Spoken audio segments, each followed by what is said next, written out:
Oh, for goodness sakes.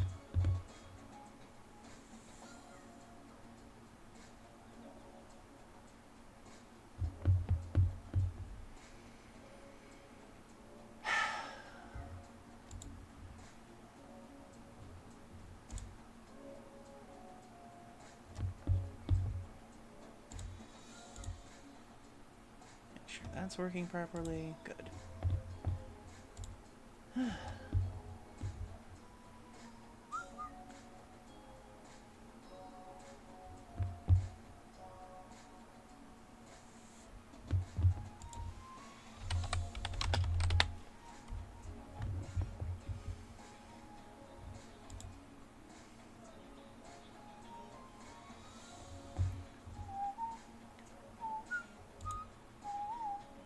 Hey, Zippy. Nice to see you.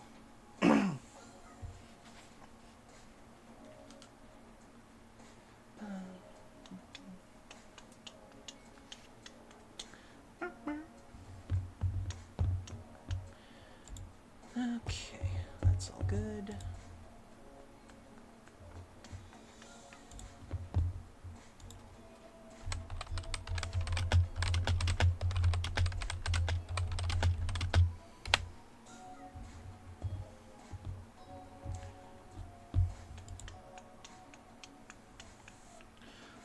Hope you're doing well, Zippy.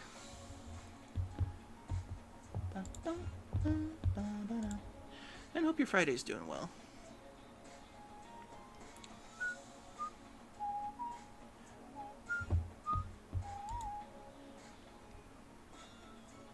I know that feeling.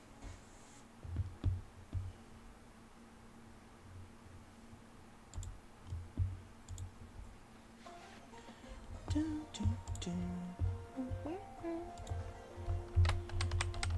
everyone.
Aw, that's nice of them.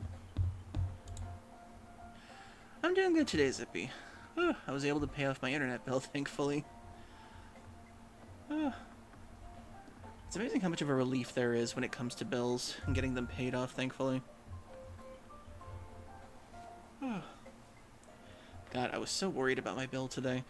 When I finally called the place to pay it up, apparently it was $30 less because they accidentally put like an extra charge on the letter. So that was nice.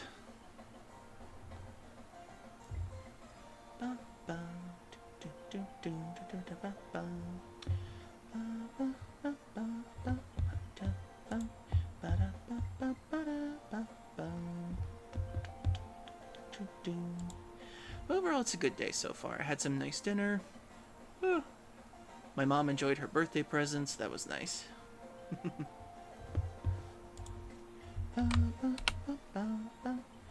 Overall, it was a nice quiet day today. I didn't have to turn on the air conditioning, thankfully, because the wind was so lovely.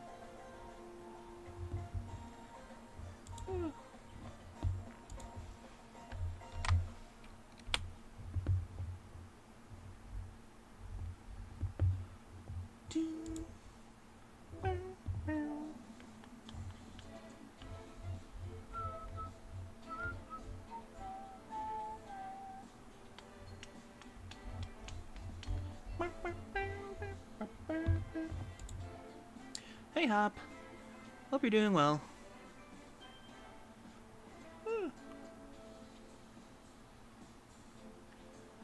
Yeah, every time I see your name, Hop, it always reminds me that I still haven't finished Pokemon Shield now that I think about it. Wonder if I should make that a stream game one day. I'm technically borrowing it from a friend.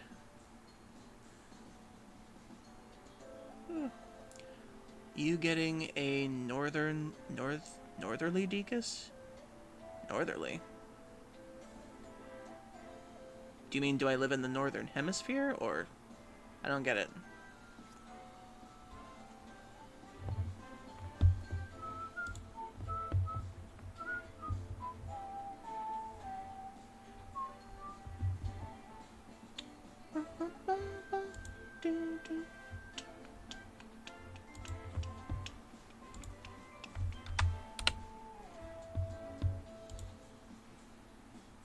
Wind blowing from north to south. Ah, okay. Ooh, excuse me. I guess it was kind of going from like the north to the south today. Kind of felt like that when I was walking the dog today. Hey Tom, hope you're doing well.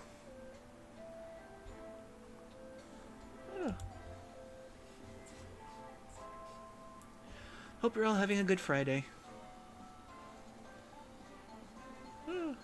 I can't wait to start tonight's show. I finally have something that justifies an opinion I've had for so long. Not an opinion, but now it's fact.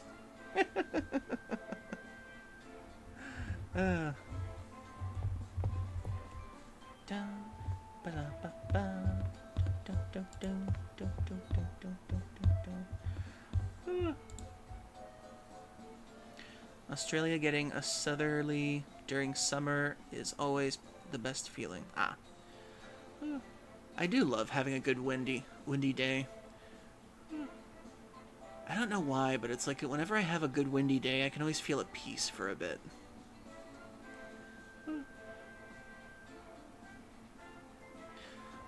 Plus, whenever I feel the wind just right and the temperature's just right, I have this good moment where I just stand on the back porch and I just feel the air around me, just listen to everything.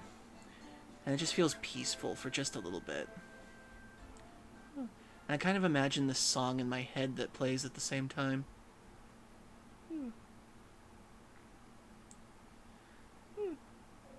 I might link that later. From what I was saying earlier, I have to beat Pokemon Shield at some point. One of my friends loaned that to me, and I wanted to play it to beat it, but I've never actually beaten it yet. Ew. Ew. Who would think of such a thing? Why would someone think of making ketchup Kit Kats? That sounds wrong.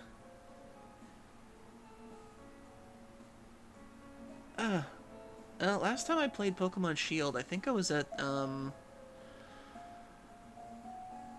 where was I?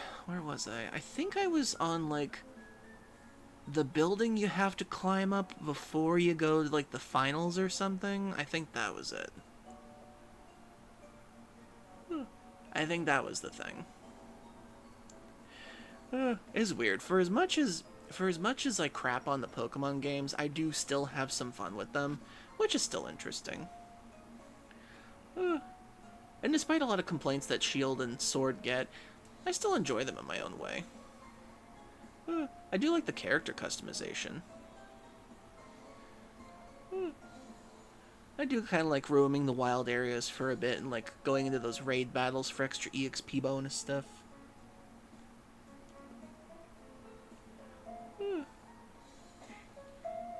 thank you, Zippy. Thank you for the bit. But also, why would they make ketchup Kit Kats? I would like to try Legends Arceus at least once in my life. Problem is that game is still $60 no matter where you go, and I'm a gamer on a budget, sadly. My internet bill just went up like 3 times now. And that's for like the cheapest I'm trying to pay for. So, maybe in the future. And the only reason I'm playing Pokemon Shield is because one of my friends loaned it to me last year and I still have to give it back to him. But thankfully he's not that much in a rush. And I make sure to take good care of the games.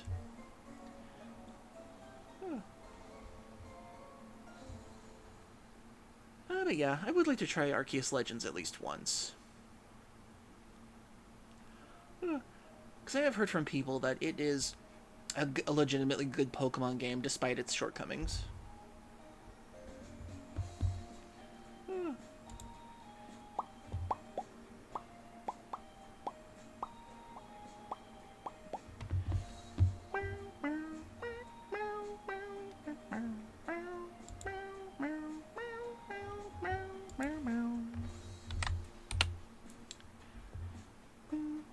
So, who knows, maybe I'll make Pokemon Shield one of my stream games at some point, because I would like to finish that game at least once.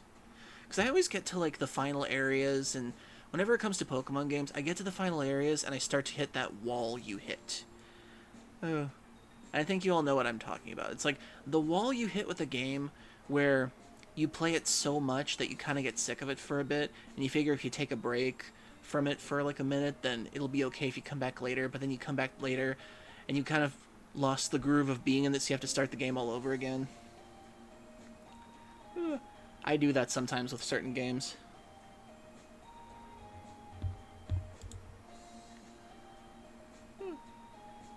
I'm prepping an LP of Radiant Historia through DS emulation, but I keep thinking I might be happier as a streamer. Huh. By the way, with new minimum wage has been announced by the Fair Work Commission. Oh, you know my mood, Hop. You know the mood. Where you play a game so much that you reach that wall where you're like, I gotta take a break from this for a minute, but then you return to it. Because it's an RPG, you gotta get back in the groove of things, so you think maybe I'll just restart the game all over again, it'll be easier. With me, that was Pokemon Shield 2 for a bit, with a couple of other games. Thankfully, a lot of RPGs have like a replay thing, where it's like, okay, this is where you are in the game, this is what you're supposed to do, get back into the groove again. I like it when games do that now. Because some games I can go back into easily enough, but there are some games where, like, you lose the groove of it. Like, there are so many mechanics that you gotta restart the game to be able to do it again. Okay, Zippy, what is it?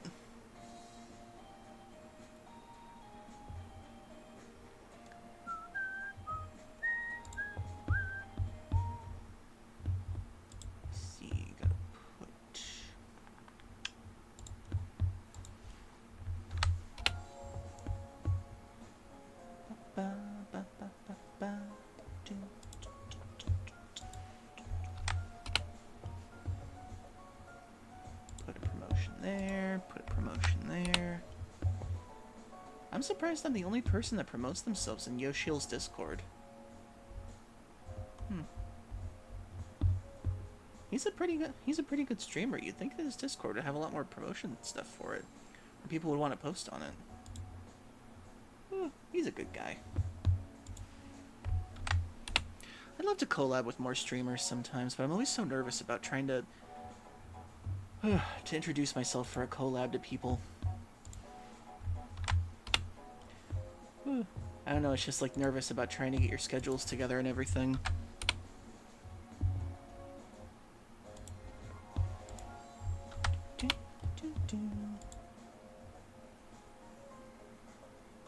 $3.75 increased.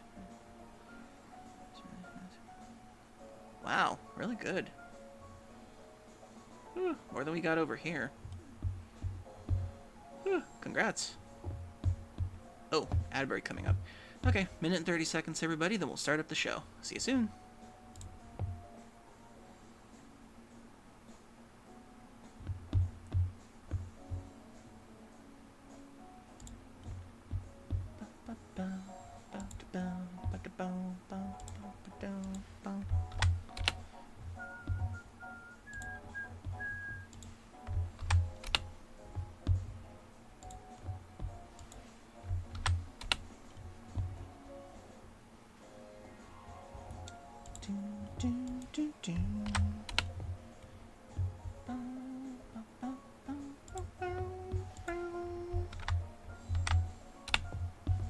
That was so close, I almost did that again.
Okay then.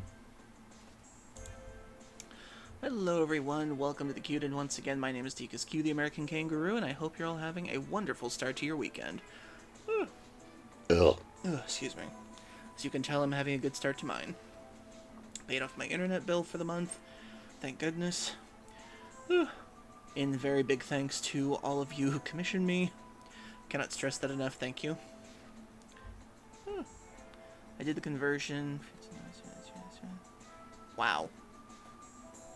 That is quite a difference. So in any case, I hope you're all having a good start to your weekend, a good start to your summer. Hopefully you're all in good windy or good air-conditioned places. Because let me tell you, Ohio weather is weird with its warm weather. Well, weather in general. Because we live right next to the Great Lakes, so we're constantly experiencing one weather pattern one day and a completely another weather pattern the next day. Because for the last, 3 weeks now, I've had nothing but non-stop rain, overgrown grass, at every chance. And it's just been a pain to try and mow the grass.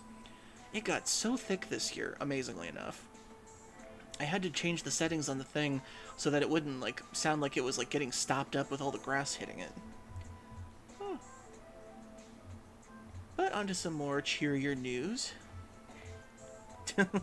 Weather smorgasbord bit. Thank you, Zippy. So, on a positive note, we had the beginning of Games Fest start today and Day of the Devs, which was awesome. Not much impressed me, but I did see a few things that actually did to catch my eye. The fact that Blumhouse is now sponsoring horror video games, that's actually pretty interesting to me. Although I don't know what kind of backdoor deal they got going on with them. I'm not sure if they, sponsor them and get a bit of the credit, or if they, officially own them or something. That's kind of, what they're dealing with, but I'm hoping that it's a good thing for the indie devs. Because we see a lot more in the indie space these days, and the indie space is just blooming at this point, where AAA is just kind of floundering right now.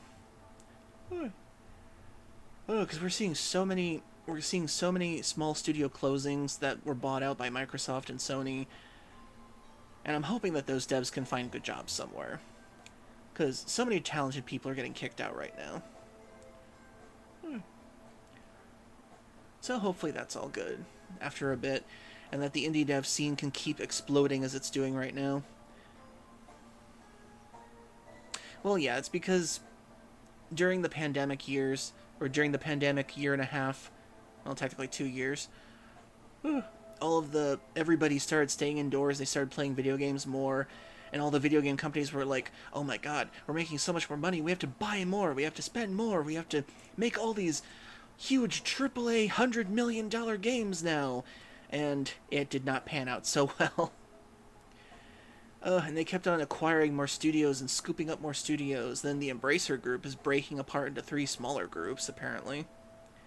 And Nintendo basically saved the franchise that made Scribblenauts, thankfully. Because I know that there are people that still love the Scribblenauts franchise. And let's see, and Toys for Bob became independent, so that was good. I hope that they're working on a really good game. Because I know that people want them to make like a new Spyro game or possibly another Crash Bandicoot game. Which are the games I still have to figure out how to play at some point. Or find on sale. And then with Summer Games Fest, let's see. The Blumhouse thing was pretty interesting.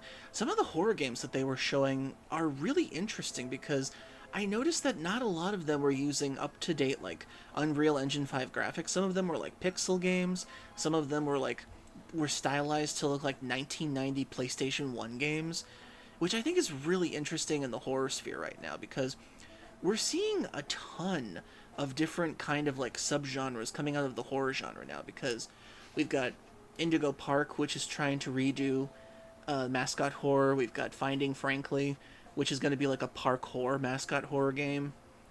And then we've got, let's see now. We had Little Goody Two Shoes, which was an anime aesthetic horror game. And the horror game sphere is just kind of like evolving again. Like it's coming out of so many new genres and everything. I think I said this before, when a game is made to make money, it's very likely to fall, whereas a game made to entertain will likely succeed. That is very true. That is very true indeed. You can definitely tell these days when a company is setting up a game mainly for profit these days. Especially when you look at games like the new Star Wars Outlaw game, or anything by Ubisoft in general now, or the next Assassin's Creed game. It's just everything is made for profit, especially when you look at how much their special editions cost. And then Alan Wake 2 apparently is getting a special edition physical release now, which I imagine is going to go for like $100 to $150 or something, I imagine. It's just you can definitely tell when things are going to be made for money specifically. So yeah, that is a very quotable line, Zippy. Hold on to that one. Oh yeah, EA. I forgot to mention them. Yeah, EA is notorious for trying to turn everything into a for-profit game. And it's weird because I thought we were going to see something about Dragon Age today, but apparently nothing. And then another thing at Summer Games Fest that I perfectly, wonderfully welcomed. The new Pal World update is coming in June, and I cannot wait for the new areas. I still haven't beaten that game, surprisingly. I do that thing with survival games where I'll play it up to like a certain point, stop for a bit, come back later and start a new game and like kind of learn from my previous playthrough. Which is kind of funny because I started a new game for Palworld recently, and the normal area where I go to set up my beginner beach place to protect myself from raids and kind of funnel them into like a hole that I can pretty much shoot like crazy. They blocked it off, surprisingly, and I had to climb my way down the mountain to get to my starting area again, which is kind of funny. Because it actually set up a better barrier for me. I love it when stuff like that happens. But apparently, Palworld is getting a new update where there is going to be a new island, new pals, and a completely new boss and syndicate area. So I am very much looking forward to that. The fact that Palworld is still in early access still amazes me because I've only ever had the game crash on me one time. And aside from that, it's pretty much just been really fun with me. I haven't really found any of the bugs that a lot of people have been showing me lately. And I'm just like, I've never seen bugs like that before. My gameplay has been pretty smooth except for maybe like, I don't know, maybe a couple of the pals going T-pose mode for a second when I loaded an area. Gosh, I'm old enough to remember good EA games, though. Oh, jeez, I know. It was a time. It was a time long gone. but never forgotten, except by EA, who completely forgot about that. Alright. But yeah, I love Pal World. I love survival games like that when they go into really good mechanics and everything. And I cannot wait to try the new update when it comes out. Because I love taking my time with Pal World. It's so much fun getting the new supplies, getting new weapons, finding new pals and everything. I still haven't found all the pals yet. I don't even know what some of them look like yet, which is still fun. Too bad people think all big to mid-budget games are just made to make money. Yeah, that's true. There are some passionate ones out there, but they get... which leads to the cynical view of the entire medium. Yes, I know, Hop. We shouldn't be cynical to all AAA games. Some of them are pretty good and everything, and some of them don't funnel your wallet for money. But it's just a lot of them do. That's the sad part. So yes, I do try to give the benefit of the doubt, Hop, but thank you for reminding me. Aside from that, let's see, what else came out of Game Fest I thought was interesting? I thought that Phantom Blade Zero game looks pretty cool. That looks pretty sweet. And... oh yeah, that's right. Speaking of other indie games, apparently the people who made Among Us at Inner Sloth, it trickles down to indie games too. Even if it looks like indie is just made for money, it's shouted down. That's technically what I was just about to get to. Apparently, the people behind the game Among Us, their success has been so good, apparently, that they are now actually using their own influence and money to try and help promote other indie games now, which is actually pretty cool. They're calling the plan the Outer Sloth Initiative. So I think that's really amazing. The fact that Among Us apparently has made them so much money that rather than just be greedy with the money, they've decided, hey, it's thanks to people that believed in our indie game that we made an indie game, so why don't we help other indie games and help them out? I think that is insanely cool. I mean, most companies wouldn't do that. Well, some of them would. Even EA has helped sponsor indie games, but still. But I think that's really cool that the fact that they started off as an indie company, they're now growing to the point where they want to help out other smaller indie companies, so I think that's really cool.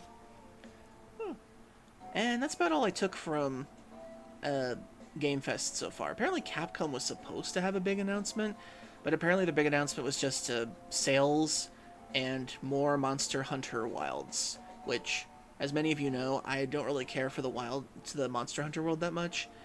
I've tried getting into it, but I just can't for some reason. I don't know. Something about the action just doesn't feel right to me for some reason. Like, the fact that the weapons are so gigantic on all these people and they look like they're just, like, flailing around trying to control the weapons just kind of makes me laugh a little bit. But in any case, that's what I took from Game Fest today.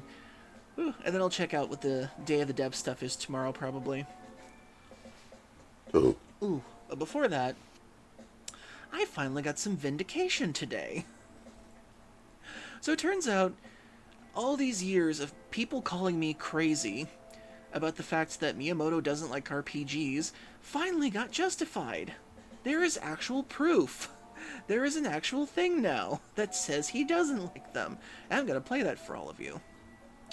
Humans have a hard wire to focus on negative over positives, so negative effects to reputation tends to affect more broadly than positive effects to reputation. That is true. And I do try to find the more positive things in things lately. I try to find the more positive things. Just the negatives can just get me sometimes. But in any case, I have a little video that I want to show all of you that finally vindicates what I've been telling people for years. Okay, let's see. Let me get to the window capture.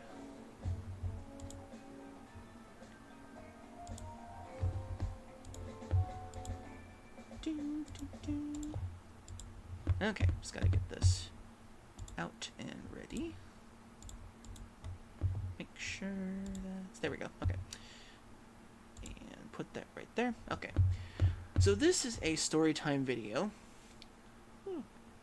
that was made recently, just today in fact. The channel is video game story time, and they basically delve into the history of a lot of certain games and why things are the way they are. And one of them today is why Miyamoto finally approved Paper Mario: The Thousand Year Door, which actually ties into our game today. So, let's watch. Make sure the volume is right. Okay. It sounds like Miyamoto-san was a storied presence for the team. Satoru Iwata's summary of the Paper Mario team's experience is succinct and to the point. In an Iwata Arts interview for Paper Mario Sticker Star, the team behind the iconic Can Nintendo you all hear it? role-playing games got to air their Just want to make sure you grievances can hear it. about working with Shigeru Miyamoto. There were a lot of stories about Miyamoto being obstinate during the initial planning stages of Paper Mario titles, from calling game prototypes boring to wondering, quote, it's fine without a story, so do we really need one? According to Thousand Year Door's supervisor, Kensuke Tanabe, there were times when Miyamoto-san had really gotten angry at him. We have no shortage of anecdotes of that nature. At the very early stages of planning for Paper Mario: The Thousand Year Door, it was unclear whether the Oh, game sorry. would be made at all. When shown an Let me just start it up again. Let me turn up the volume again. Sorry about that. Okay, let's see. Desktop audio.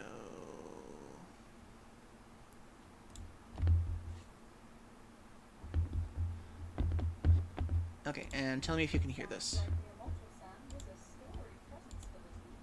Satoru Iwata's summary of the Paper Mario team's experience is succinct and to the point. In an Iwata Arts interview for Paper Mario Sticker Star, the team behind the iconic Nintendo role-playing games got Does it sound better? grievances about working with Shigeru Miyamoto. There were a lot of stories about Miyamoto being obstinate during the initial planning stages of Paper Mario titles, from calling game prototypes boring to wondering, quote, it's fine without a story, so do we really need one? According to Thousand Year Door's supervisor, Kensuke Tanabe, there were times when Miyamoto-san had really got... Oh, it's still really quiet on your end? Let me see.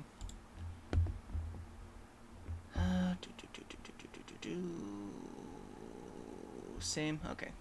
Let me turn it up just a bit more then.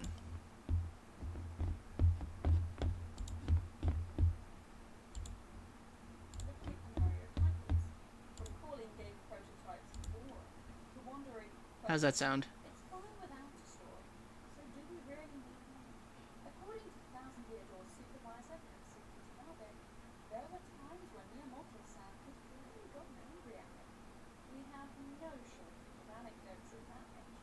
At the very early stages of planning for Paper Mario: The Thousand Year Door, it was unclear whether the game would be made at all.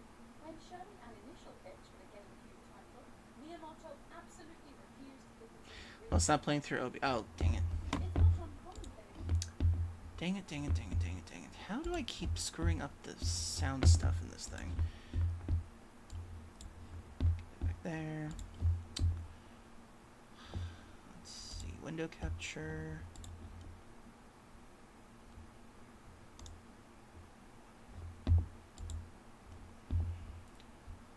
Window capture, window capture, window capture.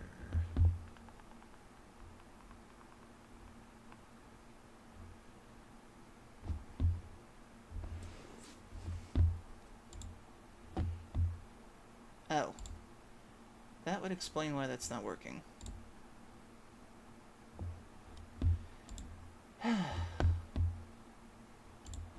Okay, hopefully that should do it. Reset the audio set. Oh, yeah. Okay, I put the thing at 50%. The desktop audio should come out of the right thing this time, so tell me if you can hear it properly now.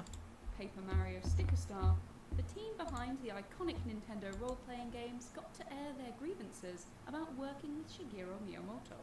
There were Okay, I had it on the wrong device, that's why. Being obstinate during the initial planning stages of Paper Mario titles, from calling game prototypes boring to wondering, quote, it's fine without a story, so do we really need one? According to Thousand Year Door's supervisor, Kensuke Tanabe, there were times when Miyamoto-san has really gotten angry at me. We have no shortage of anecdotes in that nature. At the very early stages of planning for Paper Mario: The Thousand Year Door, it was unclear whether the game would even be made at all. When shown an initial pitch for the GameCube title, Miyamoto absolutely refused to give the team the green light to continue development. It's not uncommon for Nintendo to pause or cancel development on any game that isn't working, especially during the early planning stages. Without Miyamoto's approval, The Thousand Year Door wouldn't have been made at all. It was only after significant reworks and one inspired technical showcase that the team were finally able to convince Miyamoto that the game was worth making. What's really interesting, chat, is you're going to be surprised at what actually does convince Miyamoto to make this an actual game. I'm not kidding, it's going to be surprising. Because you know as well as I do that Miyamoto does not care for story, he doesn't care for RPG mechanics, he doesn't care for a lot of things unless you do things his way. But what actually gets him in this is incredibly shocking to me, and it actually speaks to who he is as a person, so get ready for this. They went on to create one of, if not the, most beloved Mario role-playing game of all time. This is the story of how Paper Mario: The Thousand Year Door was saved from the waste paper bin. Oh, and just to be sure, it's not a very long video, so it won't be too long.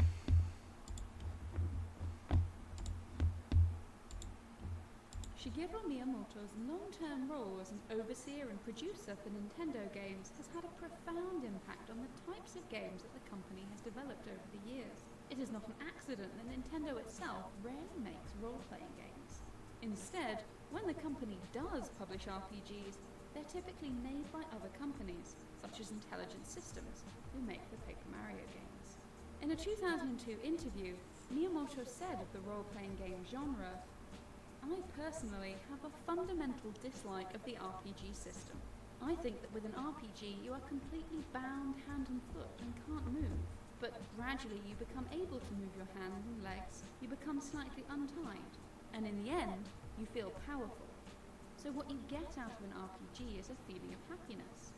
But I don't think there's something that's fundamentally fun to play." That is an interesting quote from him, is that he equates RPGs to being tied up, basically. I can understand his viewpoint a bit, but at the same time, I find that he looks at the technical aspect really, really harshly. Oh, and to every person who called me crazy, suck it. I have undeniable proof he doesn't like RPGs. You wouldn't believe how many times I have done this on comment threads where I'm like, we all know that he doesn't like RPGs, and I get like 10 different Miyamoto fanboys saying he does too like RPGs. Zelda's an RPG. Stop saying lies about him. Here is my vindication, and it feels so good. It must suck to have to depend on the approval of another guy who doesn't share your vision of your game to exist at all. That really must suck. I've heard of indie productions of games falling apart because of that. Yeah, sadly it happens a lot in the game industry. Miyamoto's disdain for role-playing games can be seen in the evolution of the Legend of Zelda series, a series that he refuses to call role-playing games. In an interview in 1992, he said, "I think this gets into the problem of the definition of RPG, but personally, I think of Zelda as a real-time adventure game. I'm not interested in systems where everything in the game is decided by stats and numbers. What's important to me is to preserve as much of that live feeling as possible. For example, when your sword becomes twice or 4 times as powerful, by that point you progress pretty far in the game, and the player's skill has probably increased too. So when you swing the sword, it should actually feel and sound sharper, more deadly. I think action games are better suited in conveying that sensation to players." So for all of the people who have been saying that Zelda's an RPG all these years, you heard it from the man himself. Zelda is not an RPG franchise. It is a real-time adventure series, which I can kind of agree with. Except for all the menus you have to go through in some of the games. My god. In that same 1992 interview, he said, "In video games, I think the important thing is that it feels good when you're playing it. And that quality is not determined by the story, but by the controls, the sound, and the rhythm and pacing. Thus, To disagree on that point, the story can help enhance the narrative of the game, though. That is one thing he and I will never agree on. I think story can enhance everything you're doing in the game, to a degree.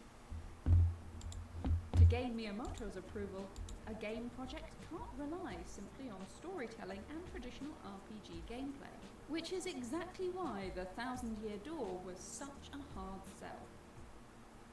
When Ryota Kawade first joined Intelligent Systems, he wanted to be a game planner. This role in Japanese game design involves overseeing an We must thank this man. We must thank this man for all his hard work and keeping this series alive. Bless this man. entire project and making many of the big decisions about a game's fundamental design. Unfortunately, this role wasn't in high demand at the time, and as such, he applied for more technical design and programming positions as well. Kawade had tried his hands at a variety of different creative pursuits while in education. He'd drawn manga and experimented with filmmaking, but he felt that video games offered the best avenue for his creativity.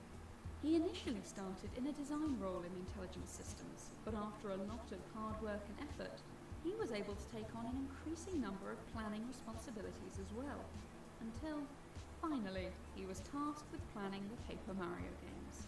The first game had not been easy to make.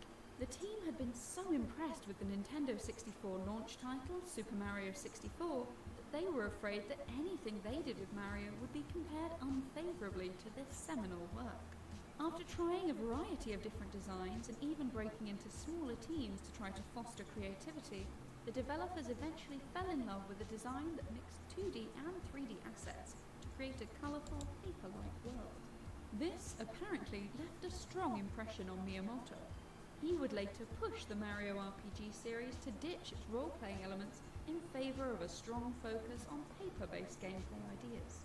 The first Paper Mario game was a more traditional RPG though, and it did mean that creating a sequel was difficult.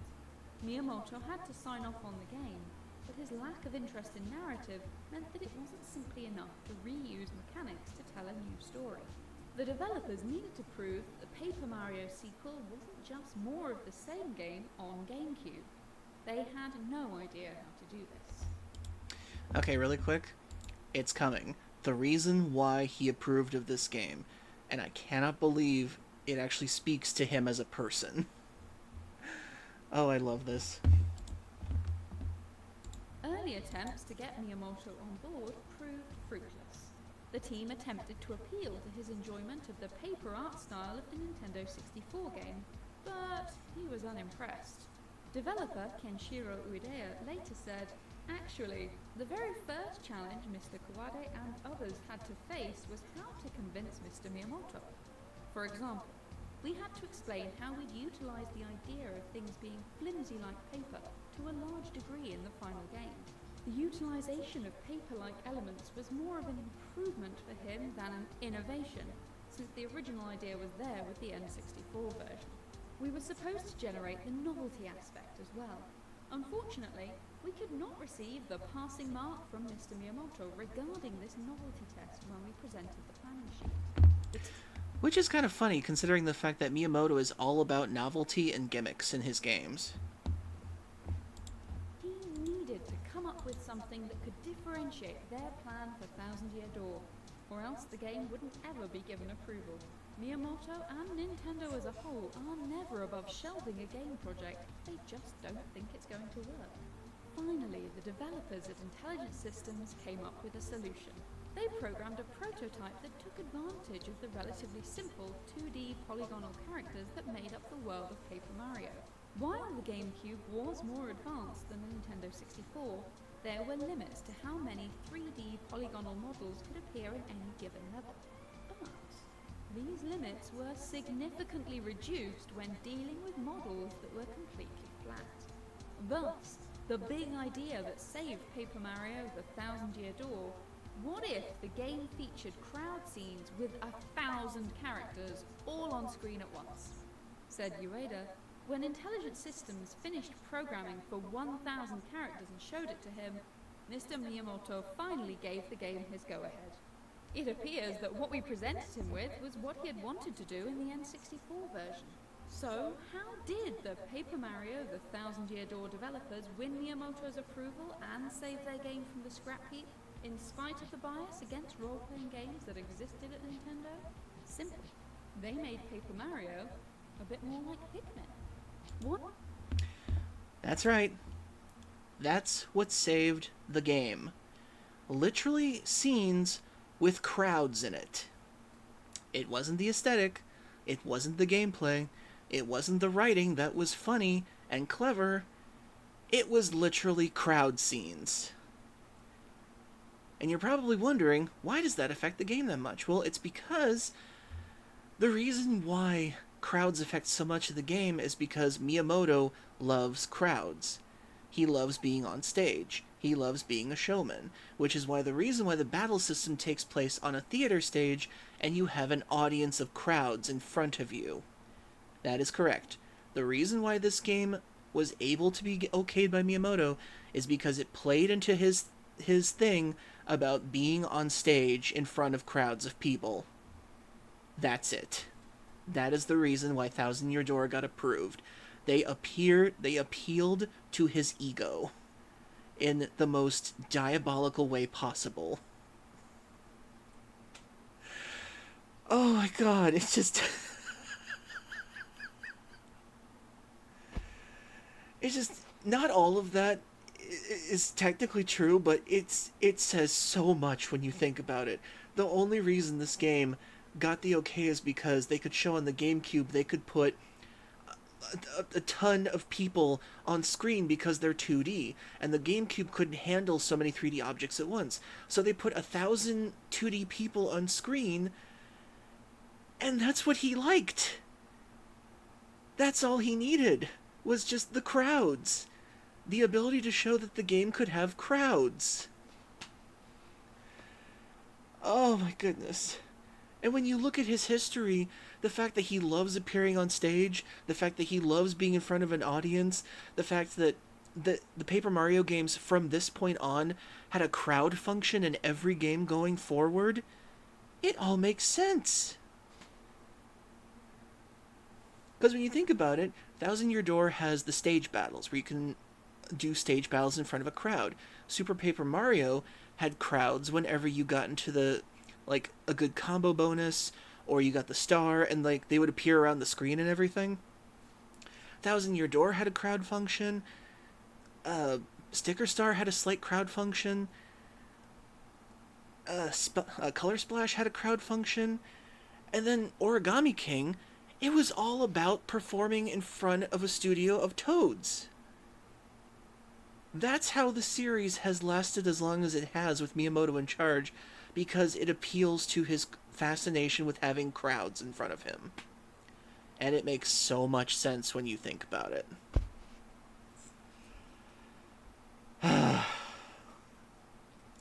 So that's it.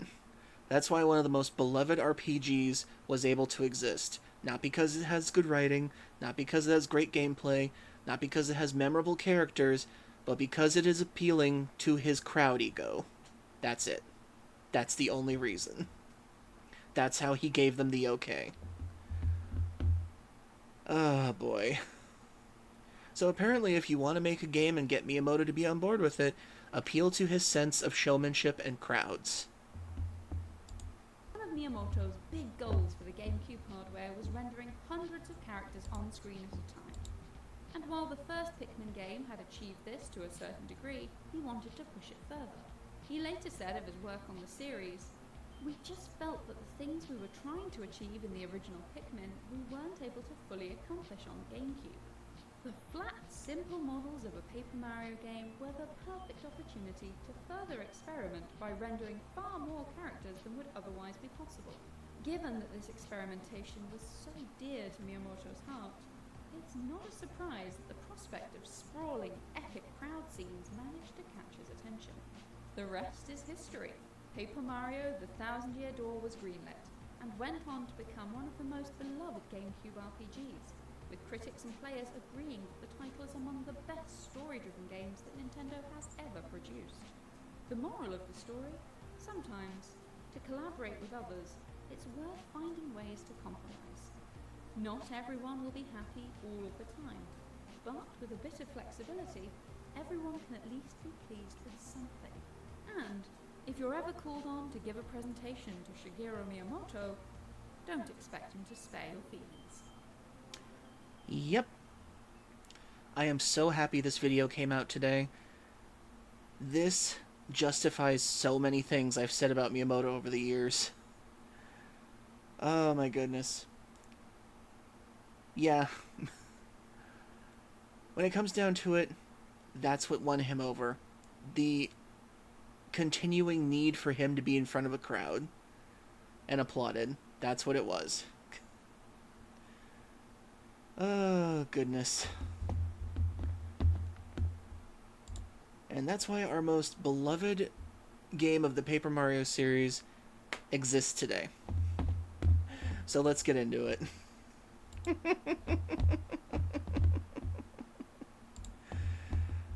So apparently if you want to pitch Miyamoto a game, appeal to one of his interests. That's it. That's all you gotta do. Appeal to his past games like Pikmin, or do crowds, or do show stageman approval, or approach, that kind of thing. That's all it takes. Boy. Just, it's amazing what can come of amazing things and how they can start off with.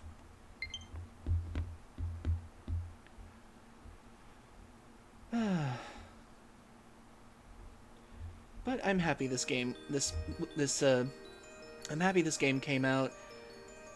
I'm happy it exists, even though the reason it exists is one of a narcissistic reason.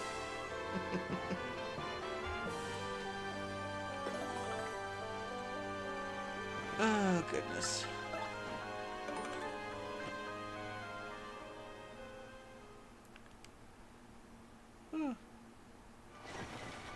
And once again, we have to thank Intelligent Game Systems for their work for this game and for everything they did against Miyamoto's wishes. Thank them so much. Oh, goodness. Okay. Where were we? Okay, let's see. If I remember correctly, I'm on Chapter 5. Ooh, excuse me.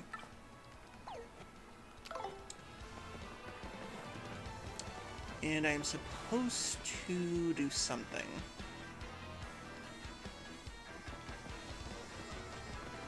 Actually, did I put the star in the door yet?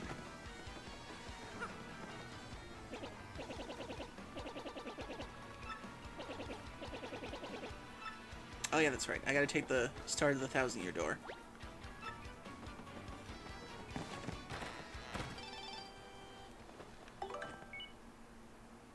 Oh, it's Jolene.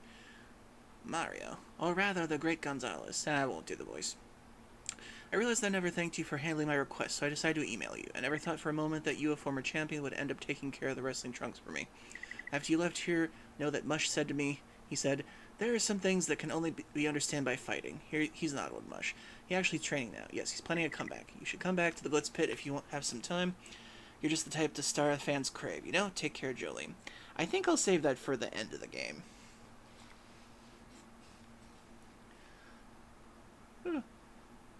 Or just remove the current leadership. I kind of want to make a game about social media and how it's both let people not feel so alone and created a massive problem of giving toxic people a megaphone.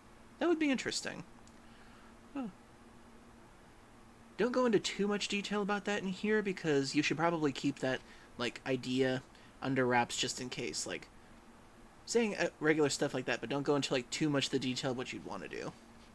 I have no idea how I would go about that, though. I'll find a way one day. I love coming up with game ideas myself. Actually making them, though, that's the tough part.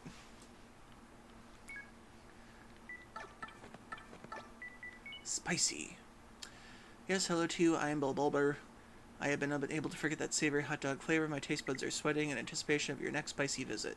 By the way, have you heard? Dried bouquets are not flowers that have withered and gone dry. They are actually flowers that have had clocks of their lives adjusted to tick just a little slower than normal flowers. Hope you'll take the time to stop and smell these delicate flowers. In fact, I'll let you come visit me again With the above-mentioned item, yours in spiciness. Weird. Okay, to the 1,000-year door.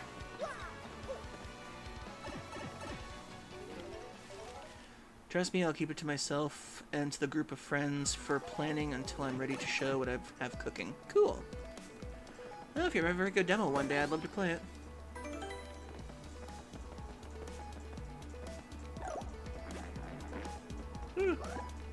Or if you need help, I can do something. Not sure what I could do, but yeah, something.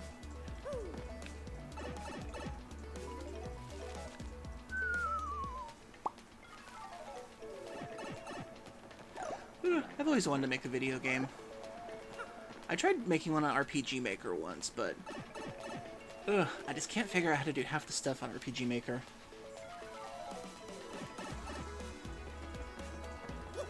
But I had a pretty good setup. I had an idea for it. I had a main character idea. I had some good concept art for it. I even was able to make cutscenes in it for a minute, using my own art. Although I called them scratch cutscenes, because I technically scribbled.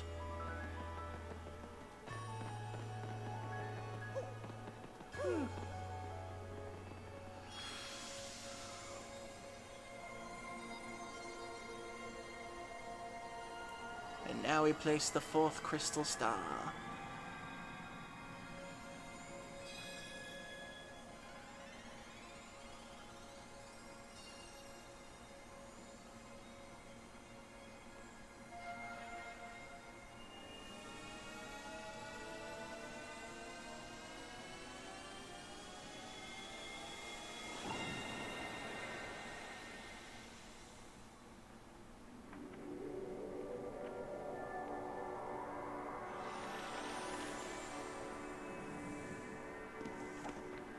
Now this is one of my favorite chapters.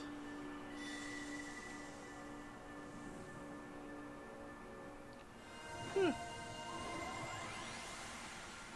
but if you ever need help, I would love to help out in some way. The location of the crystal star has been recorded on your magical map.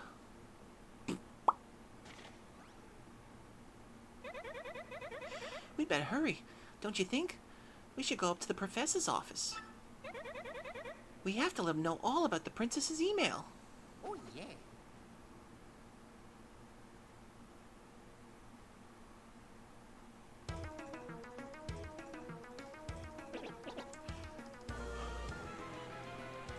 Oh, damn it, I gotta do the Doc Brown voice again.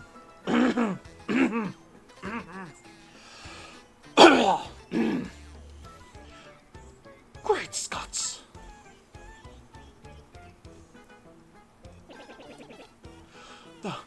That was written in Princess Peach's email. The legendary treasure is actually the spirit of an ancient demon. Actually, I can never tell if I can do the Doc Brown voice correctly because he's got like a whispery, wavery voice and it's got like a Boston accent to it. Sorry if I was not talking, busy with family shit. Okay. You're okay, Tom Wolf. If you gotta deal with family, you gotta deal with family. Oh, and I forgot to say, welcome in, Justin. Welcome to see you. Nice to see you again, Viper. And those fiends want you to use the crystal stars to open the 1,000-year door and resurrect it. How bone-chilling. Sadly, it does seem to be consistent with what I've uncovered. What have you found out, Professor? This is rather long, so you'd better listen well. And all of you are ready? And you there, in front of the screen, you listen up too. Maybe I'm missing something? Are you talking to no one? Are you okay? Do you need to rest? Oh, never you mind. Don't worry about such trivial details. Just listen. The great cataclysm that destroyed the city which once stood here may well refer to this demon. It's said that the 7 crystal stars were actually created by that monster, and that this thing used the power of the crystal stars to try and control the world. According to legend, the demon was defeated by the end by 4 heroes. Heh, nice Final Fantasy reference there. But only the beast's physical form was destroyed. Its spirit could not be eradicated. So the heroes used the crystal stars which they had stolen from the demon, and they sealed its wicked spirit within the Palace of Shadow, locked behind the 1,000-year door. Excuse me.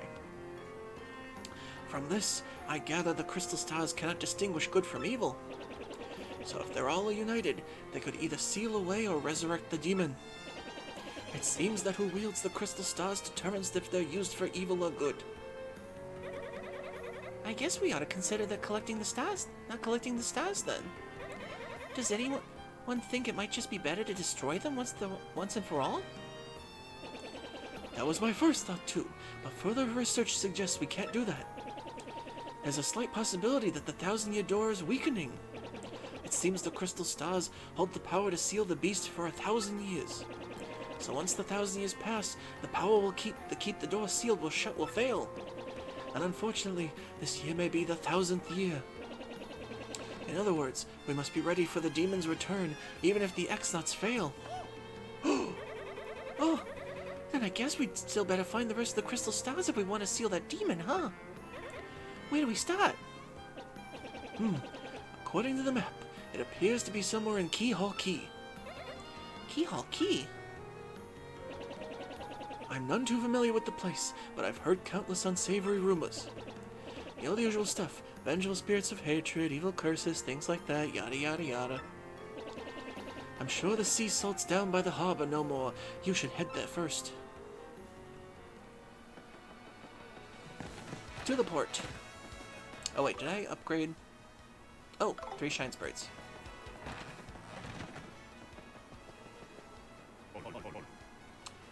Welcome to the home of Merlin. Can I power up one of your partners with its 3 shine sprites? Oh, I guess I already powered her up before. Okay. We have extras. Oh wait, I forgot. There's a treasure chest I have to go down and get.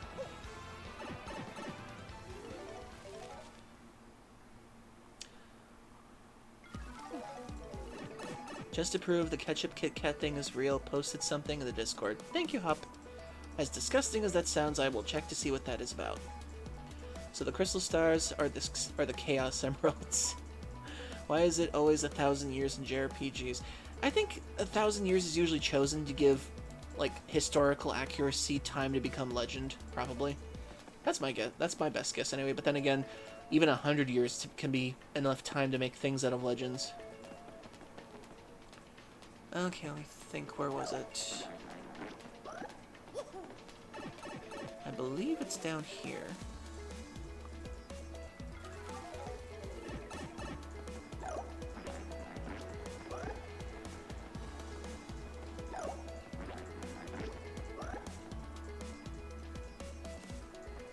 Yep, here it is.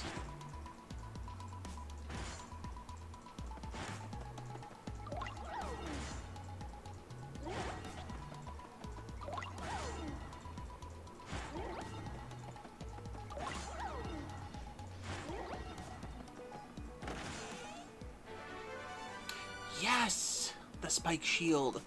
One of the best badges in the game. That's what I need. Spike Shield, yeah! One of the best badges in the game. It makes Mario able to jump on spiky foes without getting counterattacked or injured. I was wondering where that one was.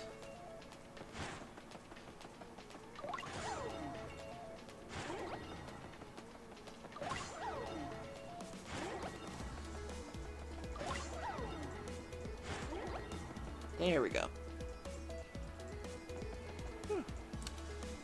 4 makes sense because 4 is considered an unlucky number in Japan. Oh yeah, that's right. Because 4 in Japan, in the Japanese language, is the same as the word death. That's right.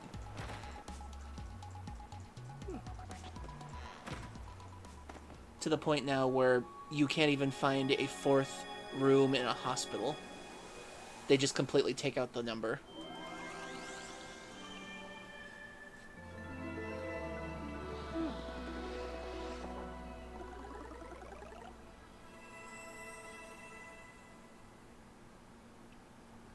Yay. Okay, if I remember correctly, I think there was something I was supposed to do this way. Oh, no, I already did it. And I can't access the rest of that stuff yet.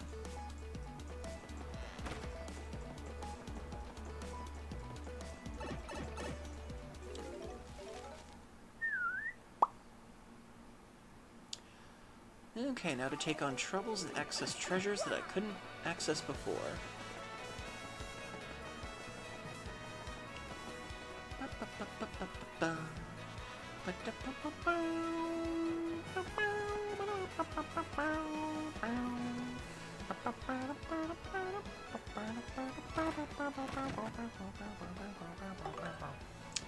The elusive badge. I'm after an elusive badge. Must explain in person. Meet me on the roof of Zesty's house in Rogueport Square. The poster is anonymous. This may be dangerous. Want to take on this trouble? Yes. Do it and do it right. I shall.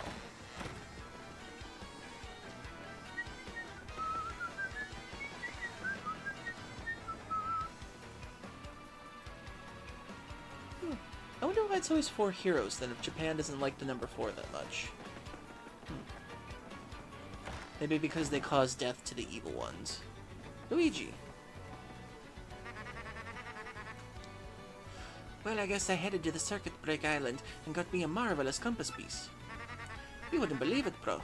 Talk about thrills, chills, and spills. It was pretty exciting, bro. Want to hear the story? It's a long story. We shall hear it.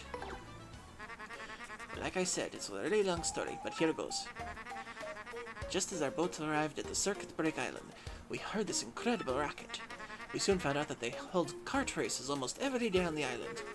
Whoever takes first place in the race gets a rule that the island as a king asks for that day. Just as we got to the racetrack, they were holding the award ceremony. I couldn't believe my eyes. Right there on the trophy they gave the winner. It was another piece of the marvelous compass. I almost passed it away.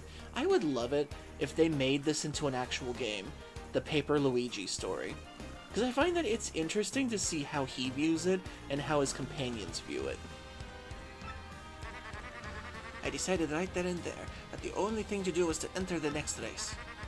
I mean, I've driven in kart races before, so I thought it'd be okay. Boy, was I wrong. The karts were supercharged machines that could send you airborne with their exhaust.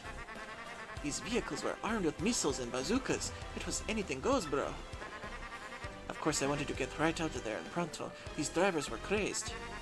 But I worked up my courage and signed up anyway, and my race day finally came. I got one of the best karts, the Big Green 01. I took my position at the start line. The light went green, I stomped the accelerator, and something bad happened. I was in reverse. The Big Green 01 went rocketing backwards with me yelling. I crashed into the wall behind me hard enough to cut me off the mid-scream. In one fell swoop, I dropped into last place and wrecked my racing machine. But it wasn't all bad news. All my other karts crashed because of my maneuver. Once I got in gear and took off, I was the only car left. I won by a country mile. He literally won the race by causing a car pile up because he went in reverse. I love that detail.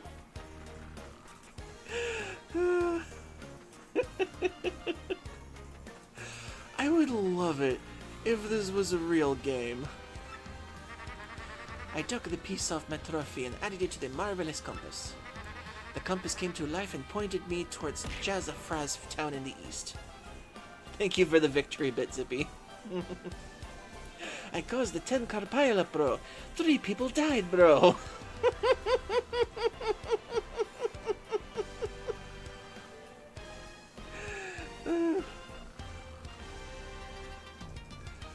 Oh, God. I wonder where this would happen. Thank you for the stretch, Zippy. The balloons! Puff Puff mode activated. I think I shall have a drink as well.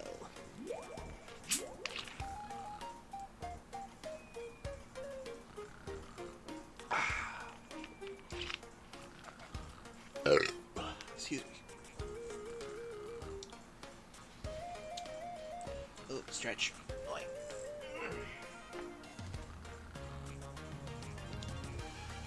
I don't know why, but I curl up whenever I play games.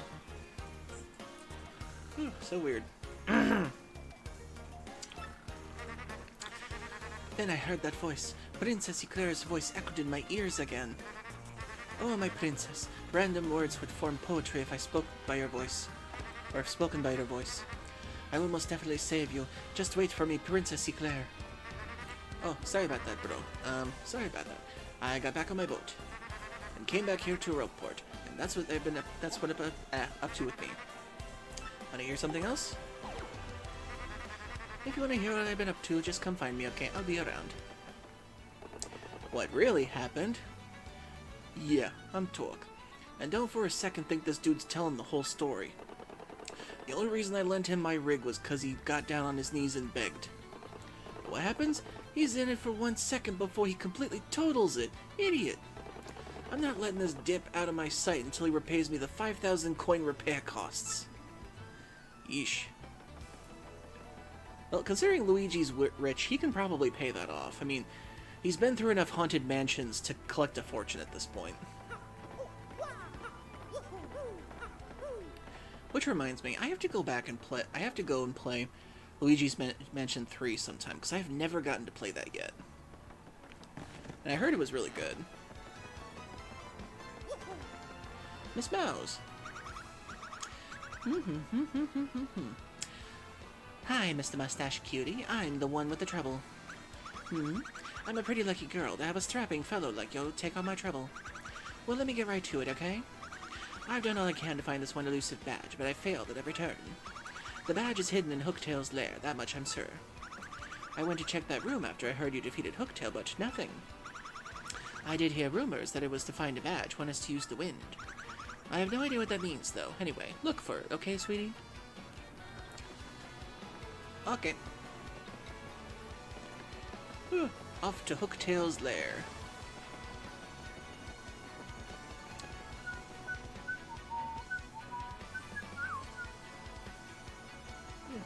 Actually, now that I think about it, I'm probably just going to buy that one badge now, because I'm going to need it for this place.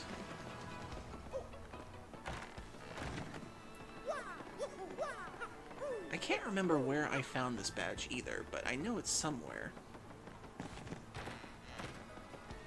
But either way, I'm probably just going to buy it anyway. Enables you to defeat weak foes with the first strike on the field. Or maybe I just bought it in general, I can't remember. There we go.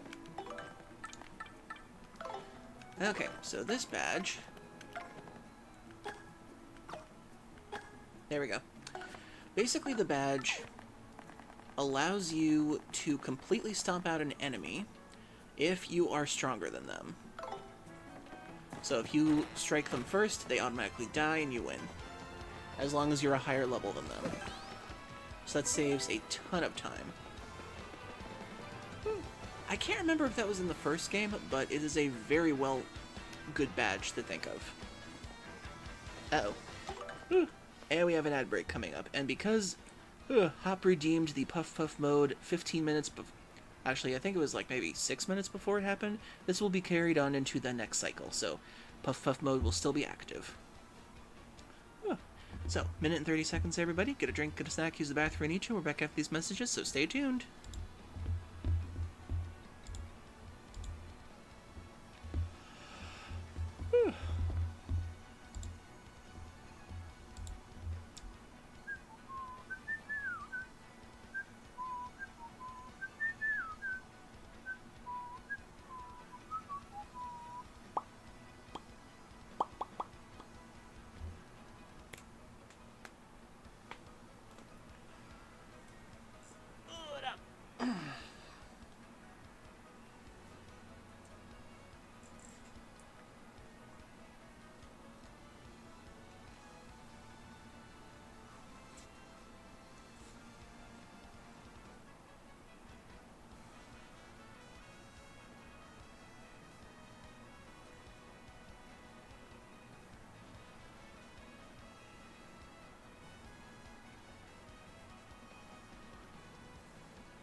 Now we're back. Whew. And like I said before, this Puff Puff will stay until the next ad break. Ooh, since it was redeemed right before the break happened. Okay. Oh yeah, I'm trying to take on the Trouble for Miss Mouse, that's right. And thankfully there's only 2 Troubles to take on, so it won't take that long.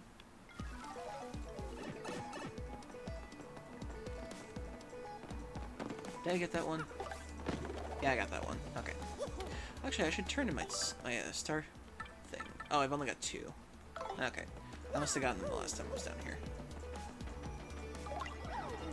Wrong button.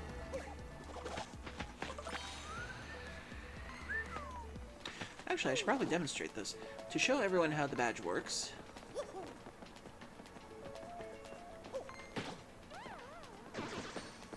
Yep. Ooh, if the enemy is weaker than you, it automatically dies. Anything over here? No, okay. I had to make sure. Actually, that reminds me. I should probably renew this.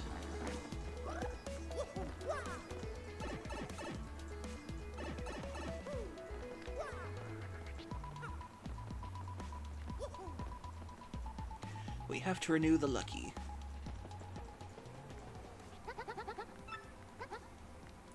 Cast a spell.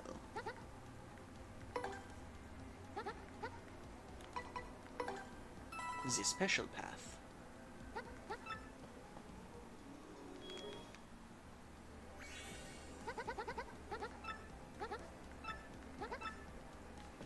Thank you.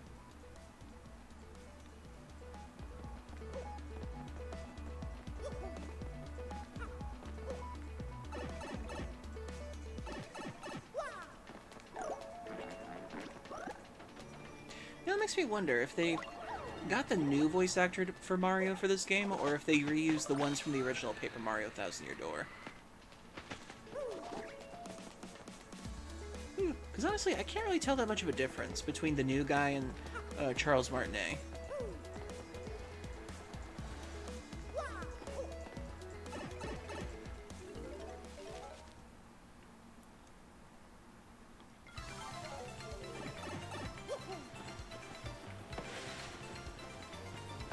Just in case.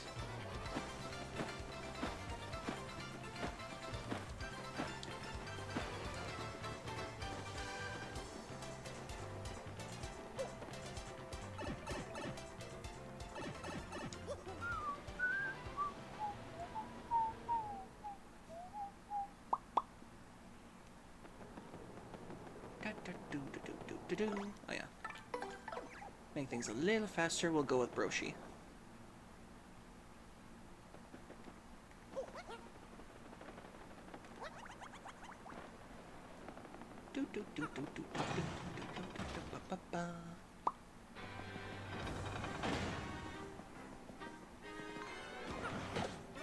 Haha.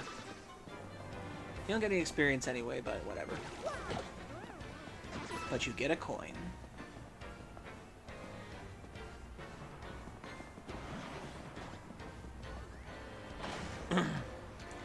Okay, we just gotta get to Hooktail's lair and do our thing.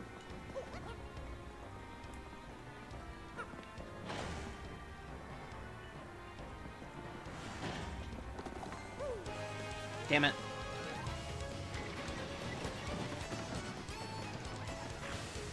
Just think, people.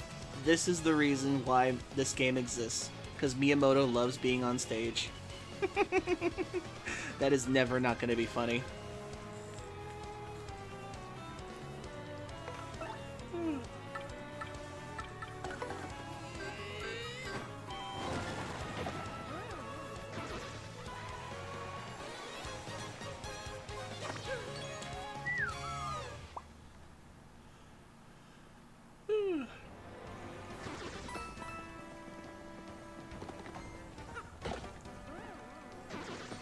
Huh. Maybe you get more if you actually get into the battle.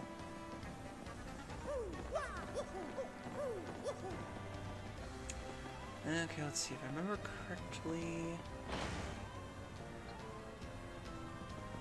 Oh yeah, it's in here where you can go up.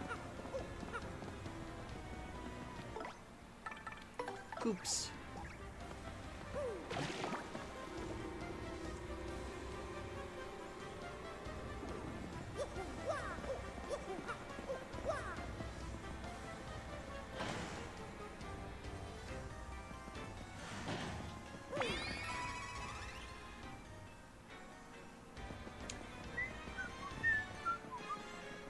the memories.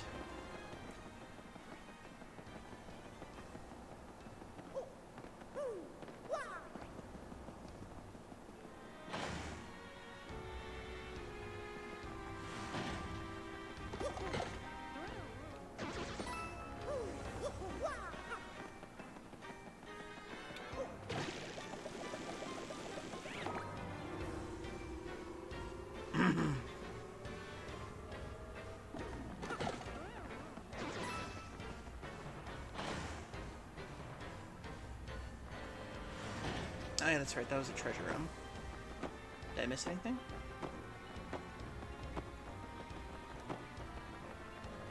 Okay.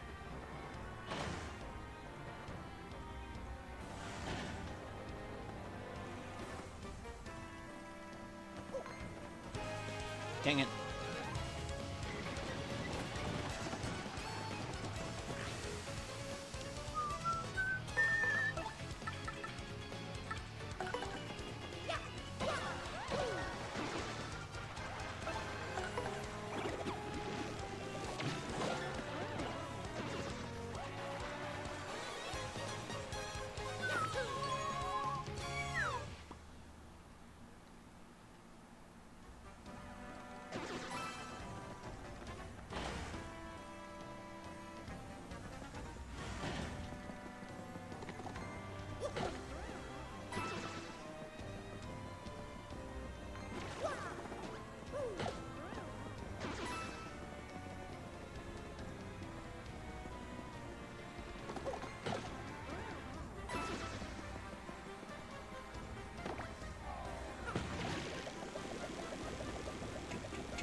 Anything super back here? No, okay. Sorry, Coops. Wrong button.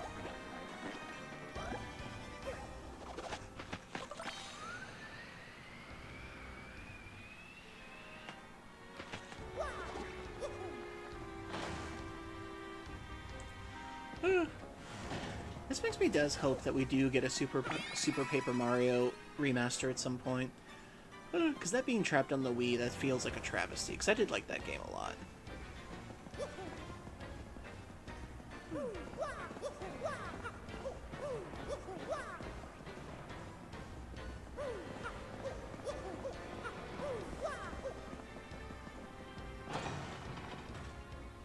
Because even though it's more of a platformer, it still had the fun paper mechanics to it with the RPG stuff too.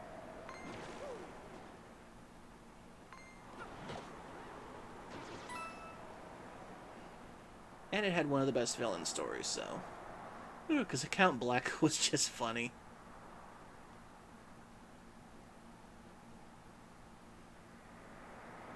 With, like, his villain Karen secretary from hell.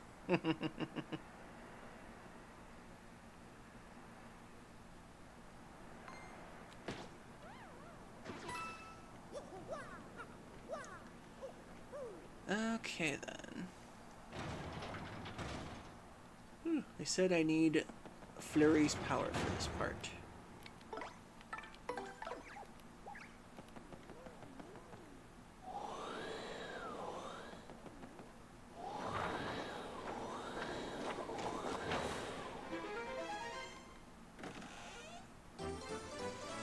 The elusive badge. Nice. Anything else around here?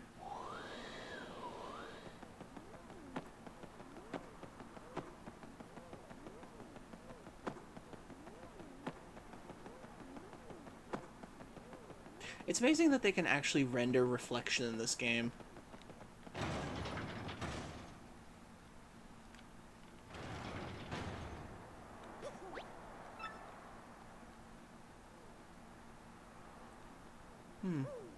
I thought I could jump off to make it quicker. Hi-yo, Brushy!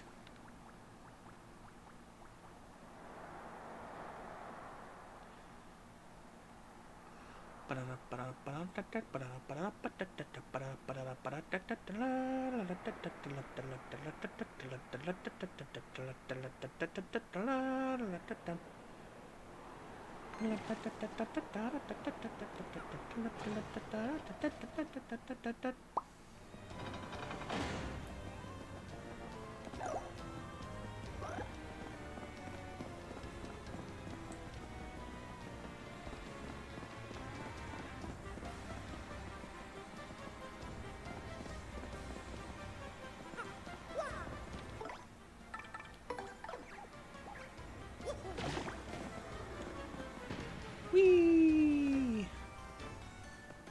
Whee! No fall damage!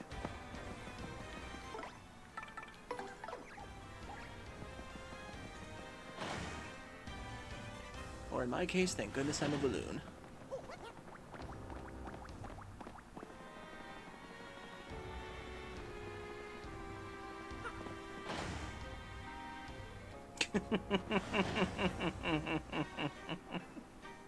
Mario, go down the hole. Like, I remember that, but I can't remember where that's from. I'm pretty sure that's from either Animaniacs or something else.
Okie dokie. Now to turn the trouble into Miss Mouse.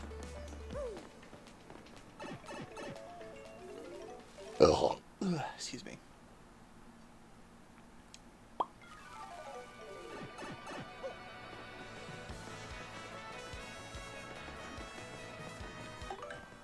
Actually, if I ever do another Pokemon game on here, I can actually wear my Jolteon outfit again. That was always one of my favorites. Do you want to see what my Jolteon PNG is?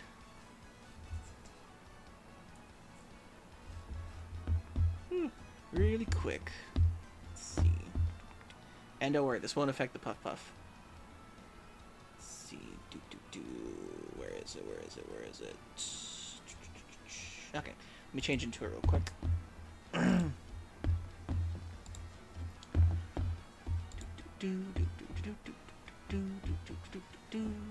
Ah, here it is. Wait a second. Oh, no, wait, that's the wrong one. Here it is.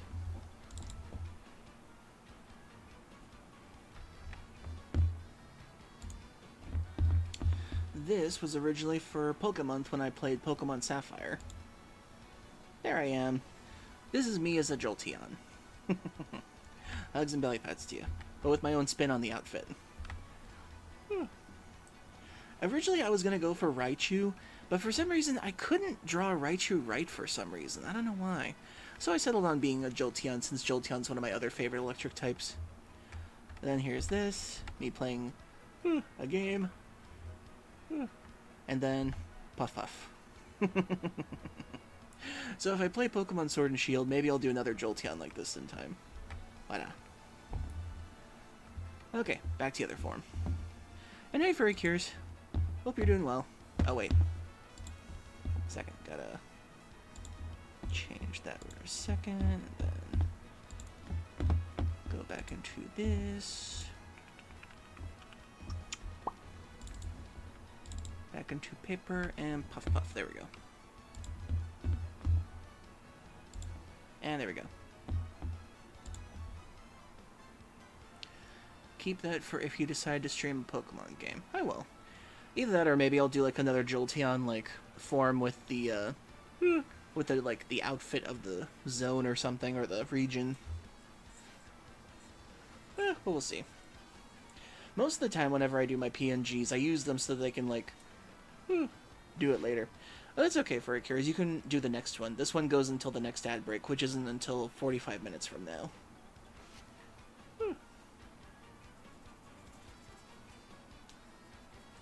But I appreciate you wanting to use the points. Thank you. And I hope you're doing well. Okay, let's see. Okay, stream's still going well. Good. Okay, to turn in the quest for Miss Mouse.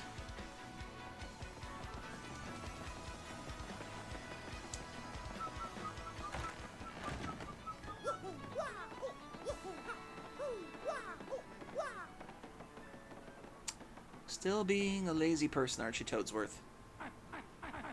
Oh, Master Mario, haven't you found the princess yet? I certainly hope she's seen the syndicate I've been hearing about. Please don't waste another moment. You must find the princess, you must. That's interesting. They made him more animations, considering the fact that he doesn't do a thing in this game. But at least good on you, Toadsworth. You got a couple more animations for you. Good. Hopefully they won't keep your character in the grave for long.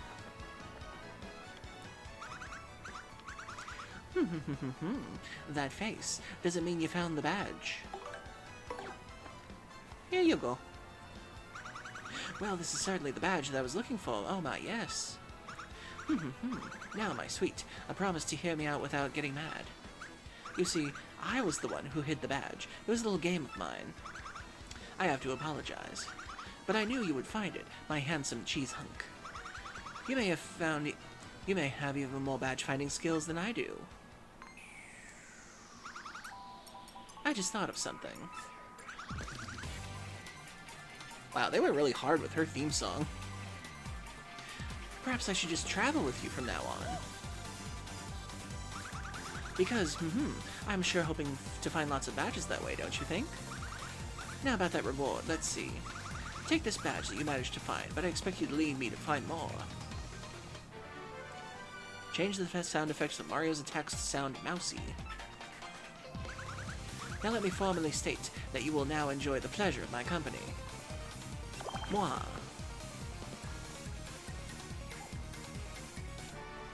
Miss Mouse joined your party.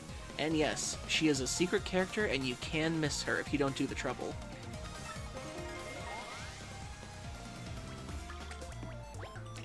Miss Mouse abilities, a primer. Press X and Miss Mouse will sniff the surrounding air. If there are any items or objects hidden nearby, she'll point you toward their general direction.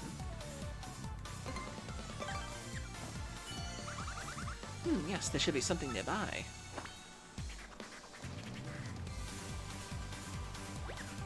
If there's an item or something of interest nearby, her nose will twitch.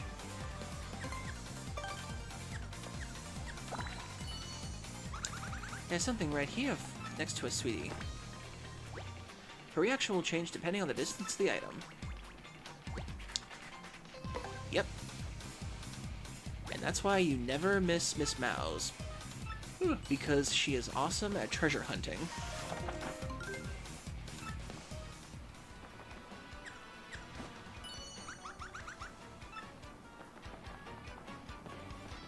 And what's interesting is, she actually points left or right on the screen to which direction it is, too.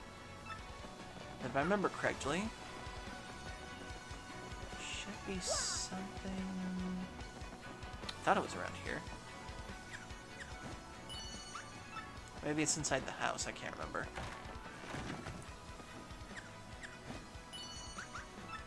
Oh no, wait, it's behind the house, now I remember.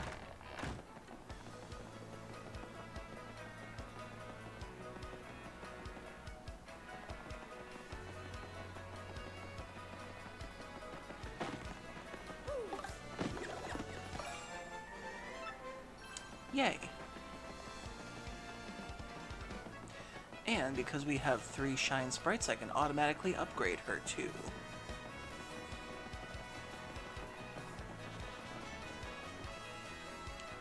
So let's get her another upgrade. Oh, let's get her first upgrade.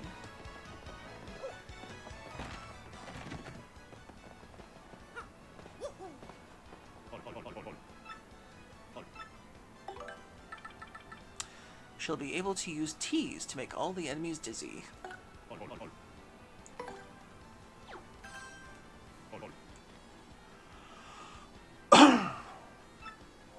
Shazibi!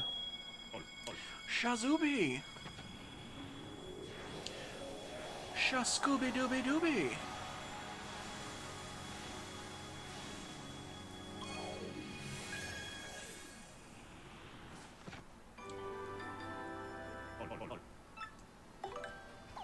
We can't for now, but we shall return. Whew.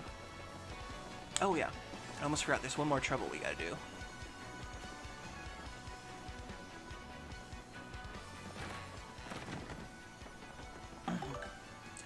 Seeking a legendary book. I want you to find a legendary cookbook for me. It's a pretty scary place, there's no old gal like me can go alone. Just come to my house to Rogueport Square for details. Lucky for her, I found the book.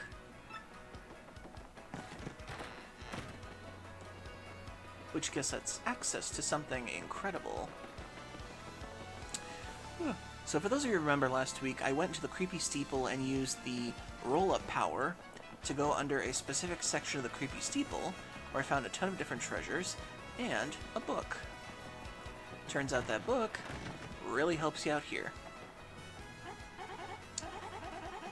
Hey, you took my trouble. Well, it's really important, so listen up, Mr. Klatz. Ages ago, there was this great legendary chef named Maître Delish. Rumor has it you instantly became a better chef by reading his book. Unfortunately, it's an old book that is hard to find. Stores don't carry it. But I recently heard that someone who used to live in the Creepy Steeple had a copy. There are many secret rooms in the Creepy Steeple, so it's moldering there somewhere. I just have to have it in my hands, the book, and read it. Help me out, Stumblebum. Ah! That's it! That's the book made by Maître Delish. Give it here, quick. Ha! Ah! I see! Aha! Doodly doodly doodly da!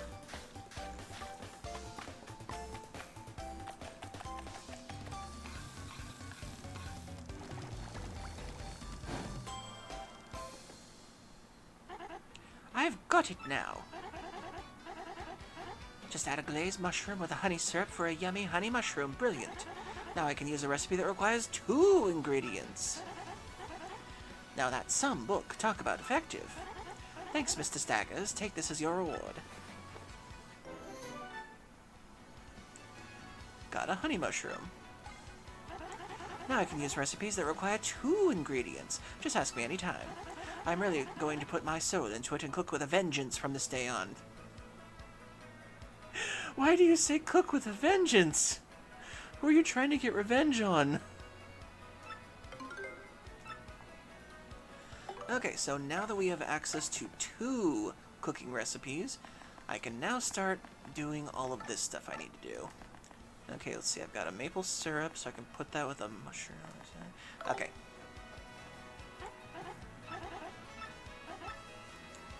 Want me to cook you something?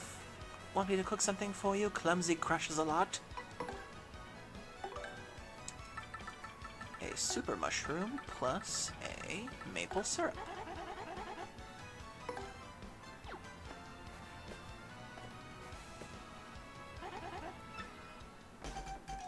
I think we can skip that.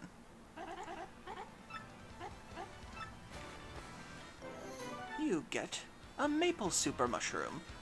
Ooh, heals 10 HP and 10 FP. Yes. Then if you take an ultra mushroom and combine it with a jam and jelly,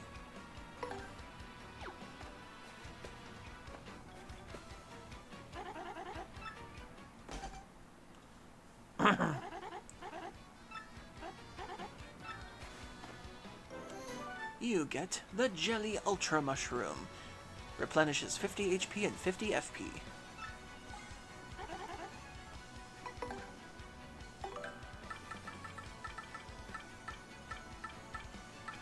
One other Ultra Mushroom and one more Jam and Jelly.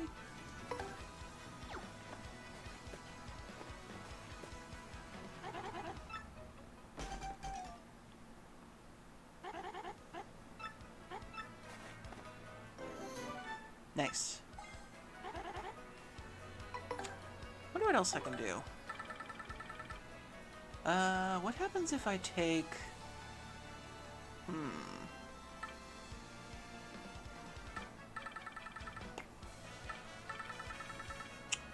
A mystery and a Mr. Softener. It'll probably make a mistake, but I just want to see anyway. I don't really use stuff like this anyway.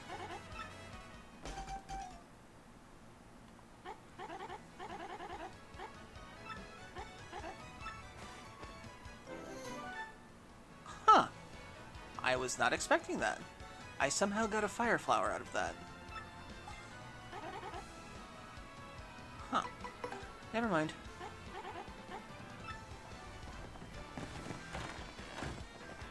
Okay, let's see. Got 4 more item spaces left. Save that for later. Got 3 life mushrooms, 2 super mushrooms. I got a bunch of really good mushroom combinations. Thunder Rage and a fire flower. Whew. Let's see. I think I'll go to that one town and see if I can get some more items. Sir, you have jack shit on you.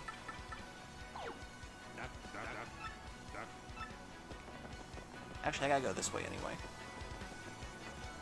Ugh. Ooh, excuse me.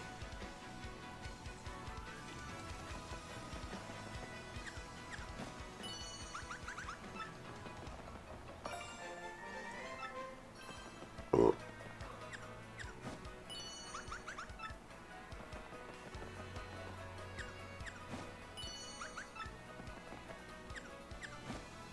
Oh. In this house.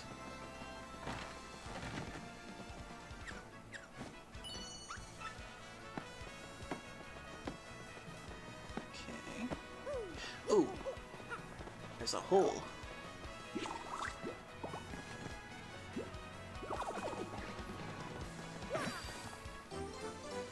She can also detect shine sprites. There's something else nearby.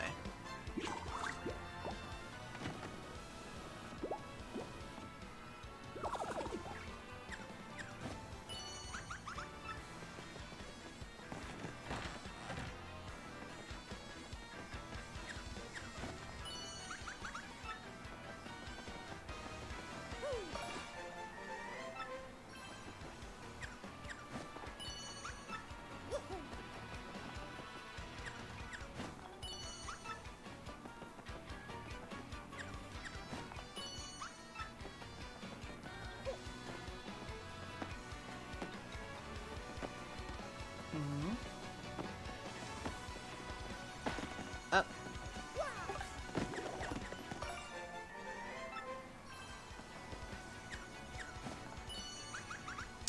And if I remember correctly, there's supposed to be a shine sprite behind this thing, so I can't get that yet.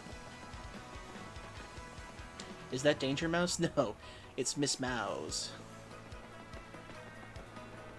One thing about how Pokemon has presented itself that I feel a lot of people miss, up until Gen 5, the world was always presented from the perspective of a child. And why is Mario dressed like Wario? Because I wanted him to. It's a badge you can equip. And that is true. Originally, the Pokemon series is still designed to this day as a child's power fantasy, but I feel like it's kind of lost part of that. Because I remember in the original games, like up until Gen 5, like you said, it was all about defeating terrorist organizations and saving the world and stuff like that. And I feel like the villains have gotten less villainy, if that makes sense. Have a good night, Zippy, and thank you for coming. And thank you for the bits. We appreciate you. Aw, thank you, Zippy. Thank you for gifting a 1-tier sub to Resusek? I have no idea how to pronounce that. Why didn't the alert happen? That's weird. The Twitch alert should have happened. The villains became less over-the-top cartoony. That's the thing, they should have kept being cartoony. That's what made them fun. That's weird. Why didn't the browser source work? Did it disconnect or something? Refresh the cache.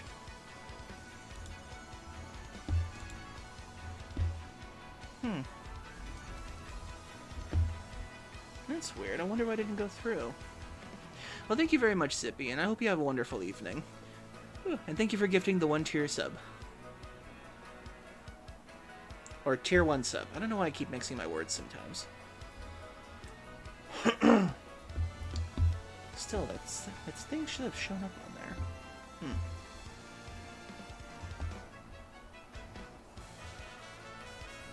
Browser source, sensor, trigger source. Refresh cache. Wonder why. Let me test something real quick.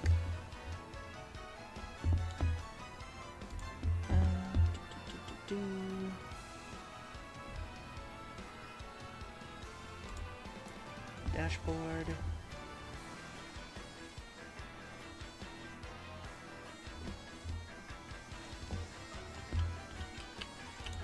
Alert box.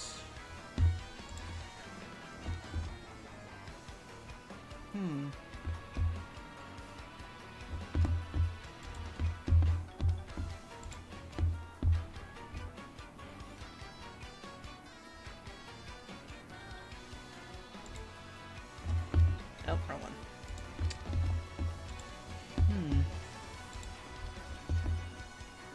Settings, audio stream. I wonder why it didn't go off. That's odd.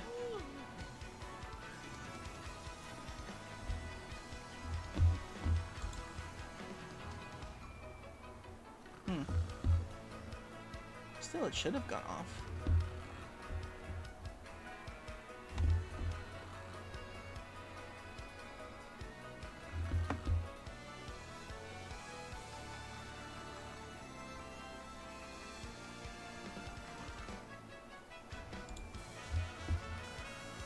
Notifications, output.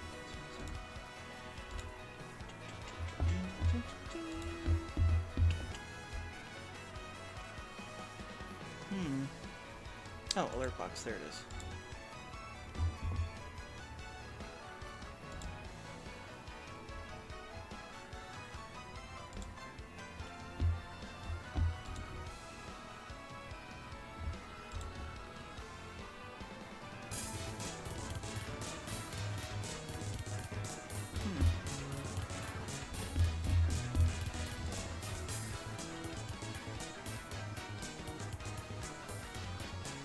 Very strange.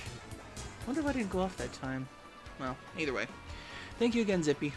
Another thing is that it feels like more and more people just ain't vibing with Pokemon's optimistic view of the world, or media that has been optimistic view of the world in general.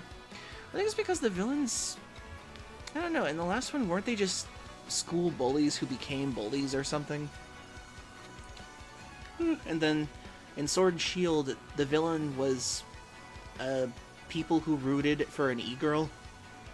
Like, wasn't it just like toxic fans or something in Sword and Shield? Because Team Yell, they were not a very good villain group as far as I can tell.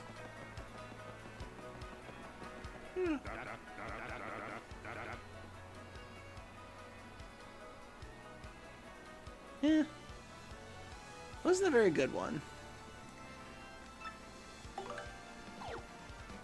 I could see how they tried to make him a villain, but it just didn't feel right, I guess.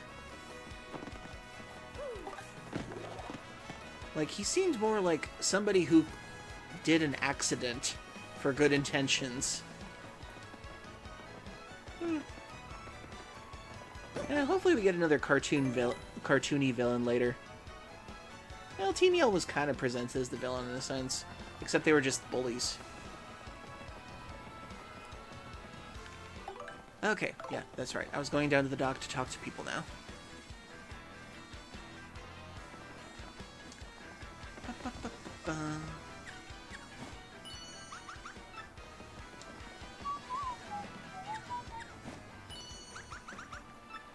There's probably something on the other side of the wall that I can't get to right now. Oh wait, you, the mustache. What's with the stink eye, eh? You got something to say? Right to ask me anything. I'm like an encyclopedia, I am. I can answer anything. Oh, Keyhole Key. Listen, mate. Don't ask me about that place. I got no need for a curse from the Pirate King.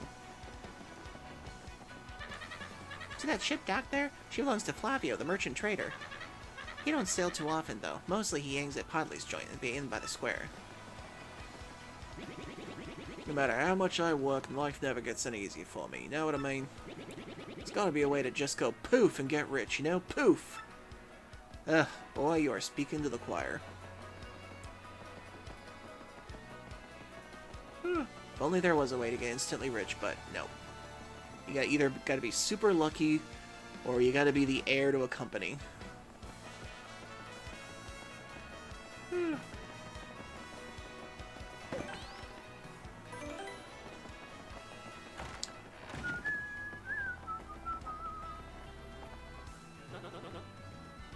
Okay, if I remember correctly, this guy's accent is supposed to be something like Don Carnage. Let me see if I can try to get him right. And what do you want, eh? Who, me, you ask about? Ah, I am called Flavio. I am, how you say, a trader, the richest man in Rogueport. Monetary wealth gives me freedom, yes, and freedom to give and gives me wealth of spirit. And yet, why is it that a man whose life is unchained must always long for yet more, huh? What is missing from my life? This tears at my very insides. I must know, what do I lack?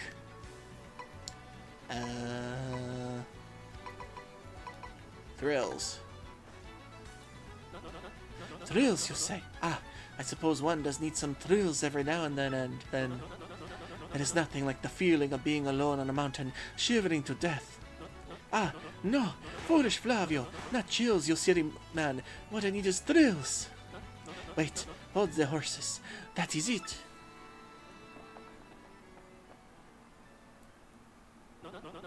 Now that I am thinking of it, I once heard of a treasure of Cortez, the Pirate King.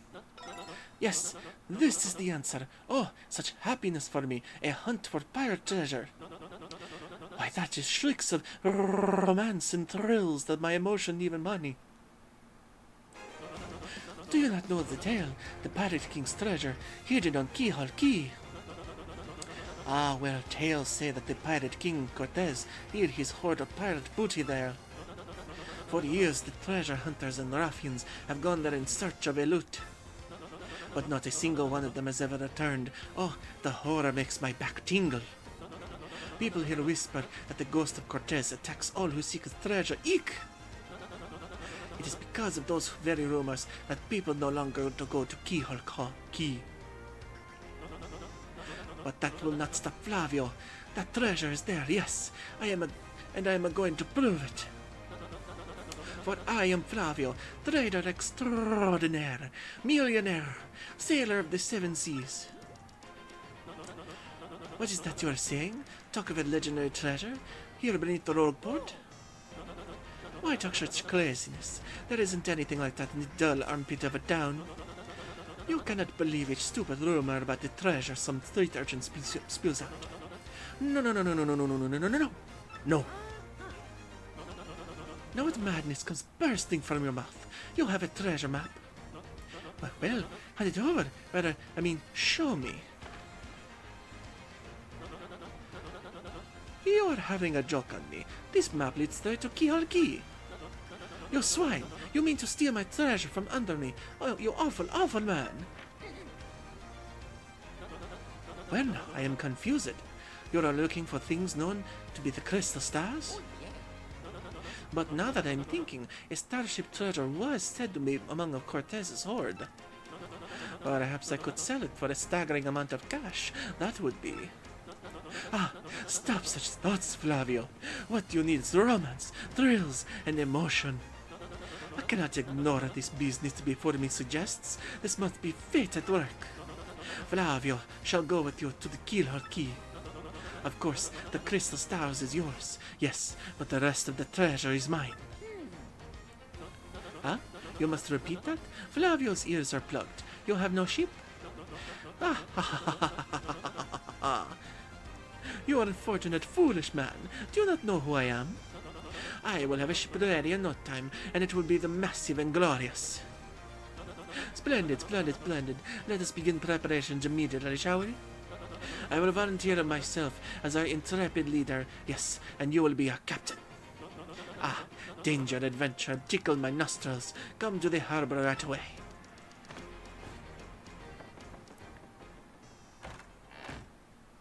I wonder if Miyamoto was the inspiration for him.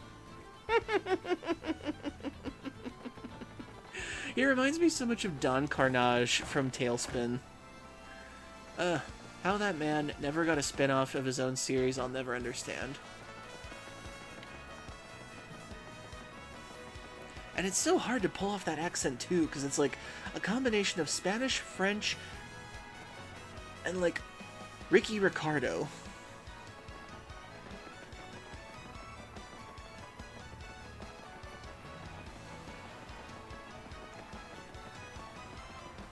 Or Cuban, I should say. Ah, yes. So it is you, huh? Well, sadly, sight the problem seems to have popped up. But feast your eyes on the ship, outrageously fantastic ship. She is a fine vessel, no? She is the SS Flavion, the queen of the countless ships in my personal fleet. The raw majesty of her hull, the pomp and circumstance, none can compare to her. And behold, the elegant curve of her prow. She cuts the very soul, don't you agree? But she is not just a beauty, she is a savage beast on the water, tops among sailboats. But above all, I can tell you this proud ship can. Ah, yes? Did you speak? Yes, yes, yes, of course. The problem is sprung up. I had completely forgotten about it. The SS Flavion, she bewitches me. Yes, well, here is the issue. We have no navigator. He ran off, the dog. The navigator, of course, is the highest-ranked helmsman. They steer the ships, you know. Now, here is the real problem. The waters around Keyhole Key are deathly dangerous. We need an absurdly skilled helmsman for a navigator. It is how you say, a pickle. Oi, Flavio.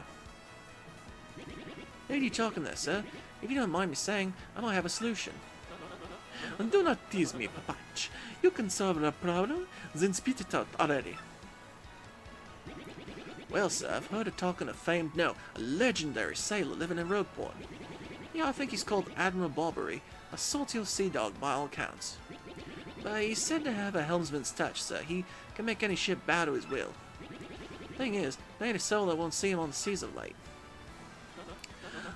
Bassa boom! Problem solved. Let us scout out this Barbary fellow and get him on board. As is customary, my captain will handle all negotiations. That would be you, Mario. That does sound like a favor to everyone, does it not? No complaints. Aye, aye, sir. Aye, aye, sir. Sounds fair, sir. I'm on board, sir. Good plan. Sure thing. Then it is decided. You must find the Barbary and bring him here. Our fortune sails with you. Now to find Barbary.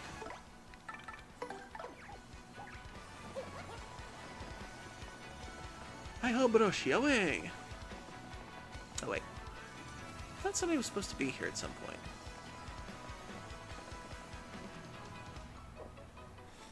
Ugh. Ooh, excuse me.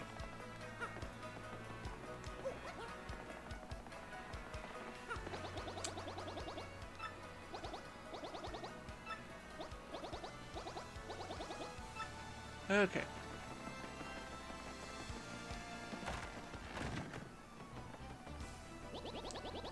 For the bomb, blowing up is like throwing a punch for an ordinary bloke. If you want to leave the biggest impression, you gotta do it with perfect timing.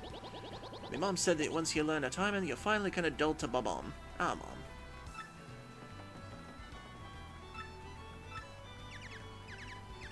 Mean scram. Don't talk to me. My heart's burning for my long-lost love. Yes, I'm speaking of the extraordinary beauty at the juice shop in Glitzville. No matter how many times I flirted, she never paid me the slightest attention. Admiral Barbary. Yeah, I know him. You know that house just past the wall in the eastern part of town? That's his. But I think both you and he will be better off if you just let him be. Well, time to go find him. Hi-ho, Broshi, away!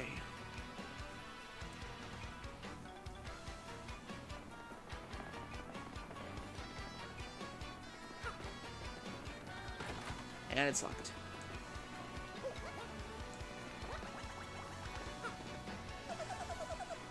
The other day I saw this guy jumping from roof to roof. Oh, Sleepy! Welcome in. And thank you for the raid. And we dance.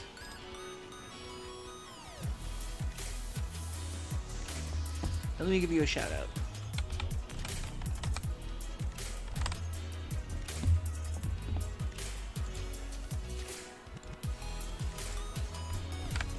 Copy.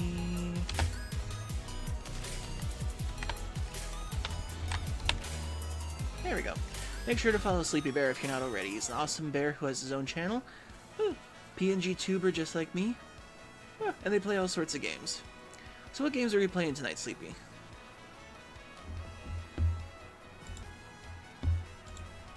And I hope you're having a good start to your weekend. BG3. Oh yeah, that's right. You said you were doing... Wait. BG3. BG3. I thought it was Borderlands for a second, but... Oh, Baldur's Gate 3. That's it.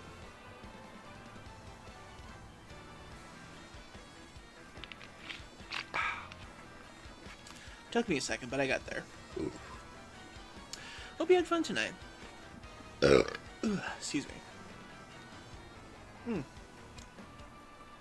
And thank you for rating. And if you needed to use some post-stream care, go right ahead. Currently we are playing Paper Mario and the Thousand Year Door remake. And before we started the show, a video came out today that actually showed us how the Thousand Year Door got created in the first place with Miyamoto's OK. It's actually kind of hilarious why this game exists because of him.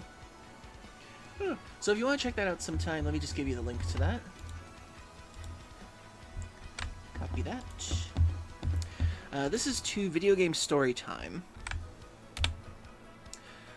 It's a 9-minute video that shows how Thousand Year Door came to be and the absurd circumstances that Miyamoto allowed it to happen. Trust me, it's worth the watch, and I don't want to spoil it for you.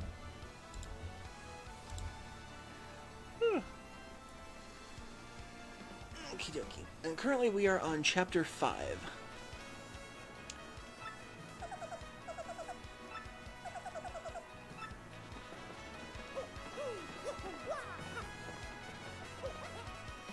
Actually, wait.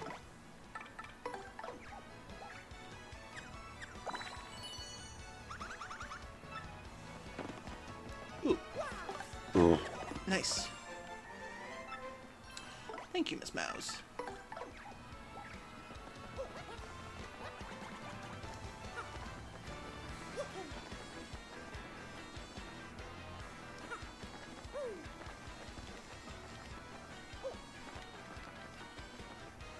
Oh wait, it's this side to do. Duh.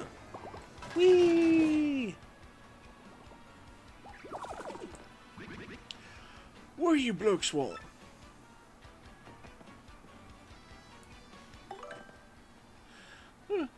You have a good night, Sleepy, and thank you for the raid once again. I appreciate it. What would I love for a Pokemon villain is one like Hunter J from the anime. Hunter J was fun. Which one was he? Was he in the second movie, or was that like was he a movie villain, or was he like a recurring villain? Because I don't remember that. I think I only watched the Pokemon series up until oh, she. Okay. I think I watched Pokemon up until I think maybe the Gen 3, maybe, I think? I can't remember. She was Gen 4. Okay, I probably didn't watch it then. By that time, I was watching a couple of other things. But yeah, I really liked it when the villains in Pokemon were over the top and fun. And more evil.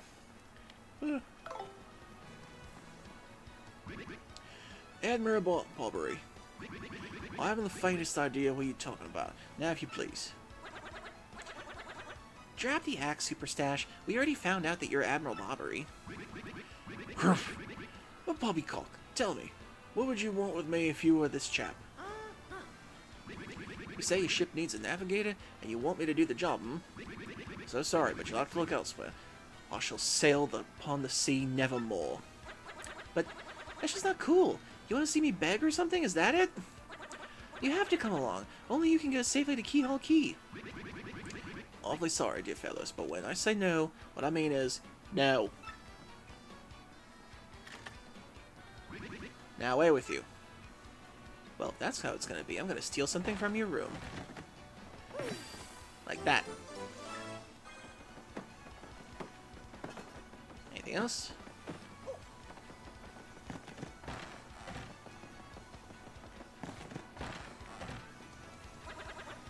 It's our next move, Chief. The salty dude is going nowhere fast. I can't figure this guy out. What's his beef with the ocean anyway?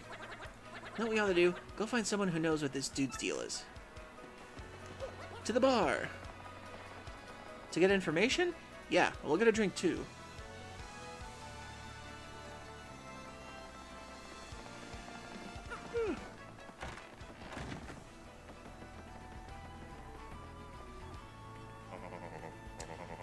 You say Bobbery won't go see, hmm? Well, I can't say that surprises me. The real question is, are you folks really sure you want Bobbery back on the water? Oh, is that it? Now I see. You want to mount an expedition to Keyhole Key. Rough seas out there. Most sailors wouldn't meet their ends. Not old Bobbery, though. The fact of the matter is, Admiral Bobbery's tale is sad. Horribly sad, actually. You'll probably end up crying, but I'll tell it to you if you really want me to. Please do, I can take it. In that case, get ready. Bobbery's tale of woe goes something like this. Bobbery was once married. He had a wife of enduring beauty named Scarlet. The two of them were madly in love, the sort of love reserved for fairy tales. Now Bobbery was a renowned sailor, so he was away at home for long periods of time. Scarlet never complained, though, and always waited faithfully for Bobbery's return. And Bobbery, his eye never drifted. He loved only Scarlet, truly and deeply. So they lived and found happiness where they could, and all was good for a time. And then the Fire Nation attacked. That meme is too stuck in my head. I've never even watched that show. But not all good things can last. It was a particularly icy winter when it happened. Scarlet fell ill. A virus? A passing cold? No one knew.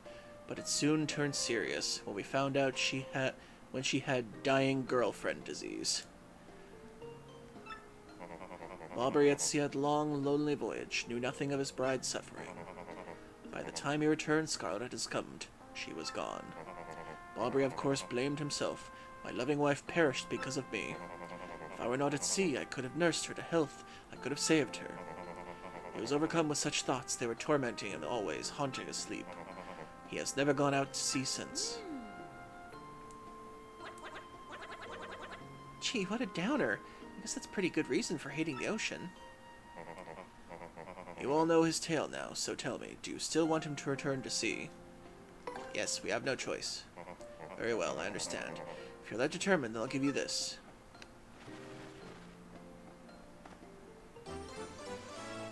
The letter Scarlet wrote to Bobbery just before she departed. What the hell? On her deathbed, Scarlet wrote Bobbery this final letter. You hold it in your hands. I don't know what's written inside, but I can tell you that what she told me as she lay dying. If I should succumb to this plague, and if my love should blame himself for my death, then give this letter to him so he may hear my voice. It was her last request. When I saw Bobbery in misery, I tried to forget the pain as he mourned his wife. I just couldn't bring myself to present this letter to him. I've regretted it ever since. Please, take this letter and do the deed I was too cowardly to do. Take it to Bobbery. Listen, Podley, thanks a ton. We'll deliver this thing. You feel better, okay? Let's roll, Gonzalez.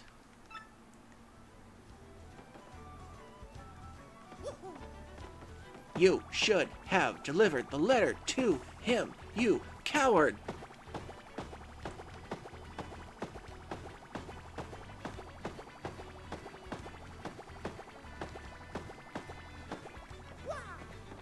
don't care if it was plot convenience. That was horrible. I kept the final letter from my best friend's wife that could have shaken him out of his self-hatred and didn't tell him. I know. It's a bit of a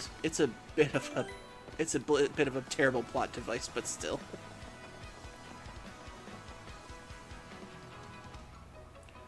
It's like, phew, finally passed that letter on to someone so I don't have to do it.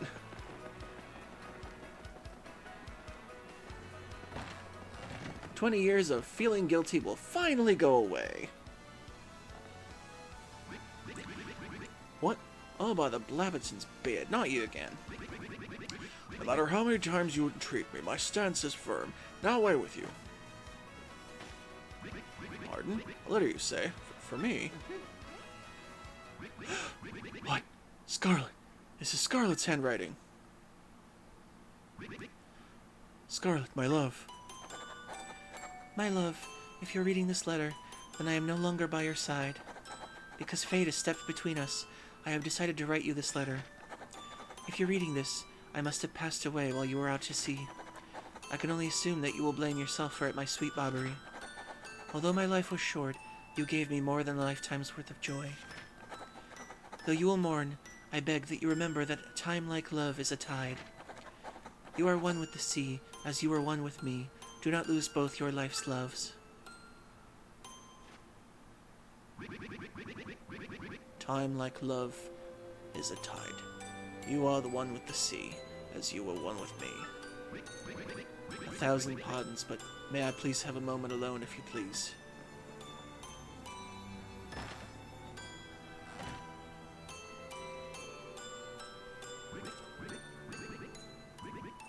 Yes, love, I was happy, my sweet, sweet Scott. I love you still.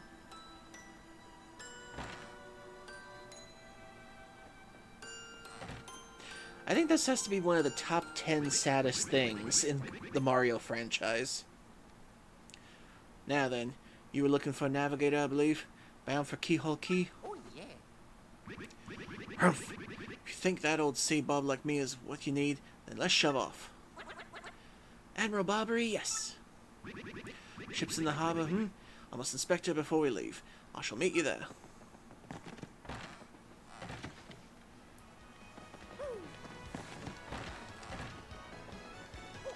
To the port.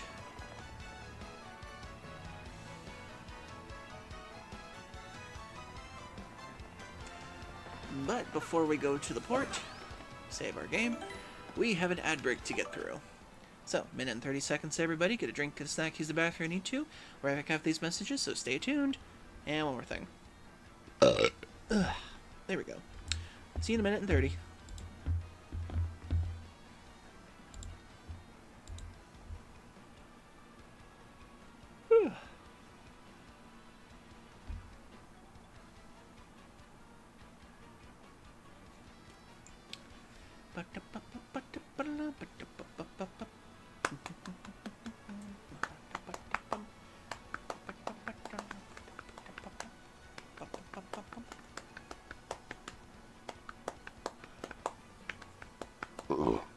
Excuse me.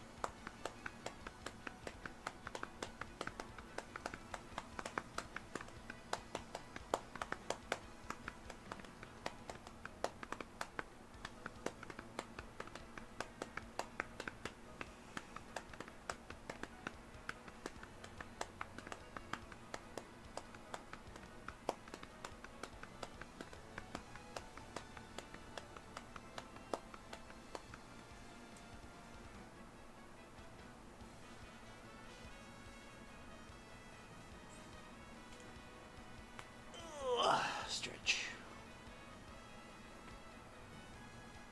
Oof.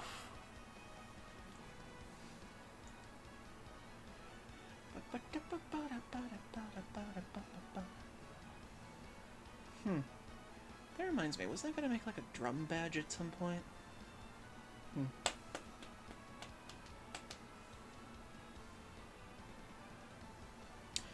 Okay, now we're back. Provided the Twitch thing also catch up. Okay, we're back. And now to the port. Actually, wait. Oh yeah, that's right. I wanted to get some more items real quick. Yeah.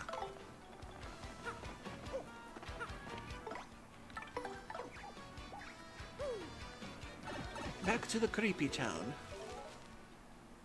Because for some reason you can't get maple syrups in this town. Unless you use your prize winnings.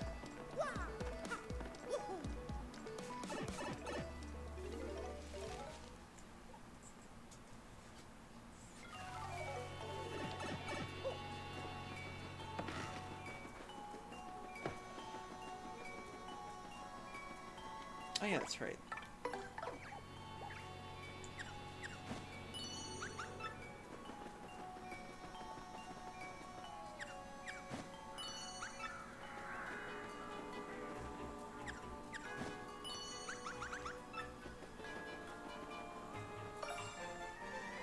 Nice. Okay, there's nothing here.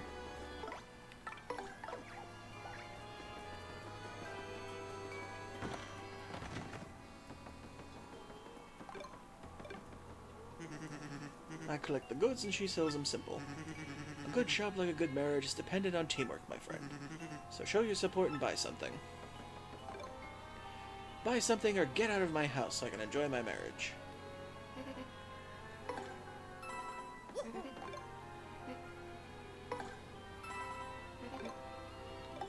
Let's see, how many do we have?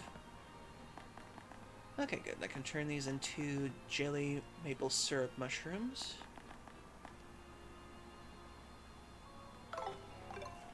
I should probably buy one more each then.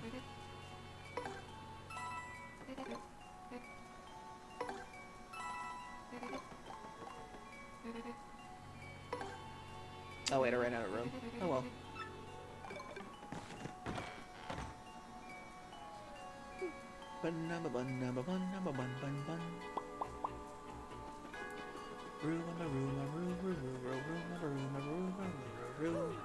I can't say it. Whew.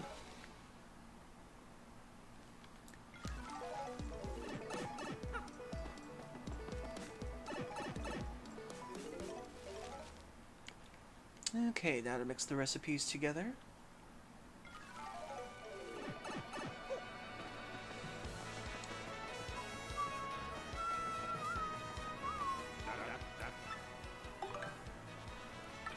Mega Rush, increase attack power by 5 when Mario is only at 1 HP left. I hate doing that stuff. Actually, now that I think about it, I should probably sell some badges, because I don't really need all of them.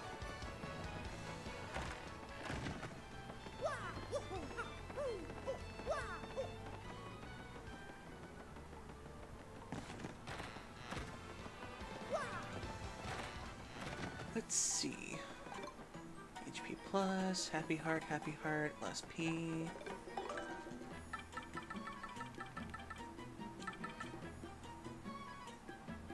I was about to say, did I sell that? Let's see, head rattle, I know I sold that one.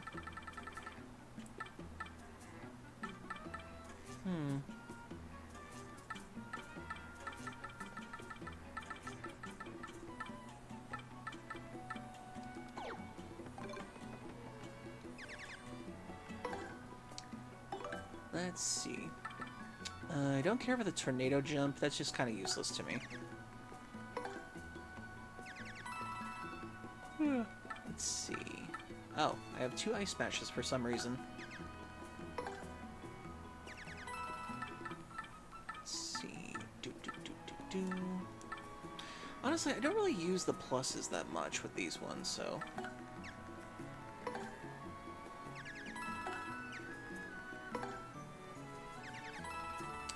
Okay, keep the power pluses. Why don't I have that equipped? Huh. Okay, get rid of the last stand. Save that for later. Oh yeah, that's right, I unequipped quick change, that's right. I gotta put that back on.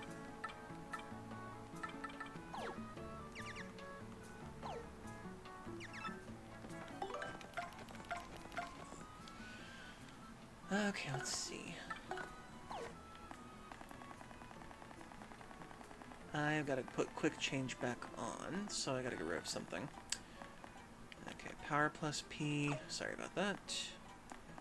And charge P. And get quick charge back. Or quick change. Quick change is essential once you get it.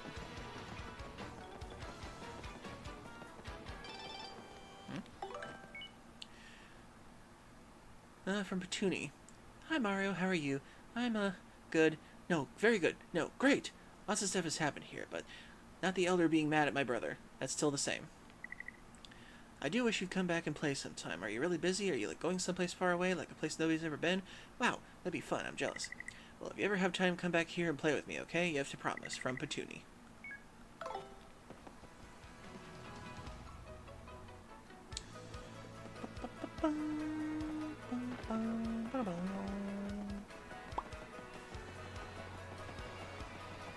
Oh, wait. Dang it. I forgot. I didn't do the recipe stuff yet.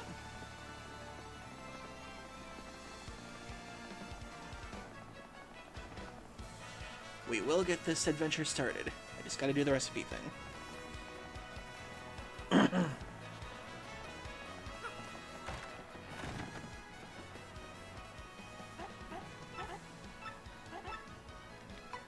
Use 2 items. Super mushroom and maple syrup.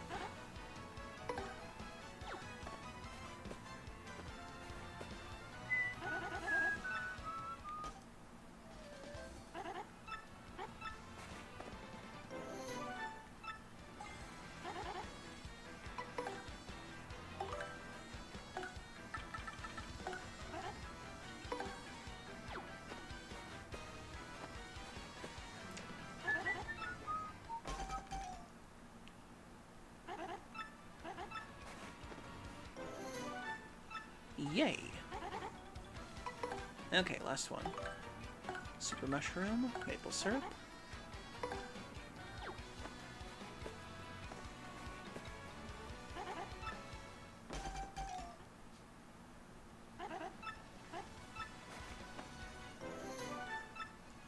Okay, we got plenty of items.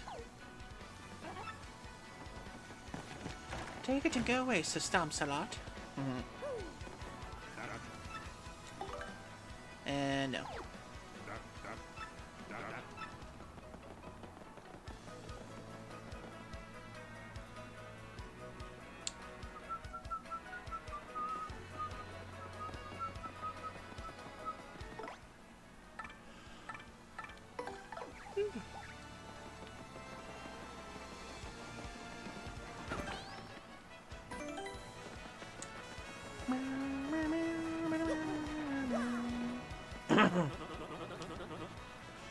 Alright, the voice again.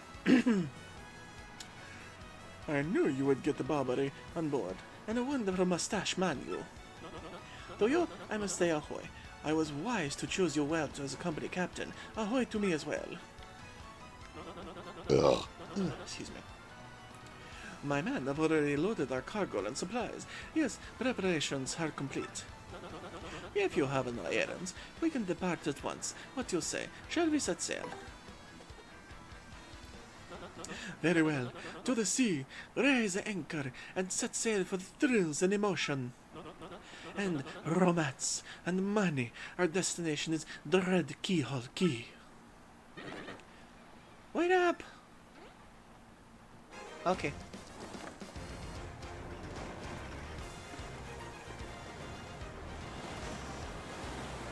This sounds eerily similar to Pirates of the Caribbean.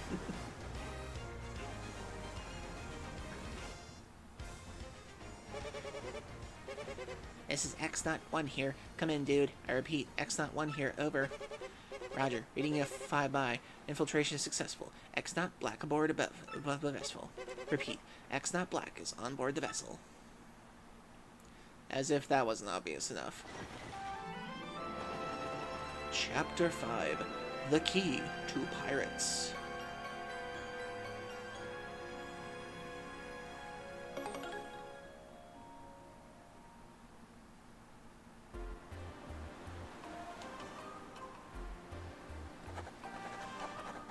Month, day, month, star, day, XO. Over the protests of my crew, the SS Flavion has set sail. Is this a voyage reckless, as they say? I must scoff, scoff. Flavio will show them guts.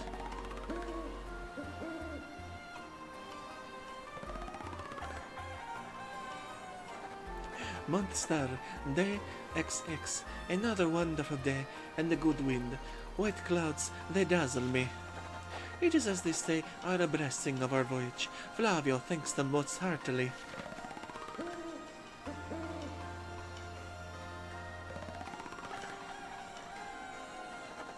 Month, star, day, X, music symbol. Things are going smoothly, perhaps too smoothly for my comfort. At this speed, we should reach our destination by tomorrow's sunrise.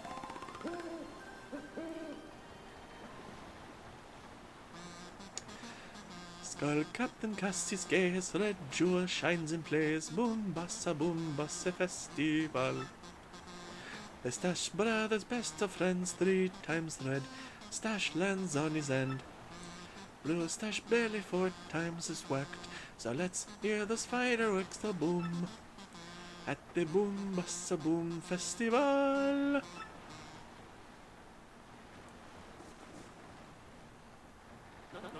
Yes, now we are talking. Flavio told you, did he not? Nothing to fear, no. The island's right before our eyes. Do you not see it? It is a mountain of treasure. Oh, I feel fabulous. Shall I tell you of my many tales of raw bravery? No, it is not trouble at all. There I was, locked in a deadly combat with the sea serpent. Yes, but even then I smiled, for I knew I'd prevail. Great, he started again. A tale of bravery, right? I heard this one yesterday. There's nowhere to escape to. We just have to listen until he's finished. Yeah, if you interrupt him mid-story, he absolutely loses it too. Why is the... What? Wait, what's going on here? The ship's stopping. Oi, Master Flavio. Sorry to interrupt your wicked story, but the ship stopped.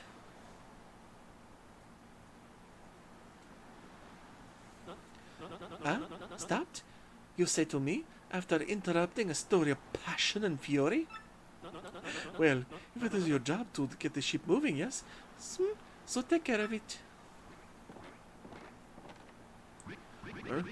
I see no issue with the ship itself, and I assure you I'm not so rusty a sailor that I would miss it. I'll investigate right quick. Wait a tick.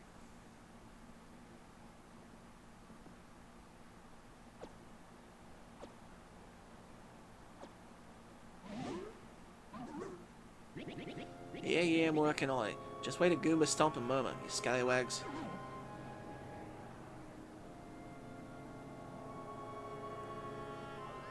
Huh? Oi, quit shoving, eh? I'm working over here. I said quit shoving. Ah!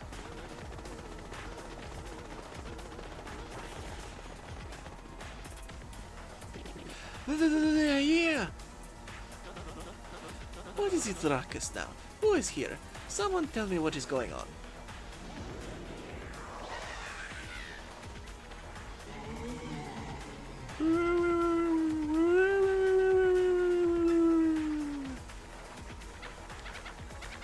No, they're upon us. The pirate ghosts. All them rumors were true. What do we do? We gotta get out of here. Ah! Do not panic yourselves. This is just a dream that we all are having. Awake! Quickly, move into the boat.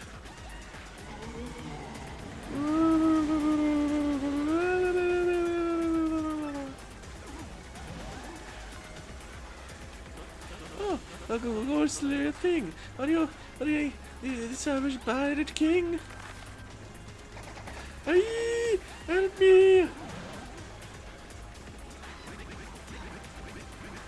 Woke up now, everyone. Remain civilized. Relax, don't panic. Relax, I say. You simply must take it easy. What? Ah! Barbary, no! Excuse me, everyone, if we can form an orderly line without shoving right after. Ah! Ah! We must get out of here. Abandon ship. Every rich, marvelous merchant for himself.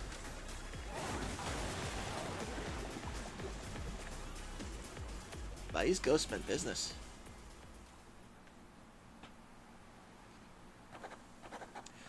Month, star, day, X star. Fortune from disaster, the kindly sea washed us ashore. What strange irony that this island, Keyhole Key, was our intended destination all along, no? And yet, we mourn. We have lost 3 crew members, including Admiral Barbary. It pains me to think that they were taken by the Pirate King, that ghostly thing. What happens to us now, huh? We may be lost without hope, stricken in the wilds. Month star, day X Heart. We have made a semblance of civilized life here. The ship's flotsam washed in, and now we have salty bread and other salty things. We can live for some time on the salty bounty of the sea, but then what, I ask? Month, star, day, circle, circle. We have built a few huts from the washed-up timbers. Port sweet as Flavion. At least the shanties keep us out of the wind and rain. We still have no sign of Barbary and the others, and my heart, she doubts. Still, despite my fears, we must continue to hope that they arrive somewhere. Month star, day, circle X. 3 days on the isle now, and the huts are all finished. We have carved a life out here, though we all dream of a life returned to Rogueport.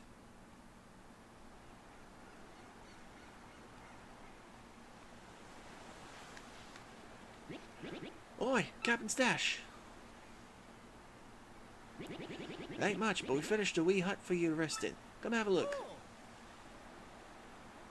Thank you. Miss Mouse.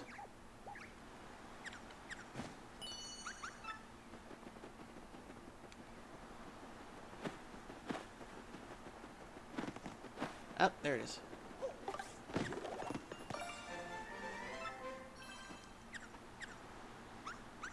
And nothing. Okay.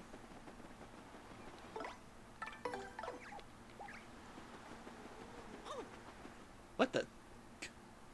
Did I almost trip? Yep, we were stranded on the island. Captain, please help us. Flavio and Papatch are in a huge fight.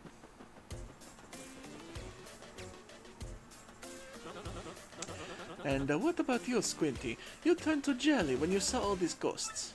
What are you talking about? You were the one quaking his boots, Fancy Pants. Wait a moment. Did you just call the crit Flavio Fancy Pants? That's right, Fancy Pants, Fancy Pants, Fancy Pants, Fancy Pants, Fancy Pants. Why, you little Cyclops! Flavio demands satisfaction. You, me, hammers, at dawn. Why, that's fine by me. I can't wait to put a few dents in those fancy threads.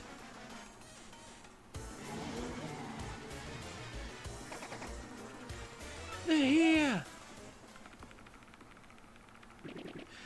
Captain Stash, them ghosts are back!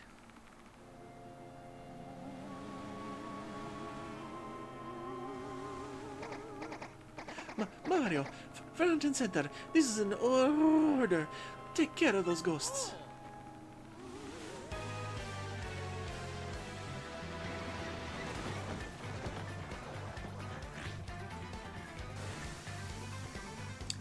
I think I'd better do Koops for this one.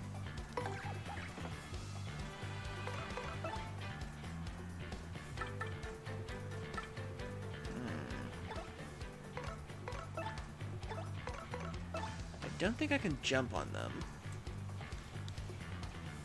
Pretty sure my spike badge doesn't protect against burning.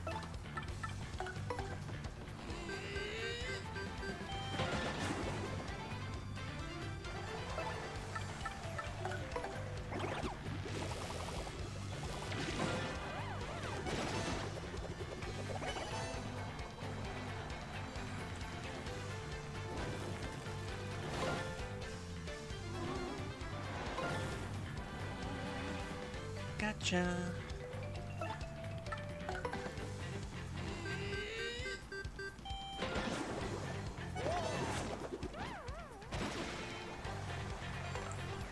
I forgot I should probably do the tattle.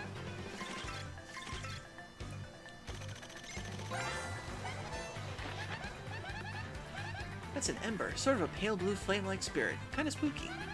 Max HP is 8, attack is 3, defense is 0. Of course, since this thing is a flame, touching it will hurt. Didn't Mama teach you that? Here's another thing you should probably know. Something horrible is likely to happen if you attack it with fire. Looks like it's susceptible to ice or explosive attacks, though, so that's something. If you get hit by a flame attack, it'll catch fire, so try to guard well.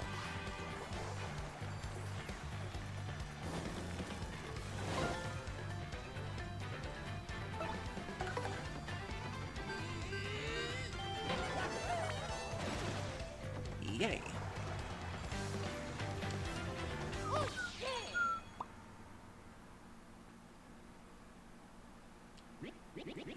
Yes, you bloomin' beast, Captain Stash. Too early to celebrate, no? There are Kinda hard to get his voice back sometimes. Too early to celebrate, no? There are surely more of them elsewhere, huh? Someone must investigate the rest of this island, yes, that is what must be. As leader of this expedition, I of course should stay here, on this brook, no argument. Ah yes, of course, Mario, perhaps you could handle the exploration of the island. Can do. That is my boy. I knew you would go forth with boldness. We count upon you. The eastern end of this island seems awful mysterious. Good luck, Captain Stash. Ah, it's gonna happen to all of us. Somehow they managed to make capitalism on this island. Hey, did you find anything? We gotta find a way back for us to get home.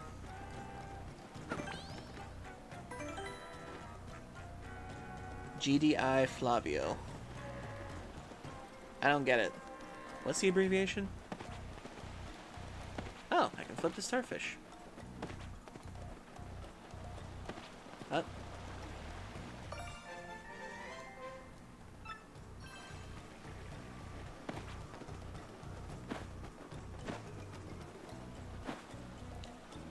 Oh, god damn it. That's a good one. Miss Mouse. Aha, there is something nearby.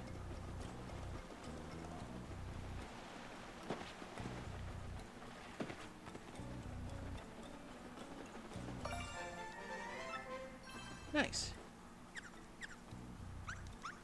Okay, nothing else. Actually, I should keep her around. We haven't seen her in battle yet.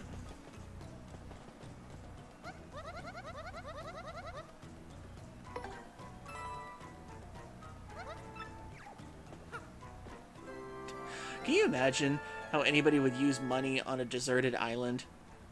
It's like, there's 50 coins in all on the island. And it's like, yes, I have 10 coins. In this island, I am a millionaire.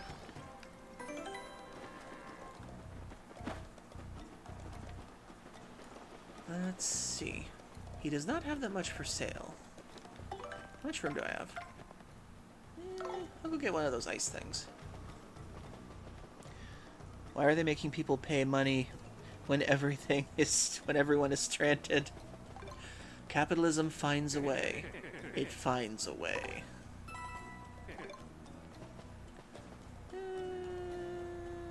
I just won't. I'll just get one more just in case. Do.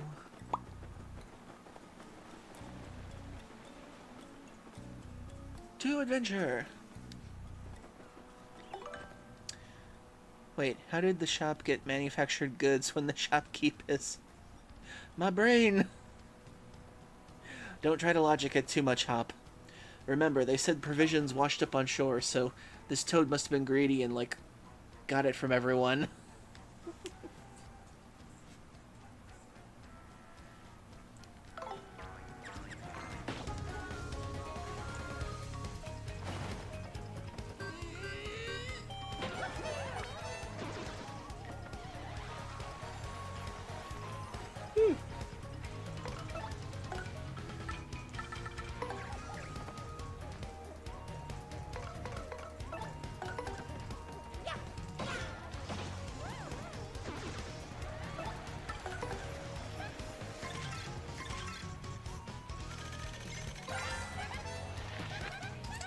It's a green fuzzy. As you can see, it's fuzzy, and it's green, duh. Max HP 5, attack is 3. This is similar to a normal fuzzy, it replenishes its own HP as it sucks ours. Ew, that's just the grossest thing ever. If you don't find the idea gross seriously, there's something wrong with you. Excuse me. The main difference between this and other fuzzies is that this one multiplies. You know, I bet this thing would look great sitting next to a gold fuzzy.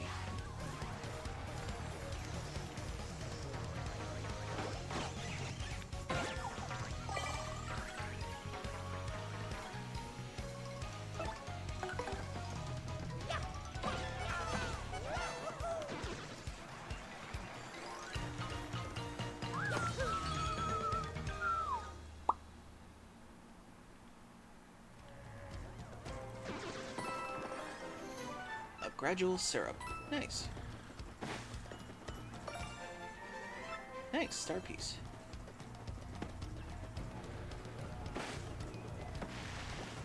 A mango.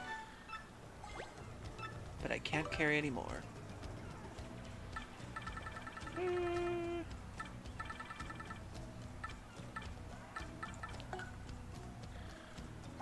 And we can get another mango another time. A head rattle badge.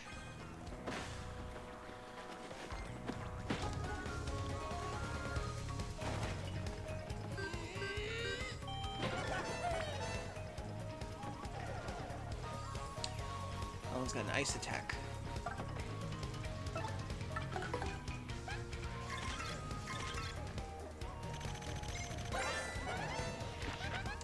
That's a flower fuzzy. Wow, what a totally pretty fuzzy, don't you think? Max HP 6, attack is 0, or attack is 3. This thing attacks by boinging and sucking out FP. How uncool, we need FP. Once it charges up its own FP, it uses magical attacks. Better beat it before it does. Oh, I just got it. It's a flower fuzzy because it sucks your FP. Flower points, duh. We shall art attack. By the power of art!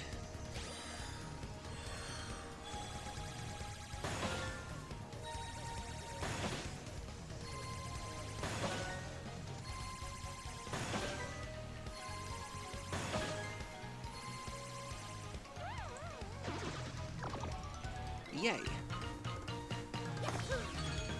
Art can be deadly too.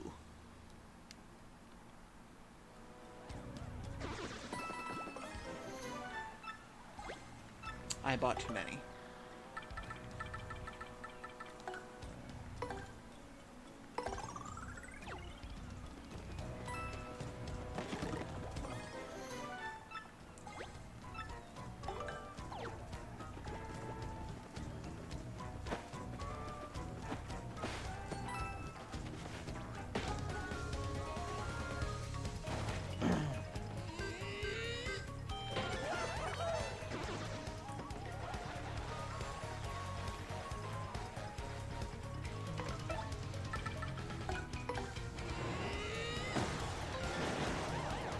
Haha.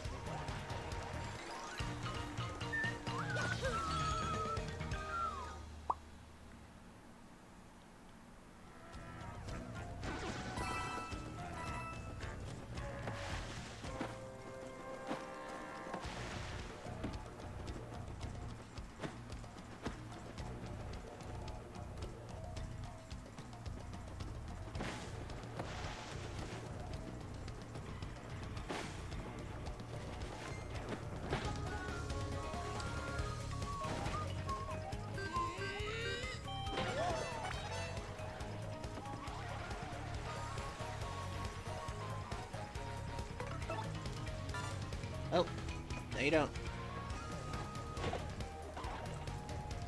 I kind of miss the scream they would do.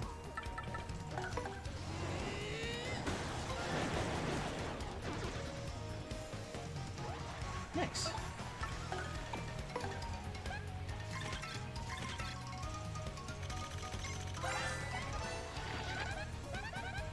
That's a putrid piranha. It's a poisonous piranha plant. That color is totally sickly. Max HP 10, attack is 3. It bites and attacks with super rank poison breath. Breath mint table 4. If you get poisoned, your HP will slowly go down, you know? Try not to.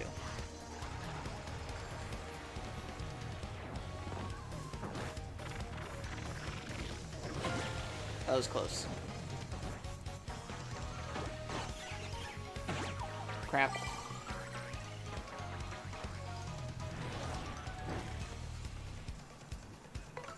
Thankfully, I have the spike badge on.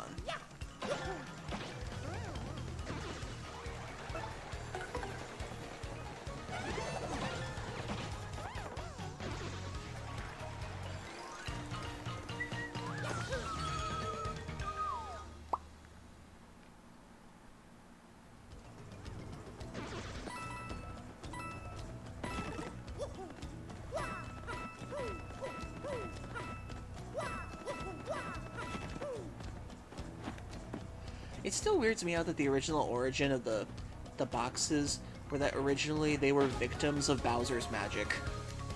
That they were the citizens turned into those boxes and power-ups.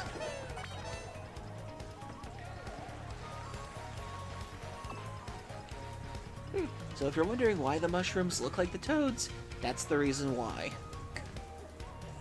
In the original game, you were literally using dead people.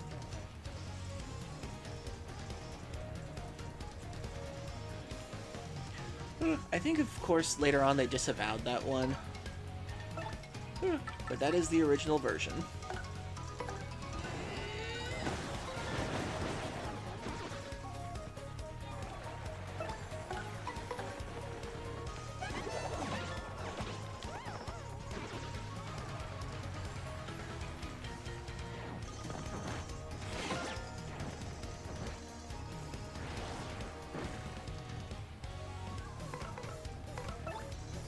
I better get some stuff back.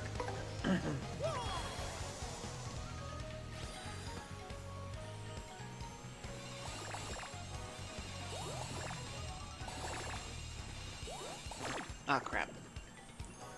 No, FP, FP, FP.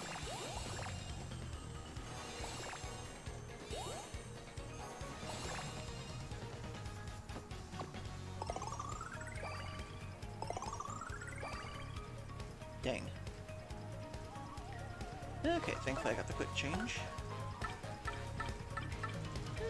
Let's do Miss Mouse for a second. The Love Slap.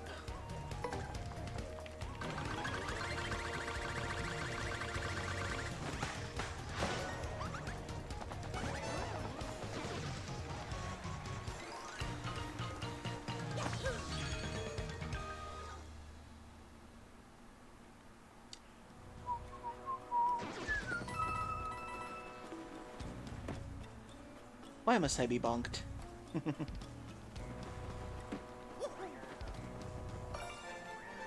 Oh, nice.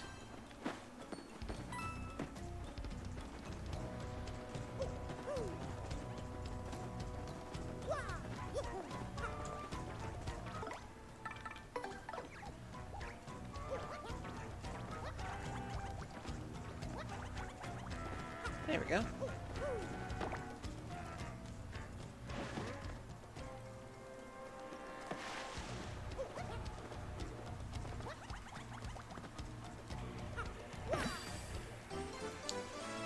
Nice.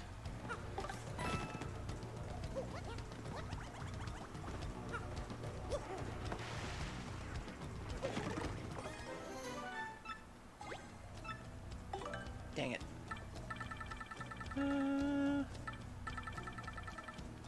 Yeah, we'll be okay if we just use one of these.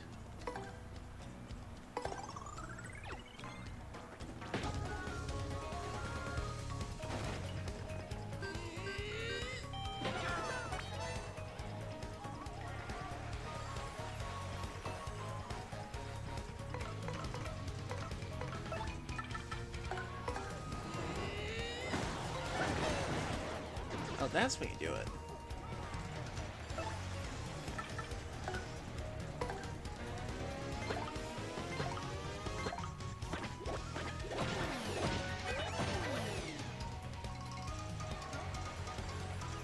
Ha! Now you're on fire and you're tiny. Damn it.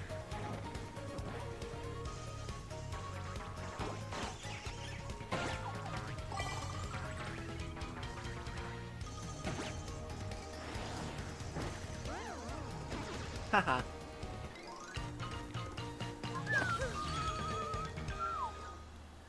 Being on fire is worse than being poisoned, I imagine.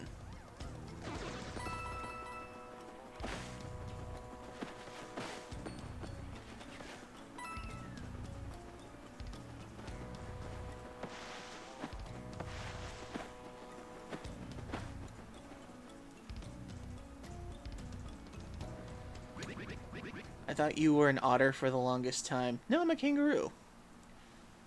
That's not the first time I've actually gotten that, though.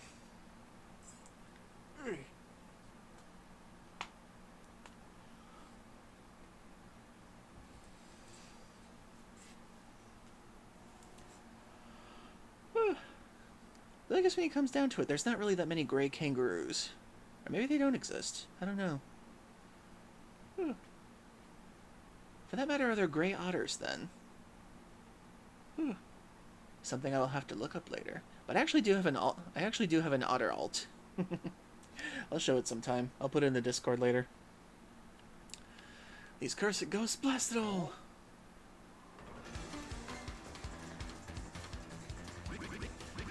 Bob Lover's blotches! Is that Mario over there? You're alive, old boy! Right, you came just in the nick of time. Get these two out of here this instant. Huh? What about you, Admiral? You gotta get out of here too! Just leave it to me, eh? I'll keep these ghouls busy while you get out of here. Flee, that's an order. Let me do what I must do. Now away with you! Ah! Well, Bobber here thinks it's the right thing to do. So what are we waiting for?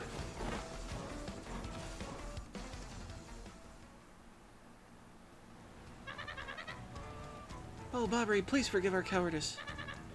We haven't left you and everything happened so quickly. Forgive us.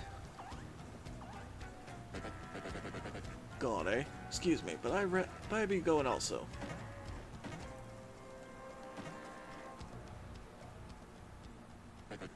And hey, you, out there looking at the screen. Yeah, I'm talking to you. It may be pretty obvious to you who I really am, but no telling Mario, or else. Literally fourth wall breaking to threaten the audience. Looking at the screen, has that guy lost it or what? I love the fourth wall humor breaking in this game. Dang it.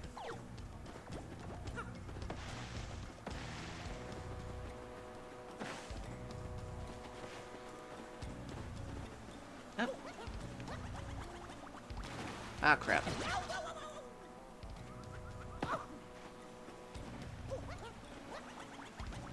I jumped a bit too late.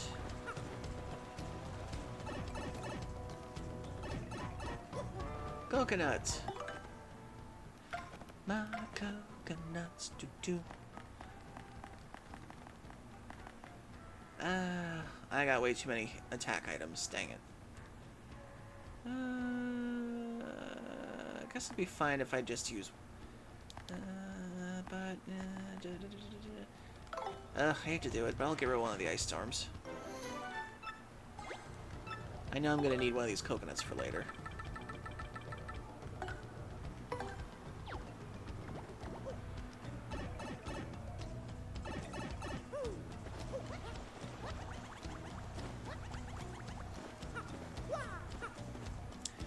He was like, yeah, it's obvious who I am, but Mario doesn't. Don't tell him.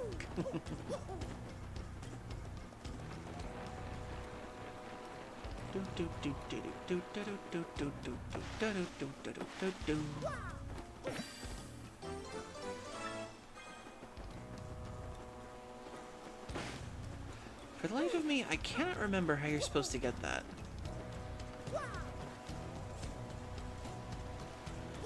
So I know you can't use the super jump for that later, but...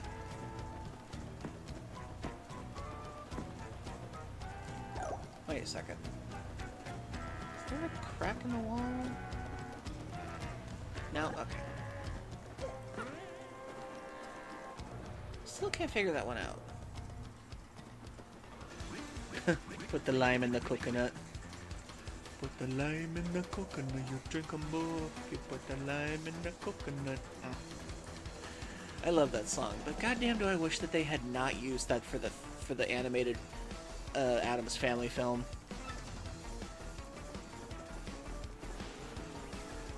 One sec.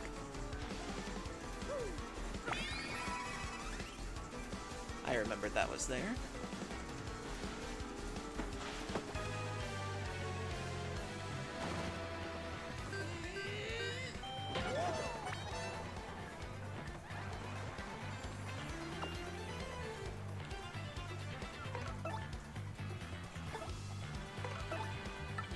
Finally use these ice storms.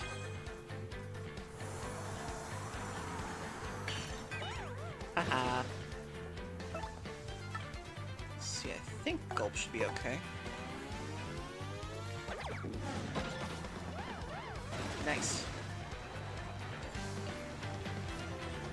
Roshi's vulnerability is legendary.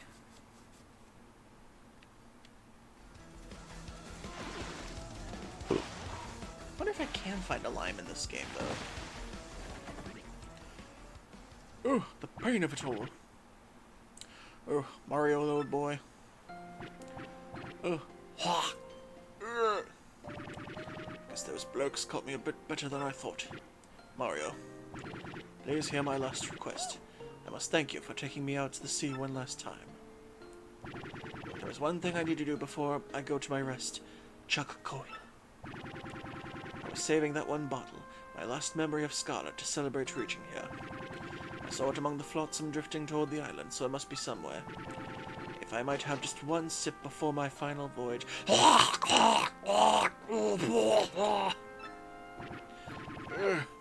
Get me that Chuck Cola, old boy.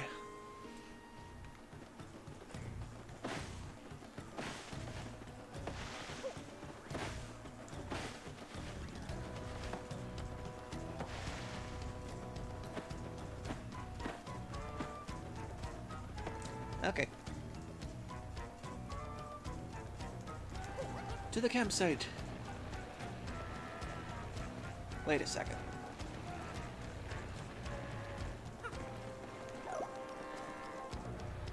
Oh my god, I'm such an idiot. I cannot believe I could not remember how to figure that out. The Ice Power Badge. Make Mario damage-proof when jumping on fire enemies. Oh my god, that's what that is.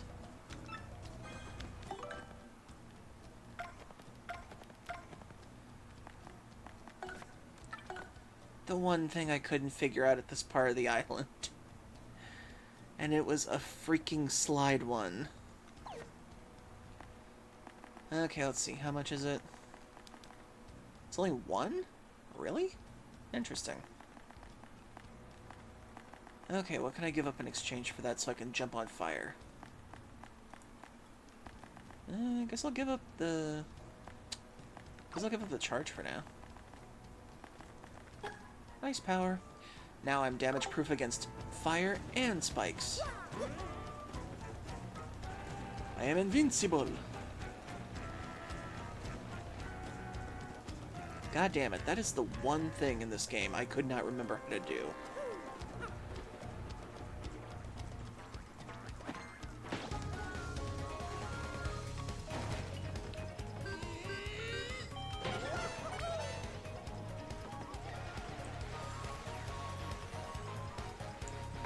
And not to set you all on fire.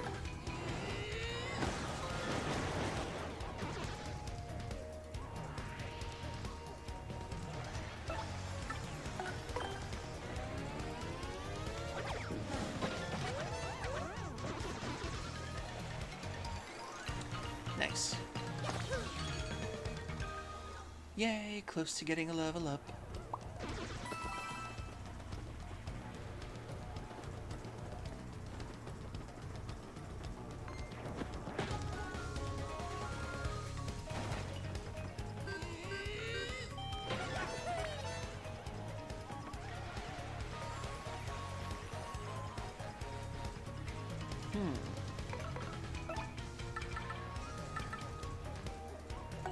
Earth Tremor should do it.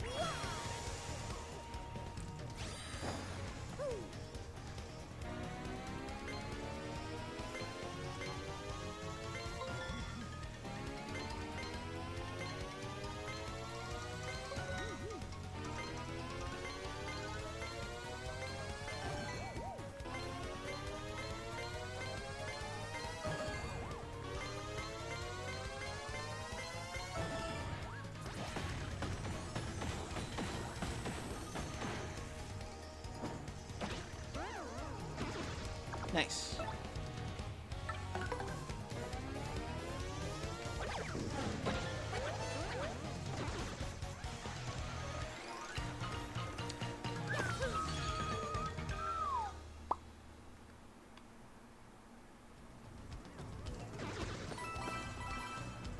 Oh, sweet, got some flower points too.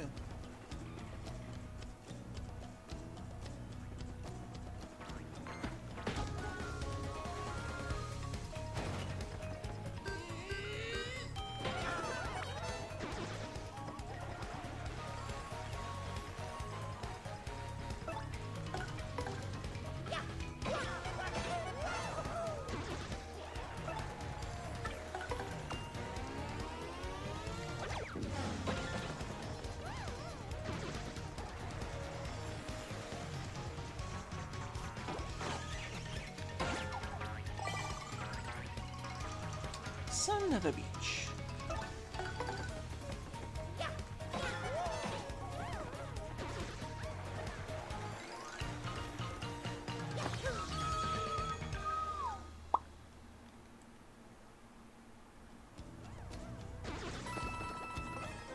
Ooh, a slow mushroom.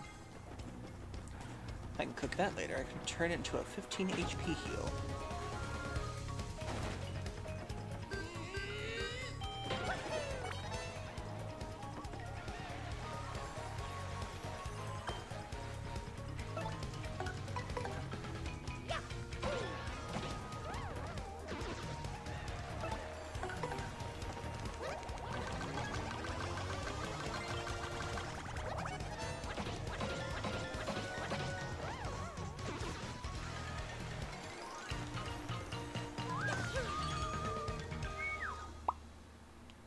More star points to go. La la la.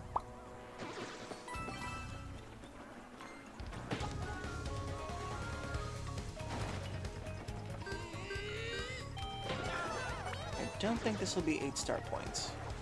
Dang it.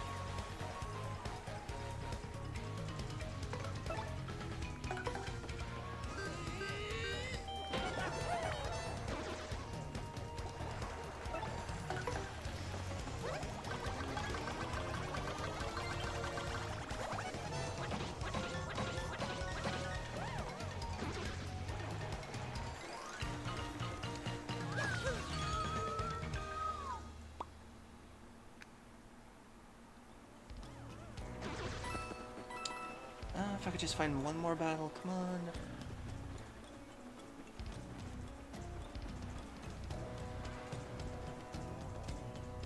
One more battle, one more battle, one more battle. Ah, there you are.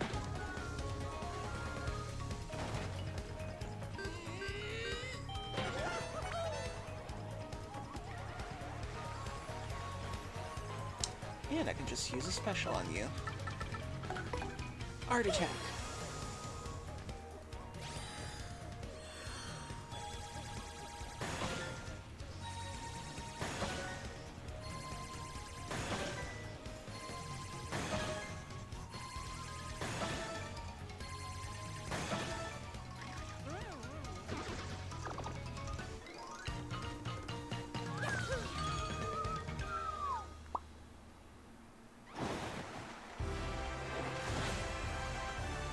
Level up!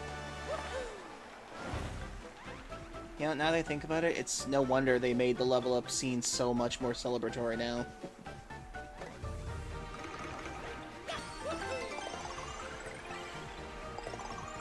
Now I wonder if this goes past 30 in badge points, because if I remember correctly, in the original game, you could only go up to 30 badge points, I think. I think that was their way of limiting you.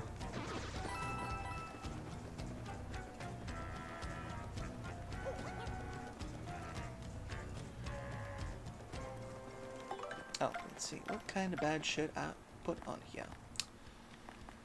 Let's see. Ice Smash, Head Rattle.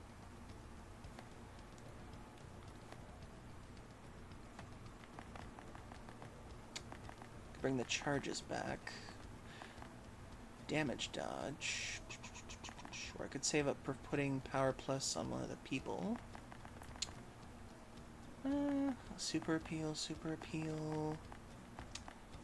Timing tutor.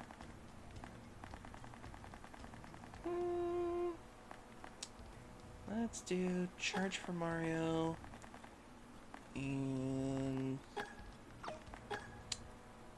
super appeal for now. Just no wait. Yeah, for now.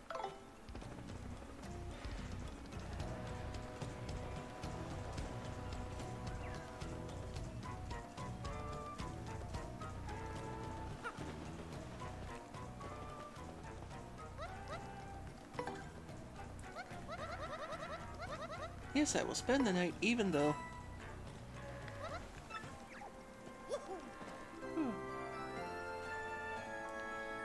Even though my friend is dying in the forest. And I just remembered I gotta level up, so I was already healed up by then. Damn it. Oh well. Ugh. Ooh, excuse me.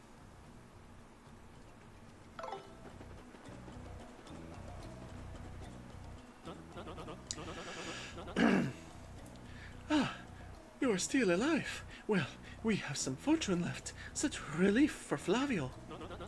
I thought some jungle beast was snacking on you. Well, everyone is accounted for. Now wait one moment. Am I wrong? Or are we still one man short?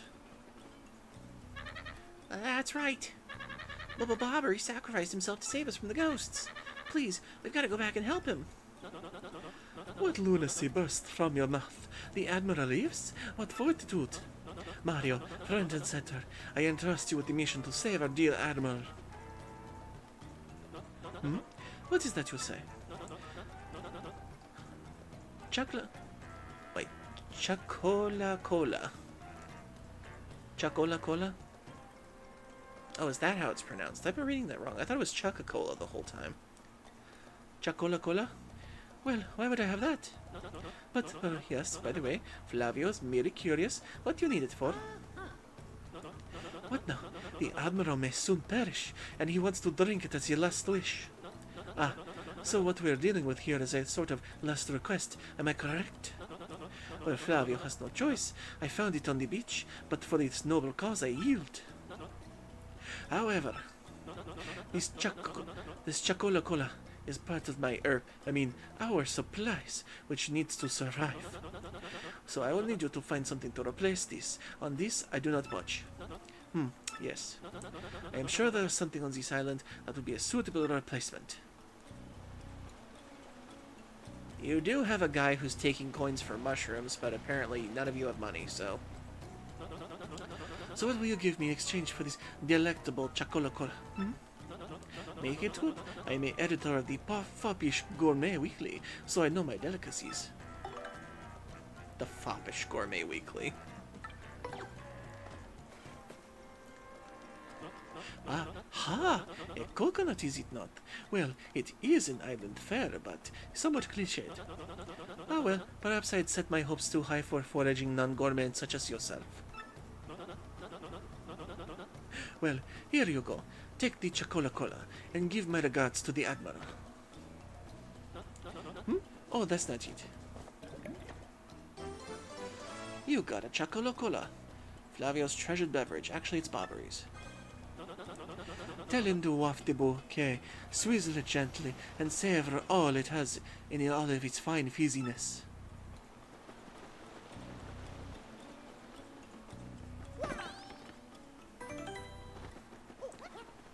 Hi-ho away!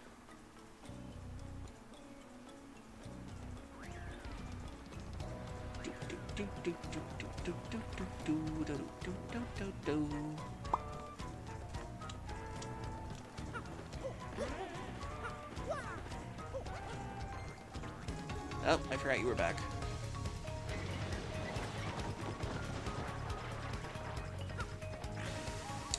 And we have to kill you first.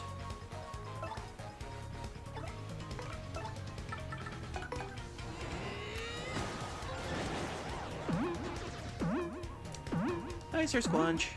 And thank you for the stretch and the hydrate. Oof, I need to do that. Oof.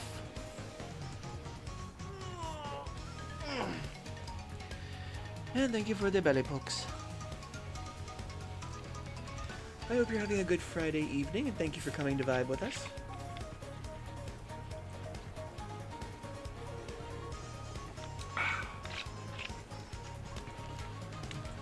Ooh, excuse me. So how you doing? Hope you're doing well.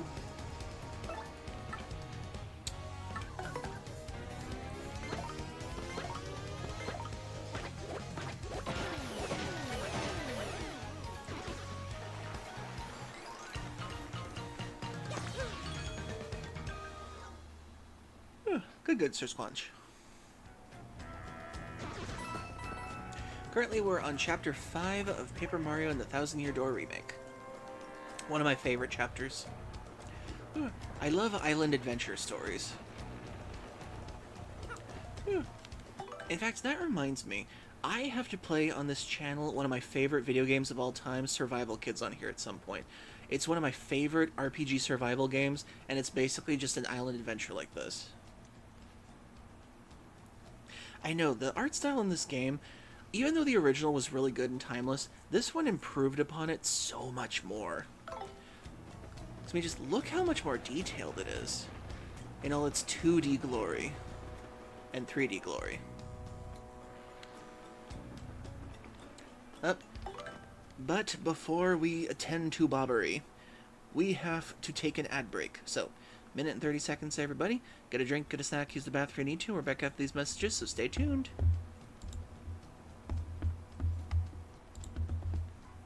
Complete all. There we go. And really quick, I am just going to put this on BRB. Play some music for a bit.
Okay, I'm back.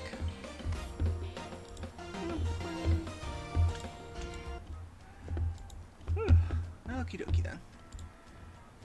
I have returned. And back to the game.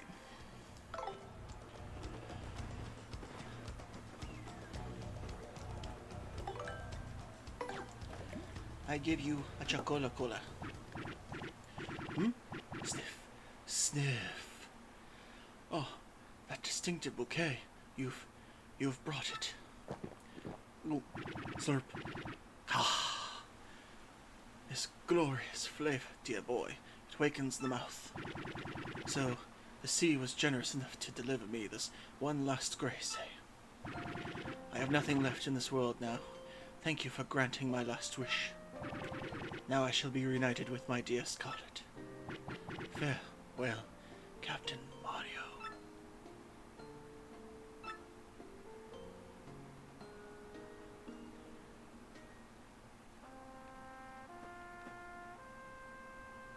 Huh?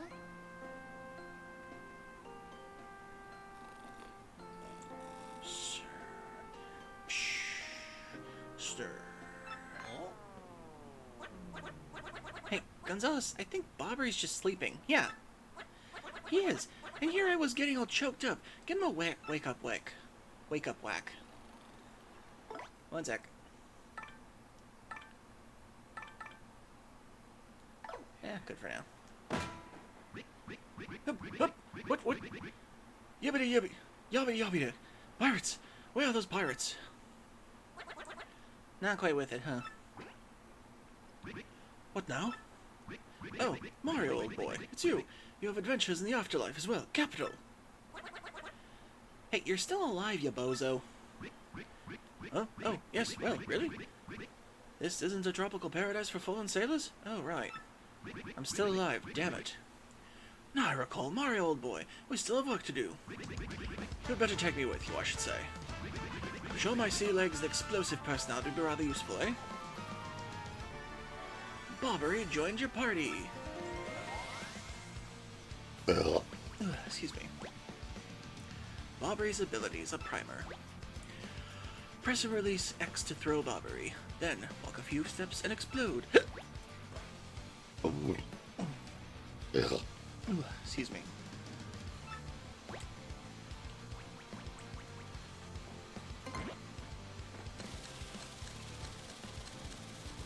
Boom! Proper aim, you can even toss him up to higher elevations. Toss Bobbery to the high ledge and activate.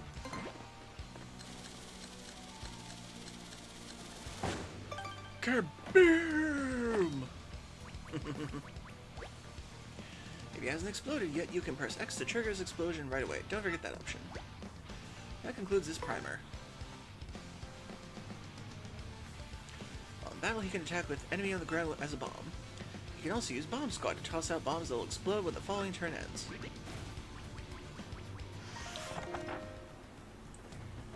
We finally got a bomb! Or a bomb.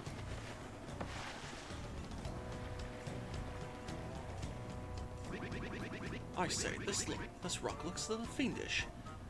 Grinning skull, and there's a spot you could insert something. I feel certain I've seen something the same shape as an indentation, but I can't bring myself to mind to blast it. Oh.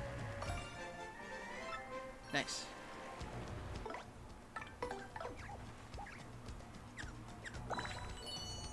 Ooh. A spite pouch. I'll sell that later. Okay, that's all.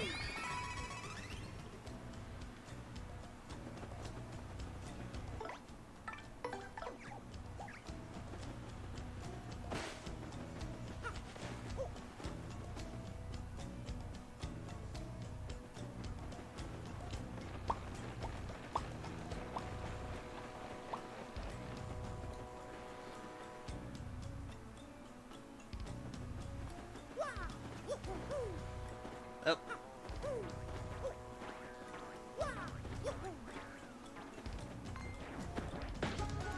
Okay, time to test out Bobbery.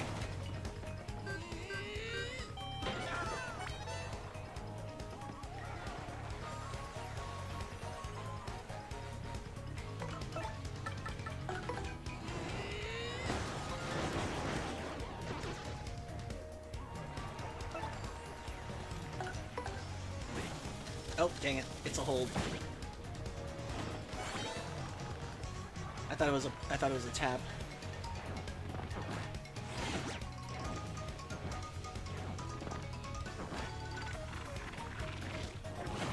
Damn it.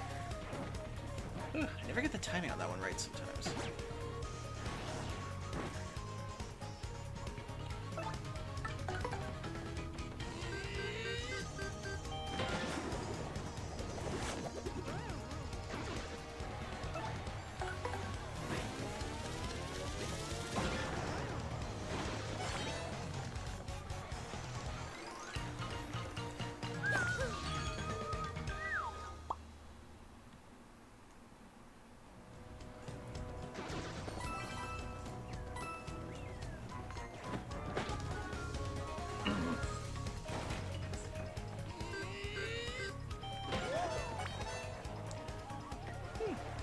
So what have you all got planned for the weekend, if I may ask? For me, mostly it's streaming, mowing the lawn, and trying to catch up with commissions in order to pay that last bill I did.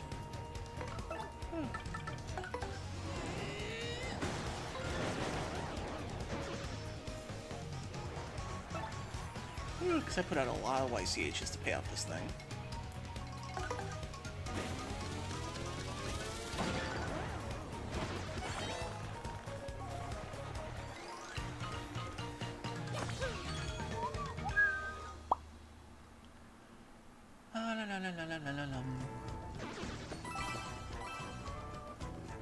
And I've got to figure out what to play after this game, because...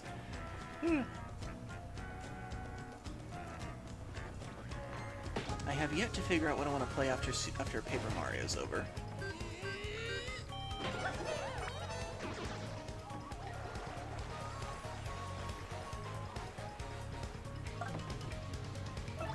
Let's try Bomb Squad.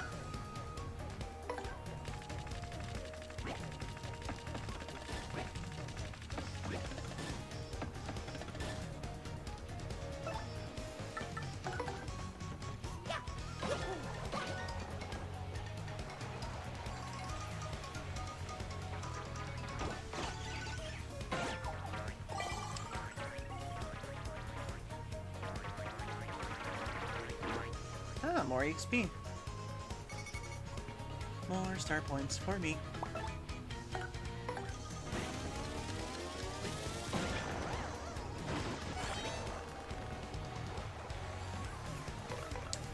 I'm gonna let that one play out.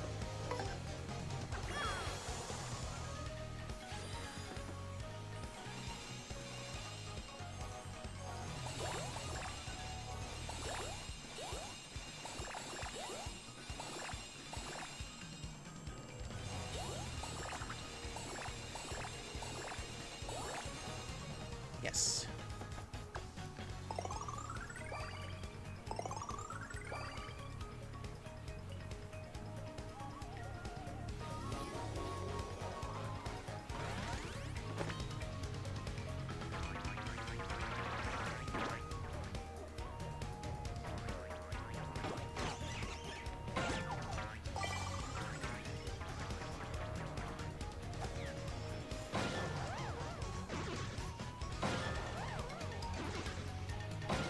Ha!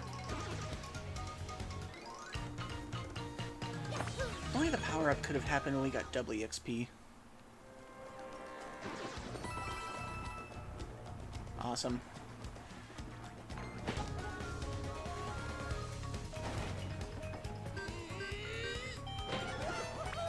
Stylish.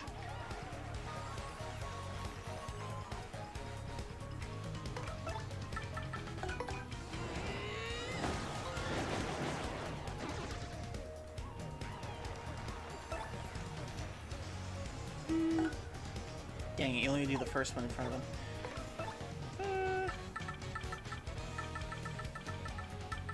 What the hell. Might as well use some of these attack items, they're just taking up space at this point.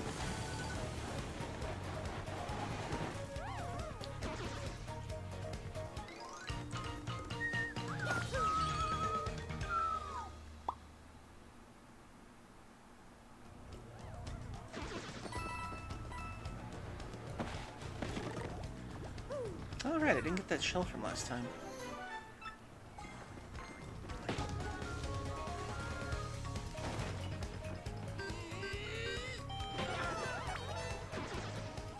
I'll have to think of another poll to put on the Discord. And if you're not joined my Discord yet, you're missing out on a lot. We have a tiny little community where we all share art, talk about things, and I try to post my schedule and keep things up to a minimum. Probably should have said that last part, but still, I try my best. I also do chat voting. Yeah, that's something I'm really having a hard time calling everyone here. I don't know whether to call you viewers or something else, because I don't want to call you followers, because it sounds weird. And I want to call you fans, because I feel like you're more friendish than fans. For the most part. I guess I just call you viewers for now. And I do a viewer poll on my Discord to make sure to see if everybody wants to see me play certain games, and it's actually been successful a few times. The last one that won was KO Kangaroo and what was the last game before that? There's another platform, I think. Oh yeah, that's right, Klonoa won. That's right. Both Klonoa games won the last time. Which were surprisingly short.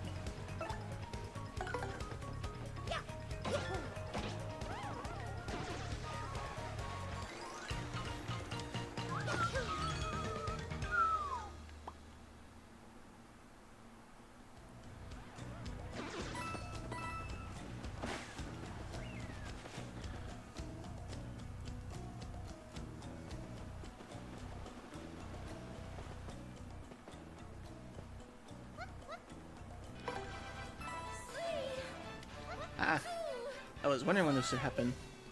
And hey, Roland! The balloons! Puff mode activated. Hope you're doing well tonight, Roland.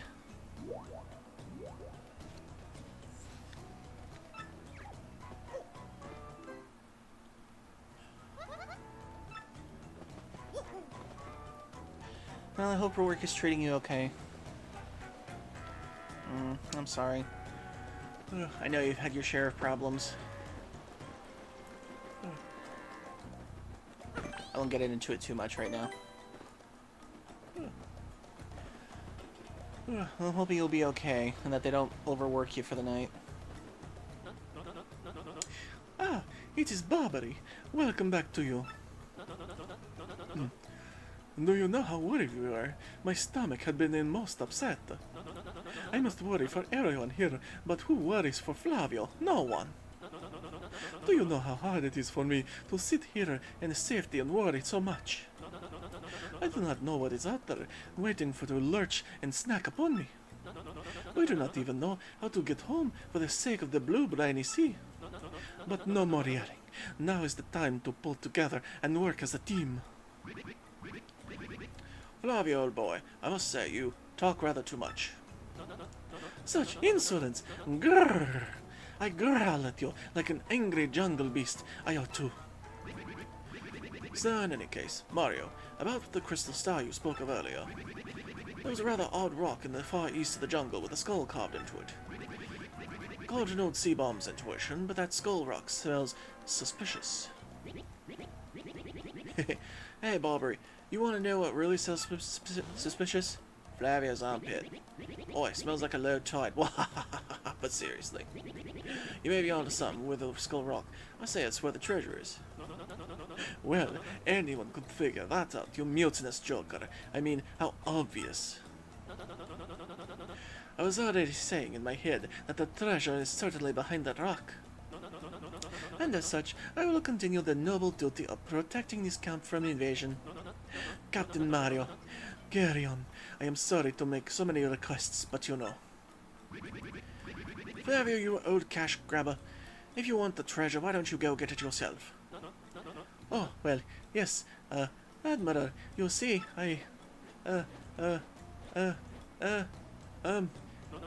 insert excuse here. Well, yes, you have a point. Let us decide this fair and square, shall we? Listen to me, everyone. Who thinks I should go along to investigate the Skull Rock? Oh, heck yes. Yeah, take him, please. Have fun out there, jerk. Off with you.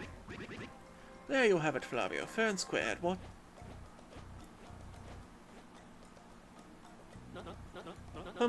No, not fair. Flavio hates you all. Flavio will join you for a short time. Yay! More people following. This is something I really love in RPGs. I love it when the party members follow behind you. It's one of my favorite little things I love about RPGs. Like, whenever they combine into one, it's okay, but I love it when they follow you for some reason. It just ticks something in my brain.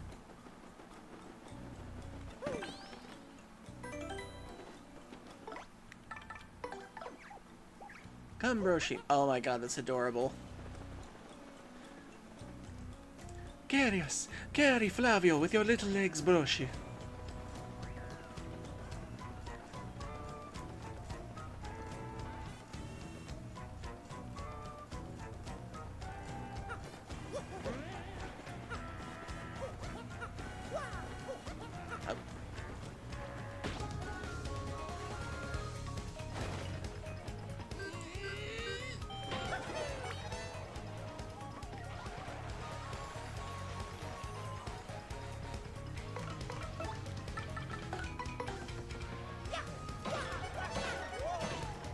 Damn it, I shouldn't have done that.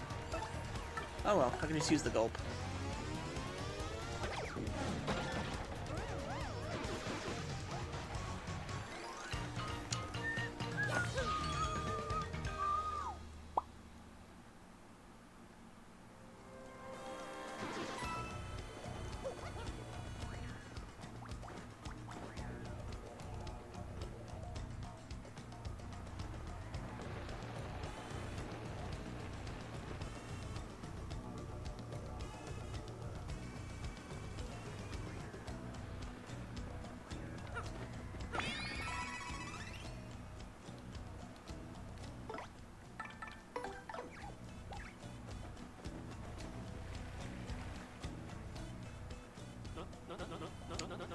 Ah, now what is all this? A dead end, taunting Flavio with his dead endness.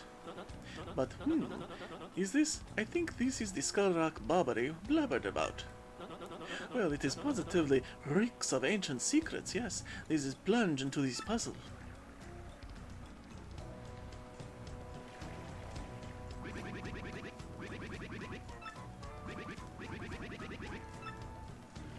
Yep, thought so too.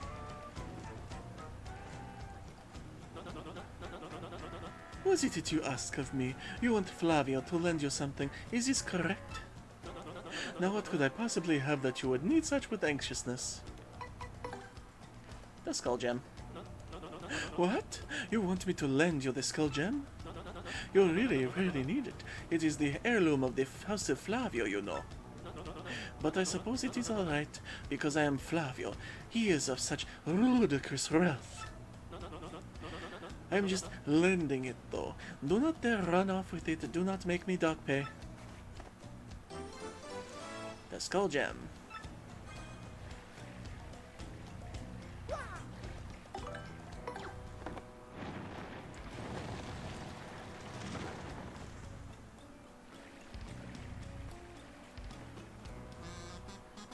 Skull Captain casts his gaze, red jewel shines and plays, boom bassa boom festival. Stash Brothers best friends 3 times red, Stash stands on his hand.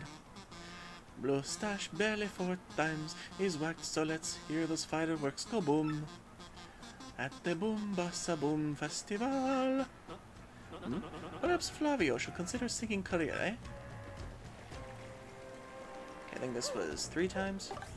1, 2, 3. There we go.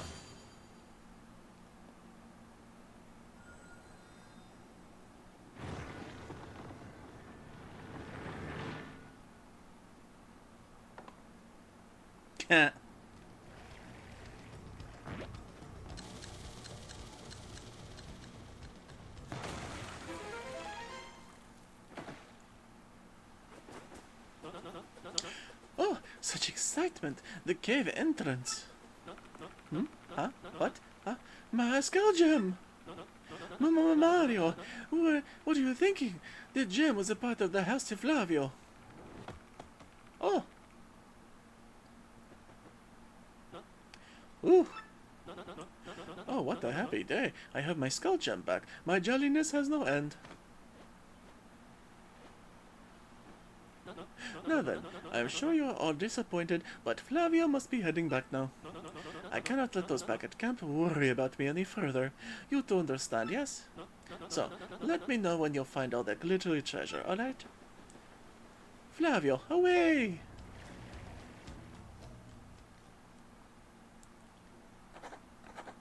Month, star, day, circle, music note. Scoffing at danger, my brave explorers entered the cave. Will they actually find the pirate treasure, the Pirate King's treasure? I tremble with anticipation.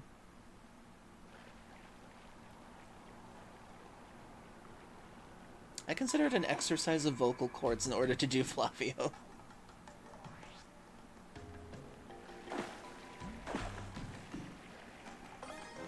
Aha! Ruin powder. Temporarily confuses all enemies, hindering their actions.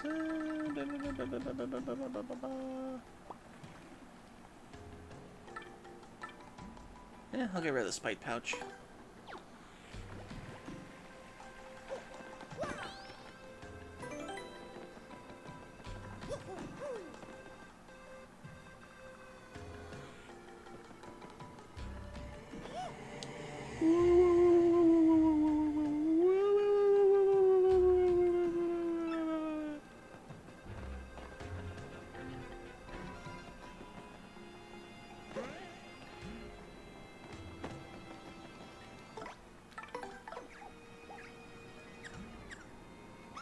Okay. Making sure. Now with my ice proof, I don't have to fear fire.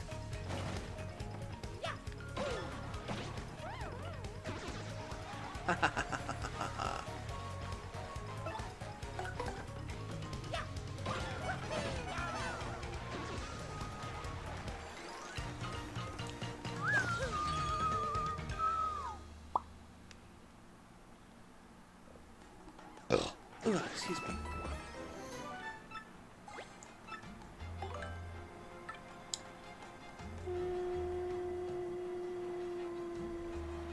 Yeah.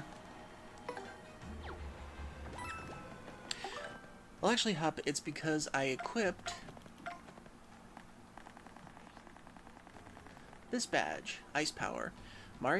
Make Mario damage proof when jumping on fire enemies. Attack power against fire enemies increases by 1, and damage taken from fire enemies drops by 1. It is a pretty good badge. I just got it on the way into this place.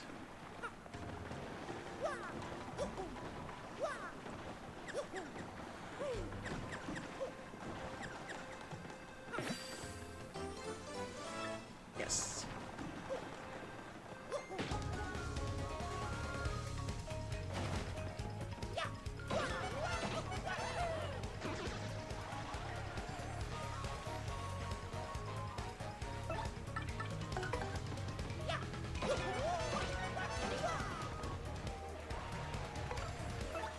And swapping partners, let's do Koops.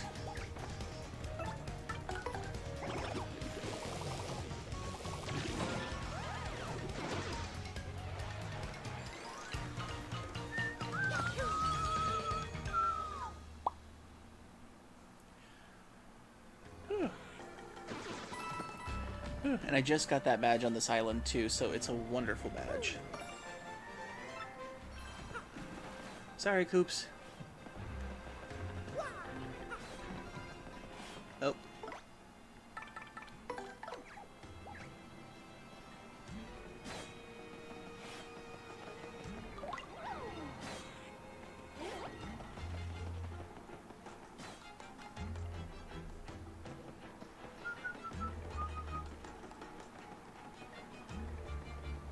Oh.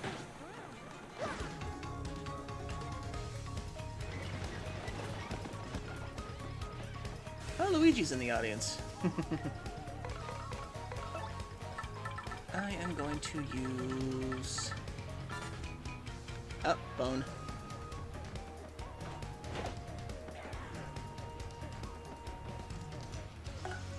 Thunder Rage. Huh, they're not that strong.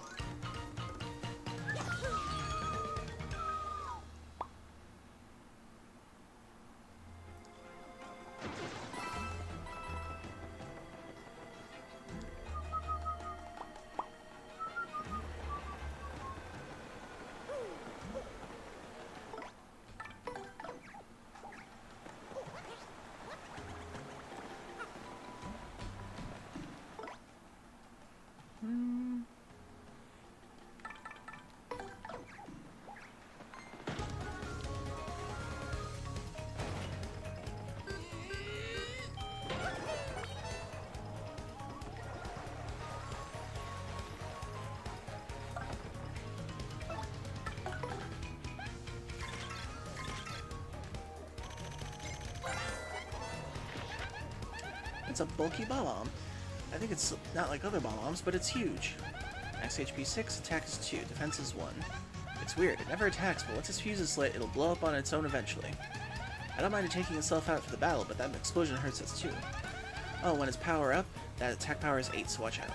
Fire and explosions will make them blow up immediately, so I guess setting it off early is one strategy. You can run too, but if you're gonna fight, you better beat it before it goes off.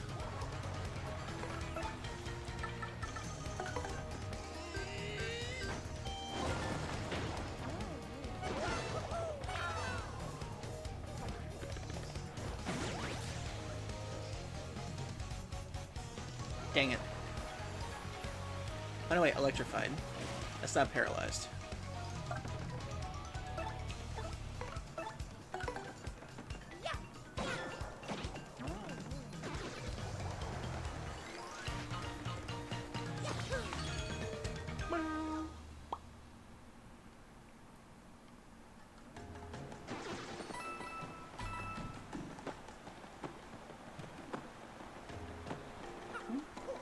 Just in case. Hello, Flame. You can't hurt me anymore. Although I don't think it affects my partner, though.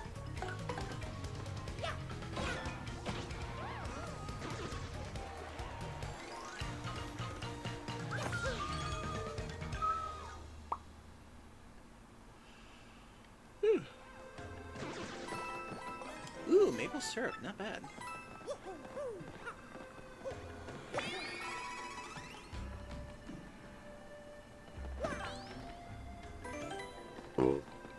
Get a key for that area. Nice. Oh wait.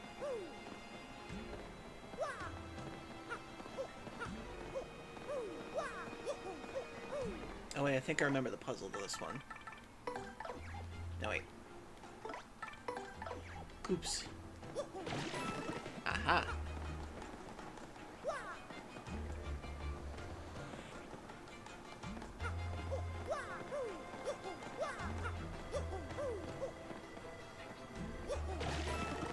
Aha!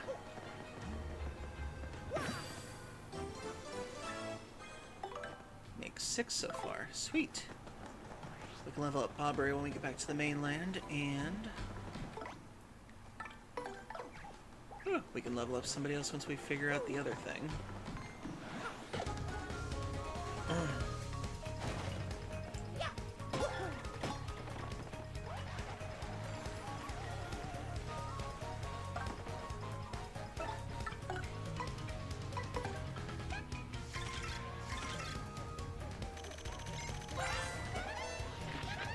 That's a Buzzy Beetle. Aw, that's kind of cute. Max HP 5, attack is 3, and defense is 4. It's got pretty good defense, except for fire explosions don't hurt it whatsoever. But if you jump on it, you can flip it over and it drops its defense down to 0. Then it's at our mercy. Ha! Don't hesitate. Jump, jump, jump, jump, jump, jump, jump, jump.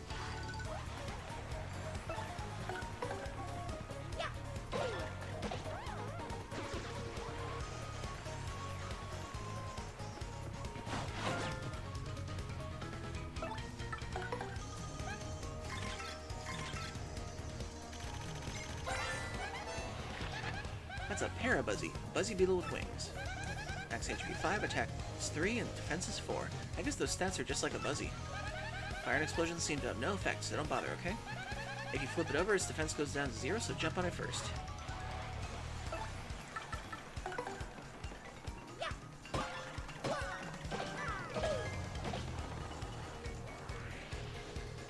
Ah, crap.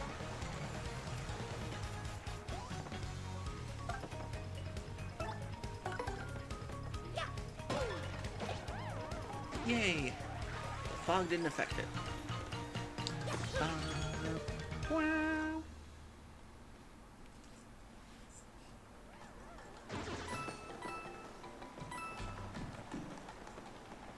Oh. Got it.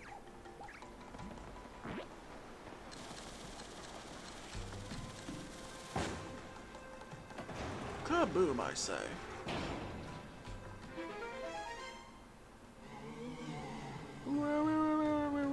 Turn back. Go no further, or you will never leave.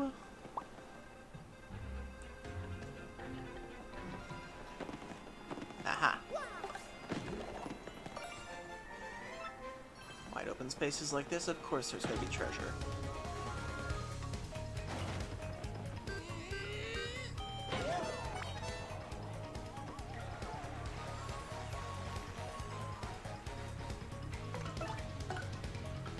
Let's switch you for...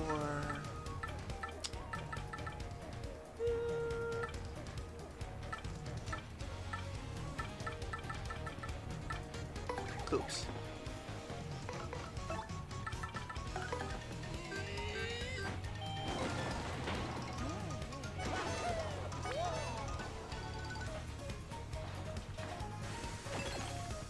Haha.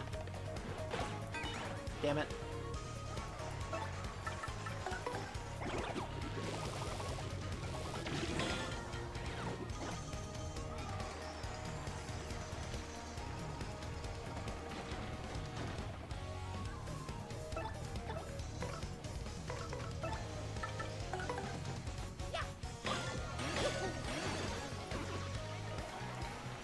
There we go. So close to another level up. I can practically taste it. I'll get rid of the curd shell.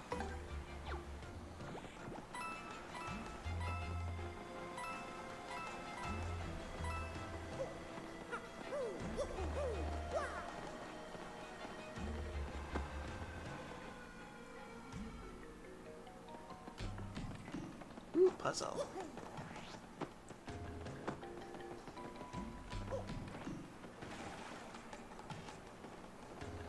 Okay, I think I get it.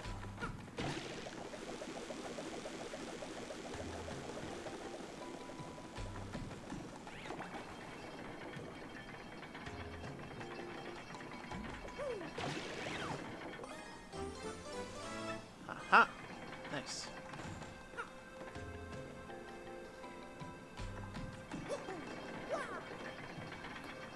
Shines bright.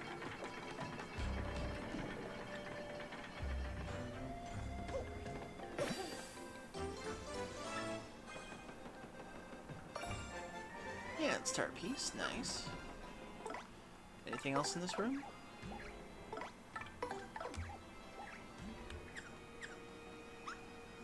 Great.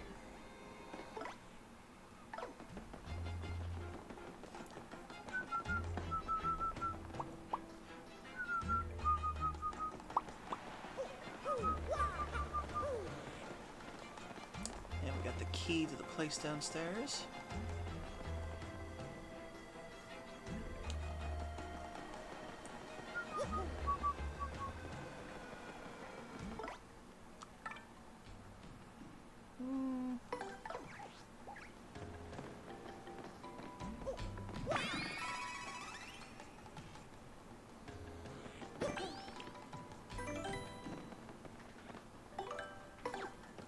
Zekarato key.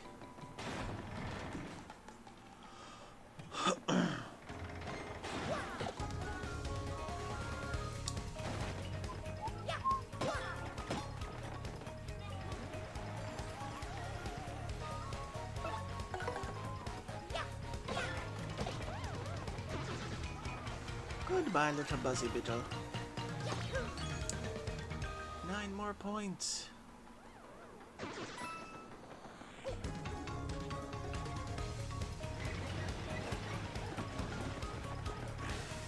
Ooh.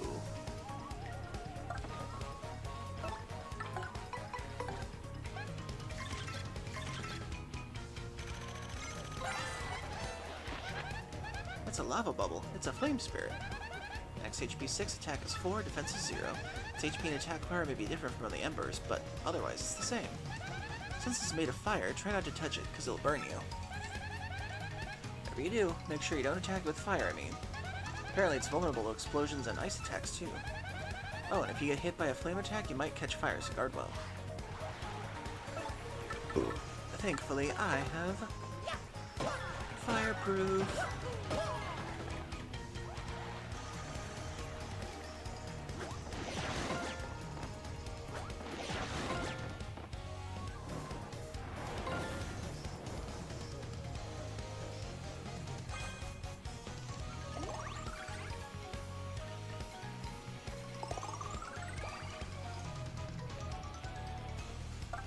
Okay.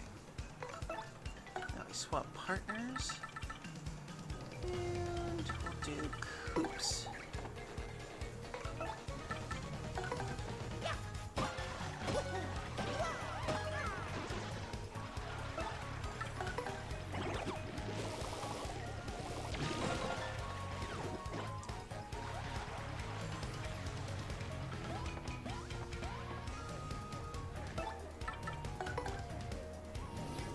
Nah. Bonus. Hey, Ruby. Thank you for the hug, and welcome in. We are currently playing Paper Mario and the Thousand Year Door. Hope you're doing well, and thank you for coming to vibe with us. Yay, we got a level up.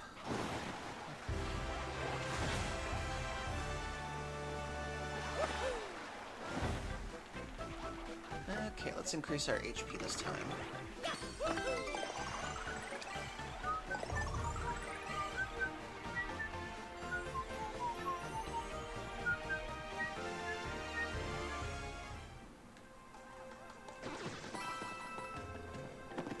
Aha, I knew it.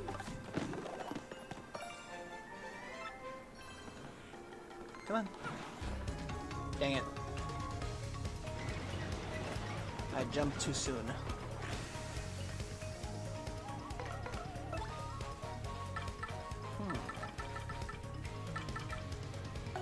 Ah, what the hell.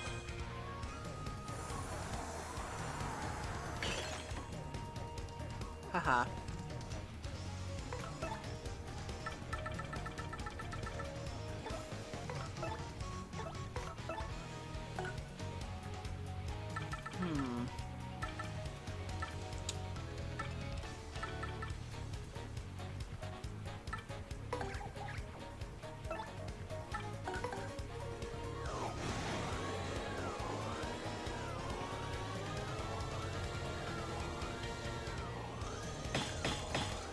Oh, damn it.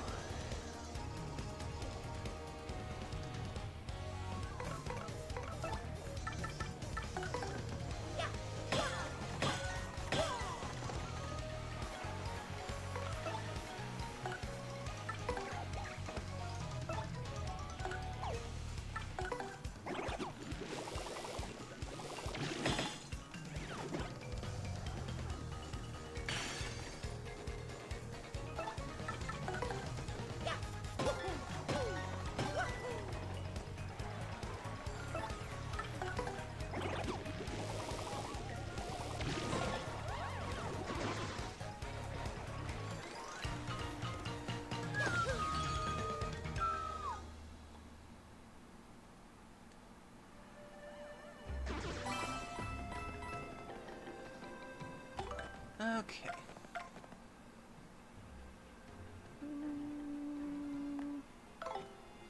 That should be okay.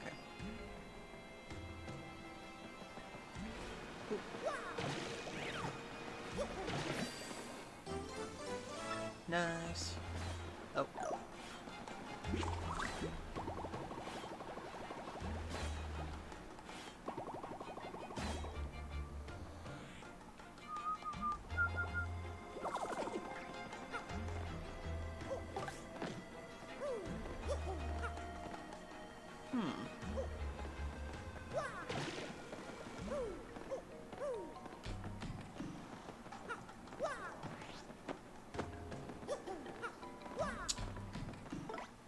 Huh. Well, dang it.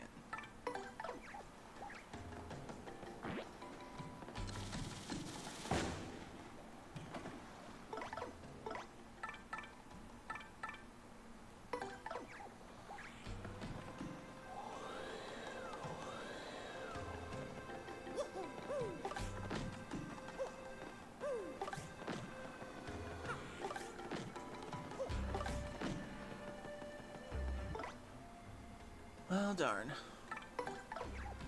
Can't remember how to get that one. Maybe I need a power up for that later.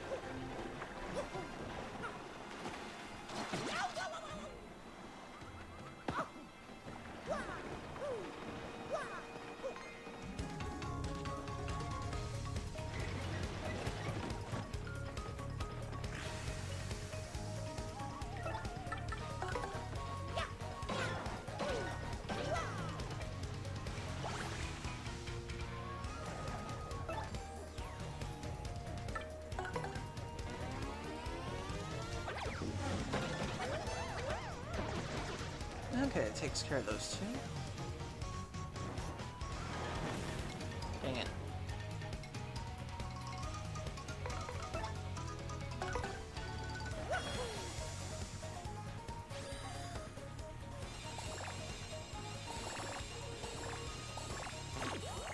Uh-oh. Come on, come on, come on, come on.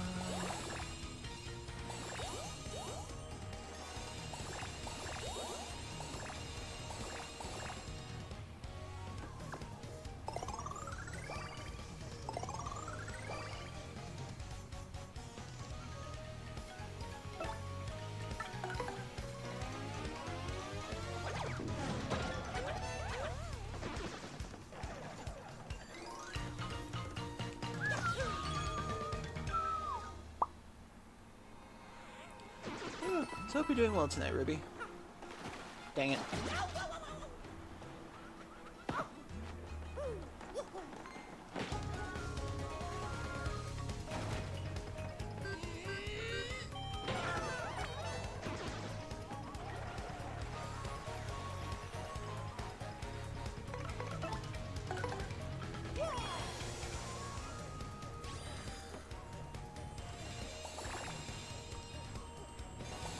Uh-oh. Flowers, flowers, flowers, flowers, flowers.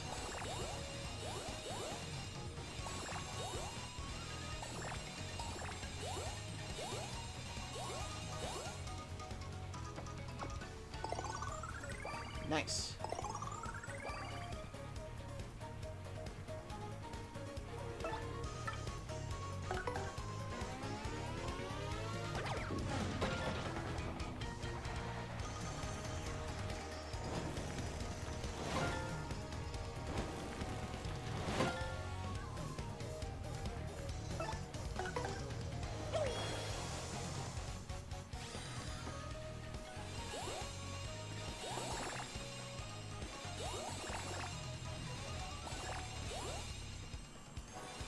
That was so close.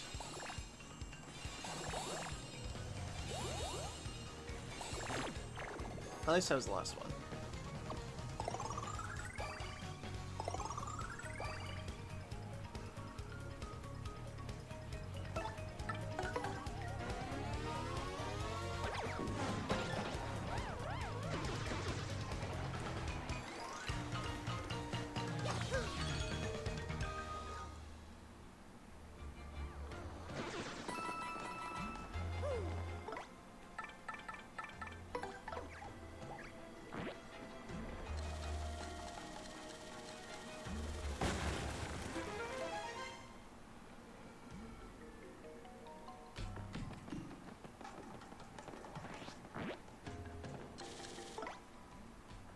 Why did I press that?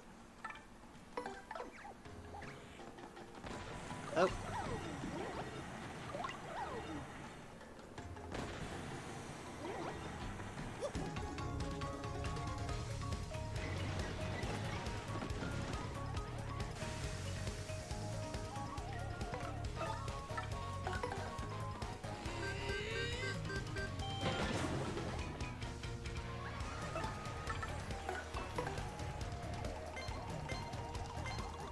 Dang it, wrong one. Oh. Excuse me.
Nice.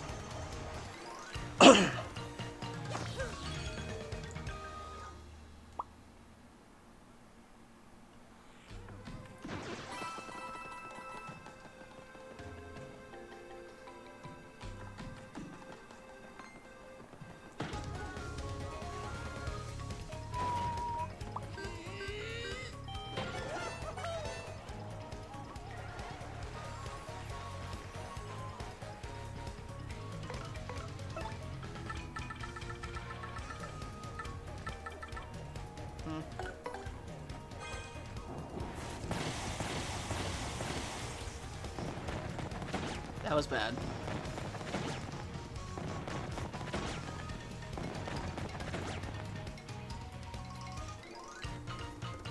Oh. Oh, that hurts. Because I exploded them, I don't get star points. Oh, that hurt.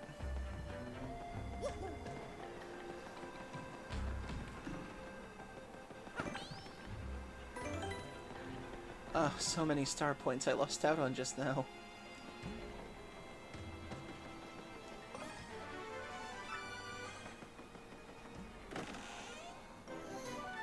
Nice. Anything else?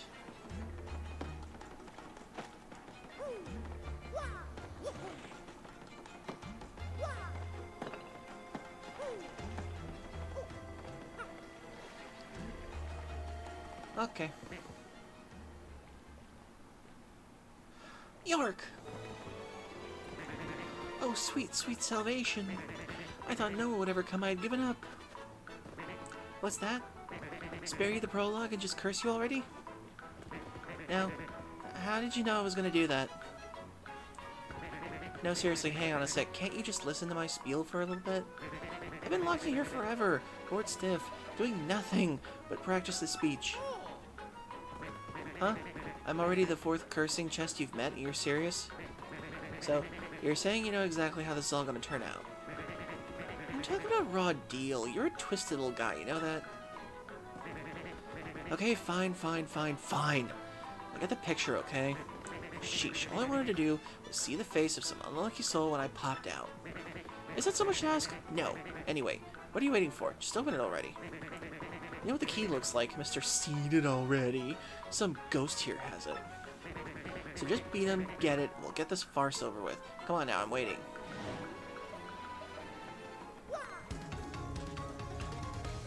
Poor cursed chest person.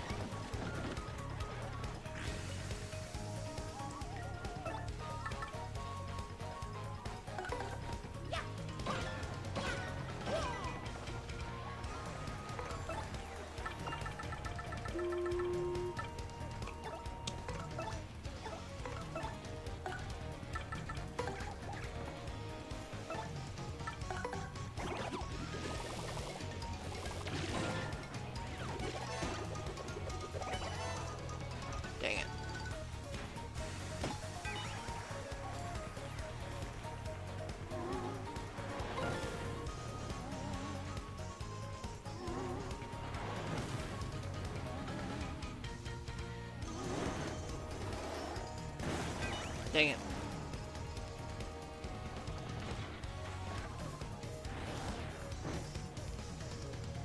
Poor Coops.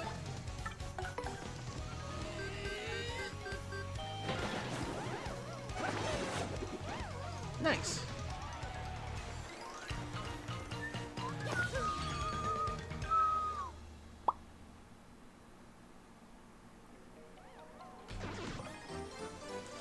Got the black key. Yeah. Whoop-de-doo, you got the key. Party time. Now let me out already. Alright, here we go. Since you're just itching to get this over with. Ahem. Wait, fools.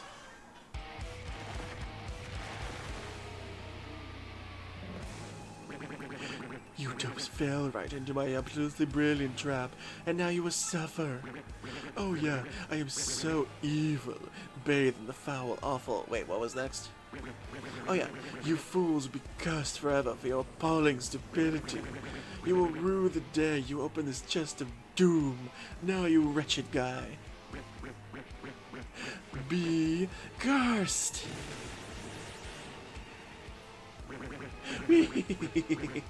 Now you're cursed, but good. Suffer, suffer, suffer.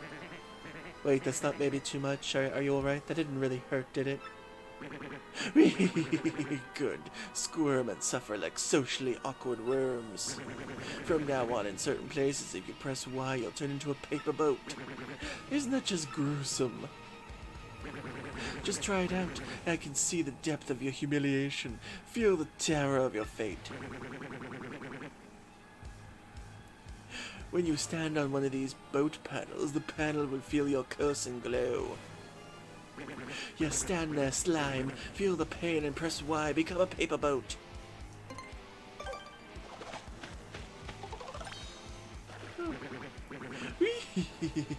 Oh yes, such suffering. Do you feel the horror? Now you're a piddly little boat. You float on the water, people will laugh at you, and you will be spit upon. But it only works in certain places, so don't worry, it's not too bad. You can control your paper boat self with the left stick. I will allow you to master your shameful buoyancy.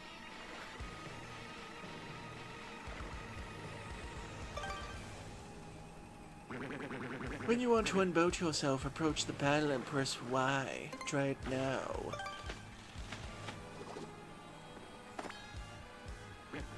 Okay, I was in pain. Yes, your pain is like a tasty banquet to me. Do you understand your doom? Then off with you, you jaded, cursed boat guy. Oh, and hey, listen, thanks for letting me do my thing. I feel better.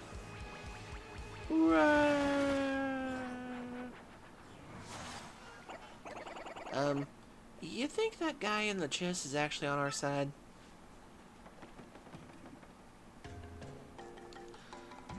I love that this one was like, yeah, we've done this 3 times already.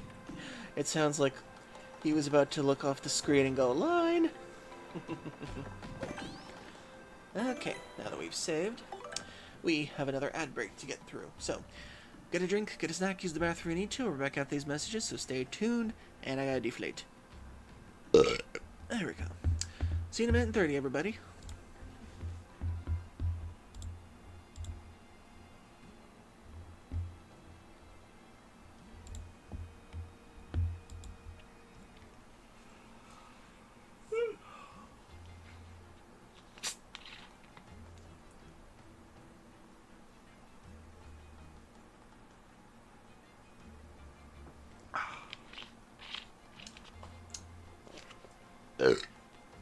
Excuse me.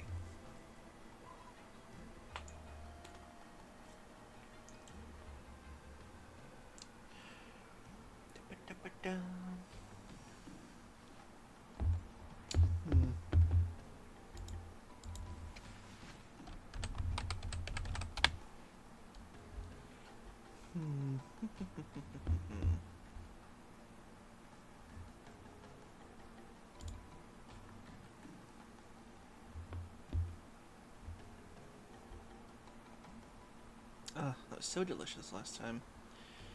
Another time, though. Another time.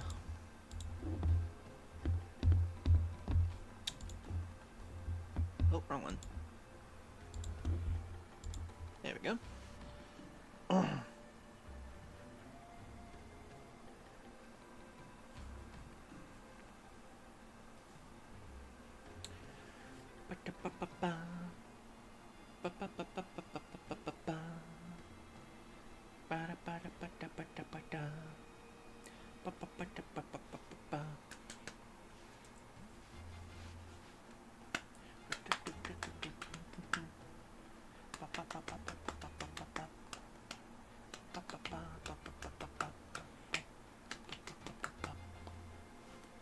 Okay, we're back.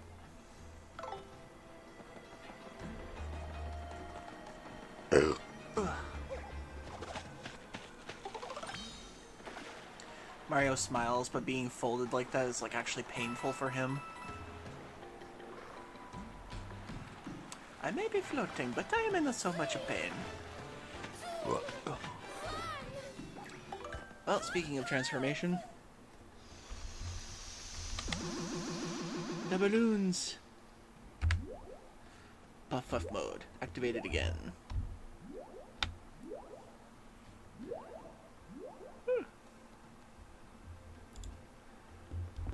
Hopefully I should get some more of these soon. I just gotta find the time and like get the shapes right. I don't know why, but whenever I try to draw these out, I can never be satisfied with the way that they look sometimes.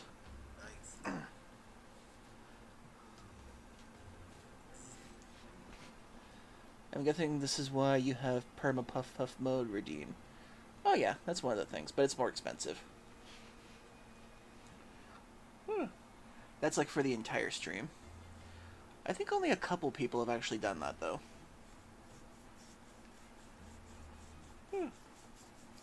I would like to do like a muscle one sometime, but it's so hard to decide how the shape looks.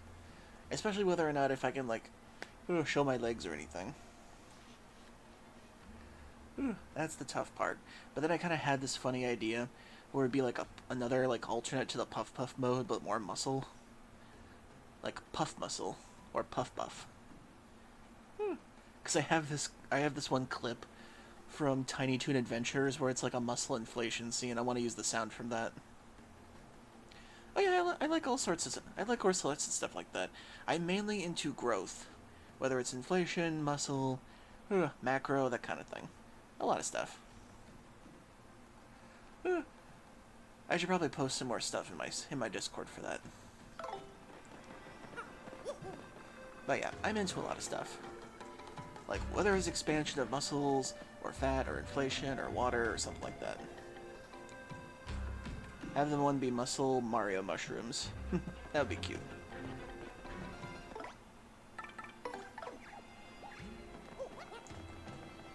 Oh wait.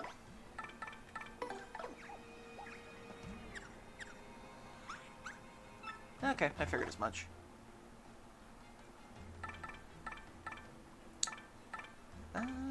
It's so hard to decide who to use here.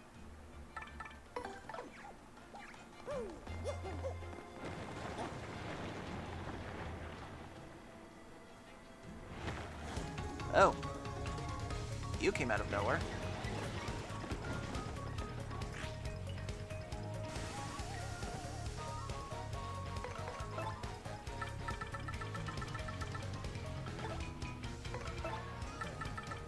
I shall art attack you.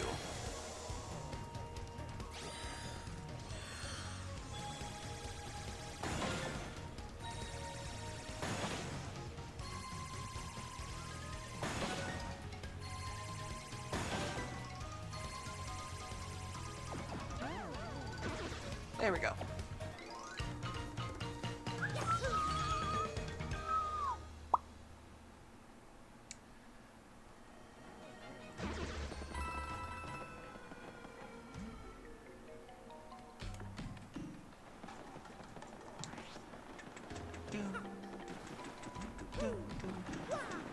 Dang it. Ugh, walking across these things can be so difficult. Trying to remember how I get you. Sorry.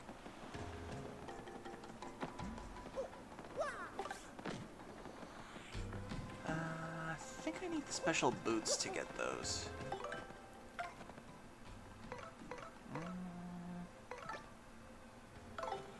That's by some way.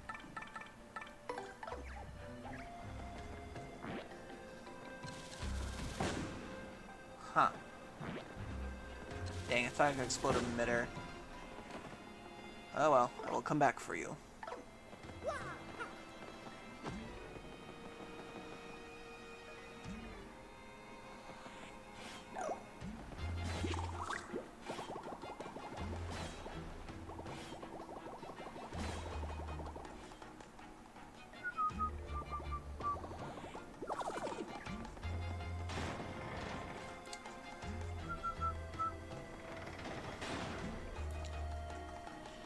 Just to be consistent with Puff Puff being the P-Balloons from Mario World, I'm going to have fun with my own brand. My Sona being a score bunny running a blacksmith shop making normal and fun trinkets. Okay. But yeah, I actually designed the power balloon myself. This one you see on screen, I actually made that myself from, I couldn't really cut it out from one of the little Mario things, so I actually used a drawing of one, and I just put pixel art over it. Took a while, but it was fun.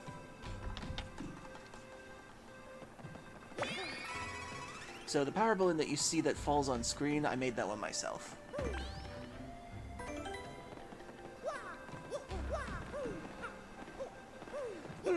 I technically could have erased some of the filling around one of the regular pictures, but I decided to do it myself.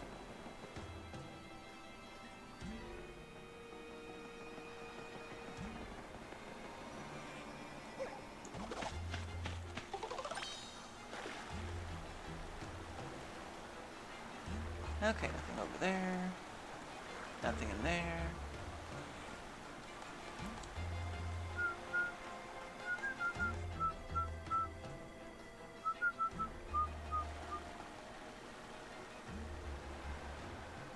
I wish I had some Taco Bell right now. I don't know why, but I've had such a craving for tacos lately. Ooh, Defend Plus Power, or Partner Badge. I've got a bit after paying my bill, but I don't really have enough to do DoorDash, because it's like 10 bucks extra after delivery and everything. Plus, it's really expensive, because you gotta get a couple of things, because when it comes to, like, insert Taco Bell bong here. Technically, I think that's a redeem on the sound alerts somewhere. Because I just had Taco Bell, like, a few days ago, and I've been craving it ever since then, because I tried one of those Crunchwrap things, and oh my goodness, it was delicious. And I got a 3-pack of those nacho taco things, the Dorito taco things, a Mountain Dew, one of those Crunchwrap things, because they only put tacos either in like a 3-pack, a 12-pack, or a 24-pack. They don't do an in-between. And plus I got a free taco when I ordered through DoorDash that one time. That was cool. So technically I had 5 tacos, a Crunchwrap, some nacho fries, and a Mountain Dew. You never liked Taco Bell? To each their own. There are certain places I can't eat. Like, for example, I can't eat chicken nuggets from McDonald's for some reason. It makes me sick to my stomach. I don't know why. I never had a problem with them as a kid, but as I got older, their taste did something to me, and whenever they hit my stomach, it makes me feel like I want to throw up for some reason. I don't know, it's like the meat or the breading itself just does not taste well with me. But when they had chicken strips for a while, that I could eat for some reason. But their chicken nuggets, it's like they're made of something else entirely that I just can't stomach. Oops. Sorry. Sorry, Bubbery. I don't know why whenever I want to say his name, I want to say Bibbery Bubbery Boo. I can't go Taco Bell since I've had Mexican food from mom and pop Mexican places. Okay. So the quality of Taco Bell compared to mom and pop places is not as good. Okay. I can understand that.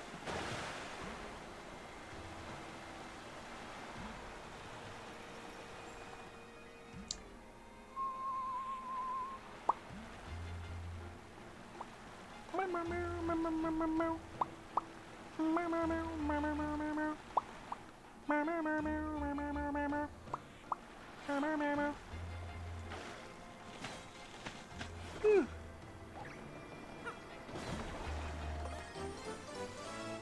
I think the only like restaurant that's like not a chain that I've been to before. I once went to this Greek place in Columbus. Really nice place. I tried chicken and fries, but Greek style. It's amazing how much stuff they loaded into that stuff.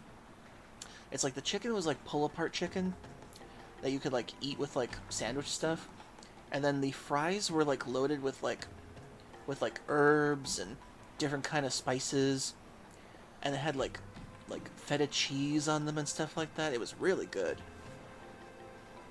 It was the first time I ever tried something Greek.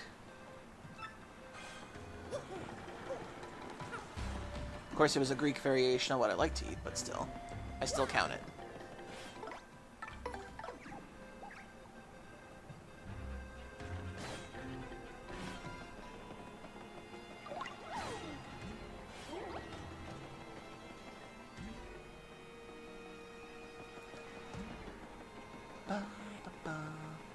But yeah, Hop, I'll show you some of the stuff I like later in my Discord.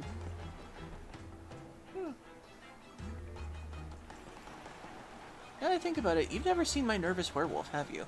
Because that's one of the reasons, that's like my character that shows I love muscle.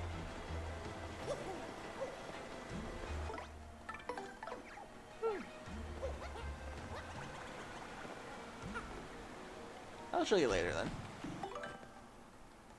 Ugh. Excuse me. Ugh. Excuse me.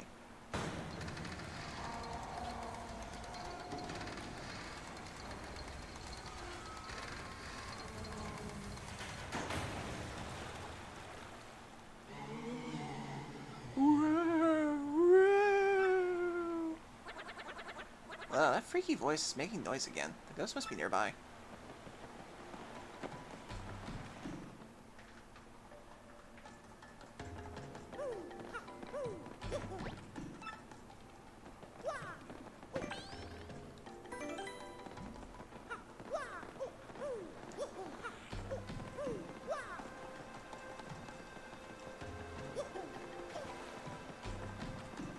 Sorry, Broshi.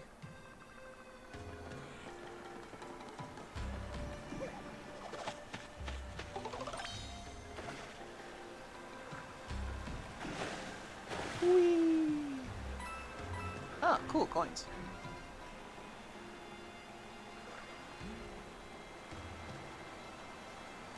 Any coins here I missed? Okay. Wait, anything behind the waterfall? Ah, darn.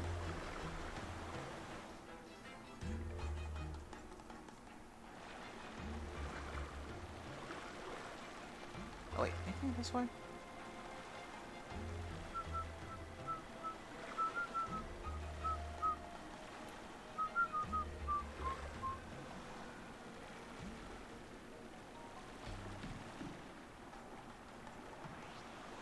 Okay, nothing behind there.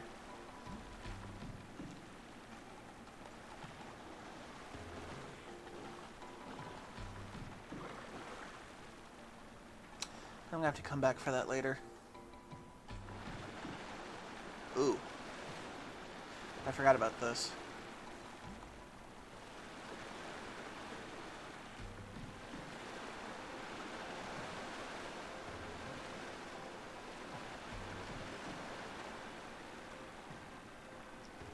I did it.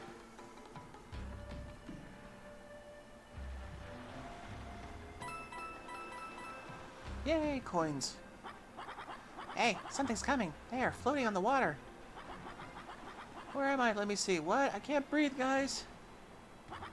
Is that a boat? Hey, over here! Save us, please!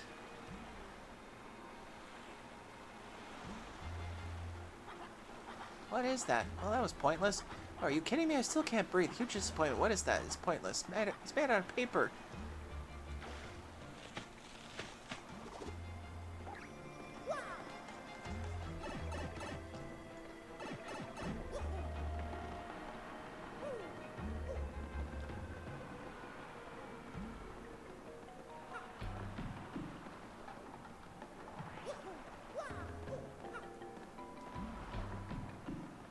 No, nothing behind there. Which would have been the perfect place to hide something.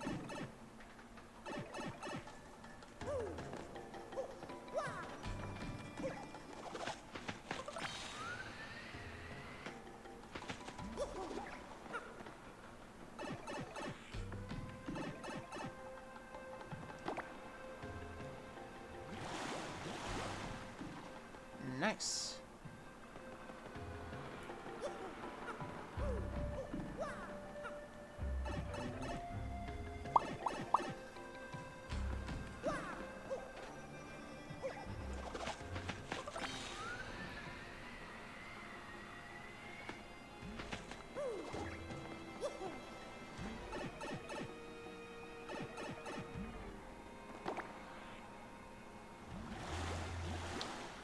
I can see the devs using the sales of this remake to stick it to Miyamoto, whoever was in charge of the series from Sticker Star onward. Miyamoto took a direct interest from Sticker Star forward.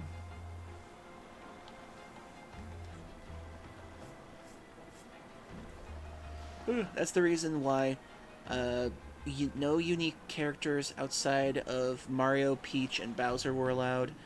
All the Toads had to look like Toads the same.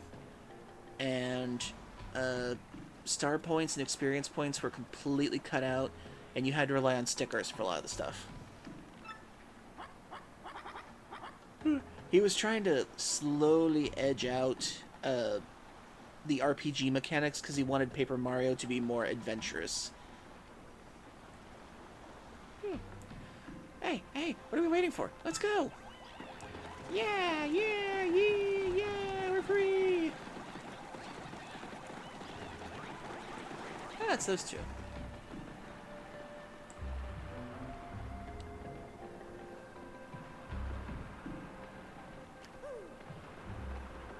I love how the background looks like one of those old, like, theater-style, damn it, theater-style paper puppet shows. God damn it.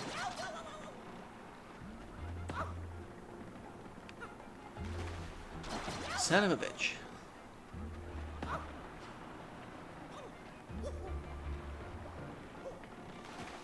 Ugh.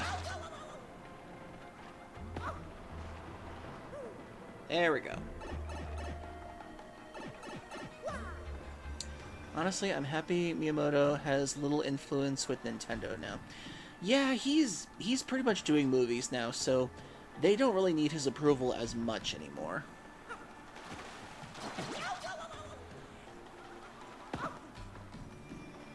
Yeah, a lot of his franchises have gotten a little stagnant over the years, especially with Star Fox and,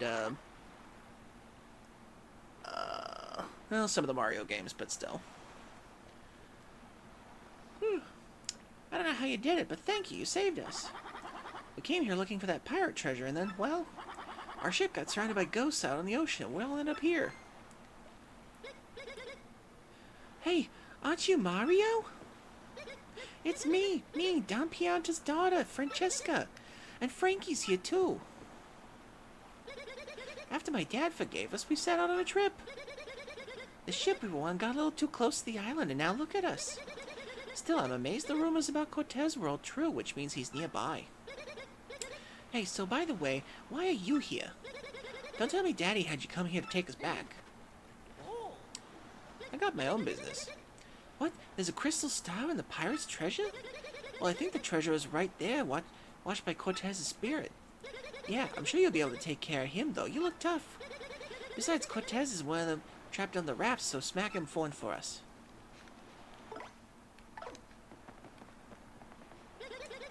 Frankie and I are just so in love, anytime, anywhere, no matter how dank. Hey, Puddin' Pie, cool it, will you? I mean, come on, babe, everyone's watching. Oh, wait. I'm a traveling merchant. See and do I have some real fine products for you. That is... I don't know what that said.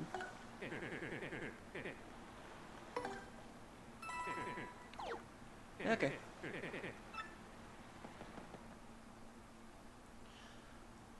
Something that leans too hard into its lore, that without it a lot of the charm would be gone. Hi.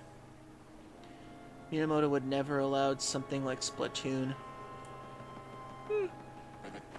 I think he's finally realizing that he can't keep doing this forever. He has to be able to let the next generation take over the franchise, which is actually something he was surprisingly willing to do with Mario Wonder. Because with that one, he only, like, supervised a little bit, but he let the dev team, like, do their own ideas and everything. So, that's at least some compromise with him.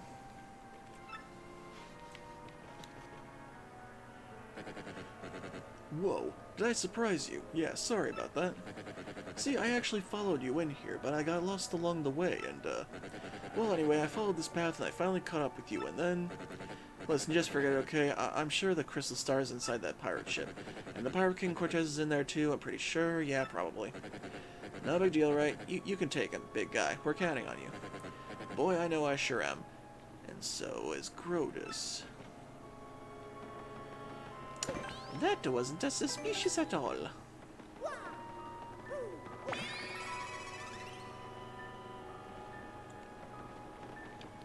Okay, who do I go into this battle with? Yeah.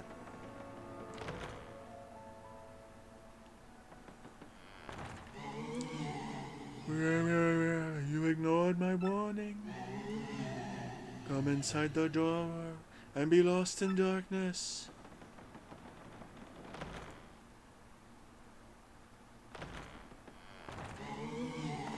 Well, come into my...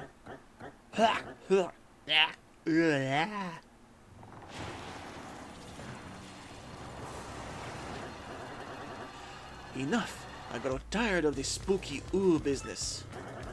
I am a pirate, blasted. Pirates do not mourn. I am a cold-blooded villain who robs innocents of life and loot, not a crying ghost. And you are after my treasure! And this is my ship. What are you doing here? Habla, speak! I'll turn you into a mustache. I'll turn your mustache into a bone polisher. Yo! That by far is probably the dirtiest thing this game has ever said.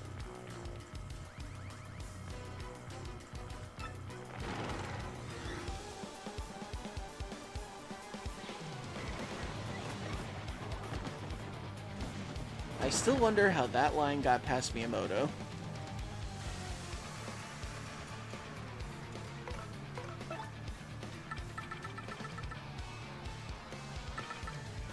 Make a party member recover FP gradually for a brief period. I'll save that for a bit.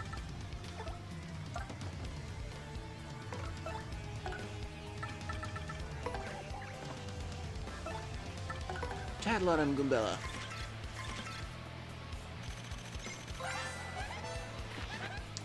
That's Cortez. He's the dreaded pirate spirit who haunts the island. Max HP 20, attack is 4, and defense is 1. His HP may seem low, but he's a spirit. Even when his HP is 0, he'll come back. Plus, he has a ton of different attacks. He's as tough as scary as he looks. I'd say just keep damaging him, and sooner or later he'll go down for good.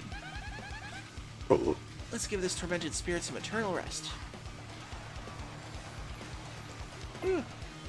Gotta say, the music really improved in this one. Whew. Break out your dance emotes, everybody.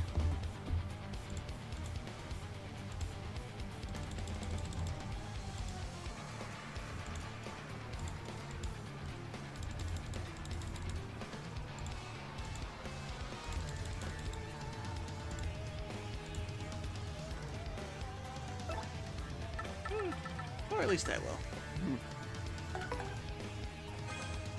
Oh yeah. Taste Fireflower, bitch.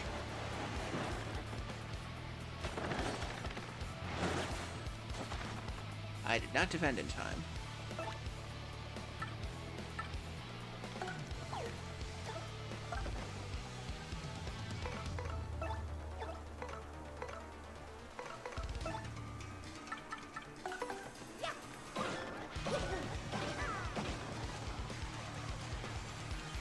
Damn it, the jump window for that is so hard to hit sometimes.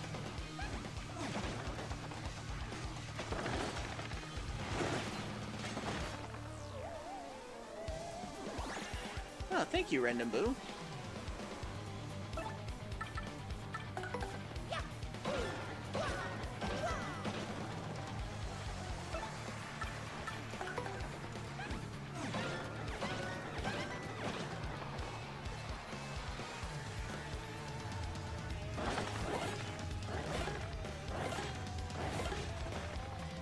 Haha. The audience turned around. The audience turned the daisy past out. Oh, you little bitch.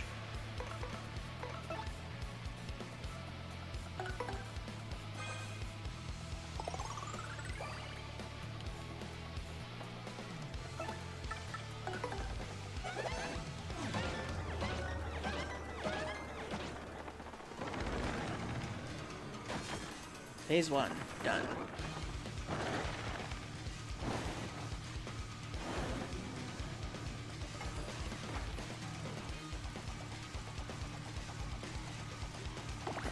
Damn it, wrong one.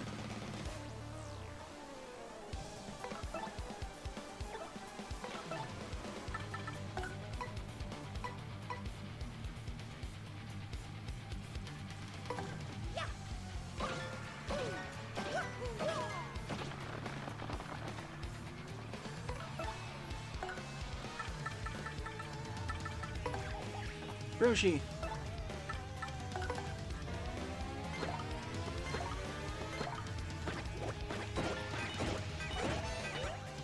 Okay, that didn't work at all.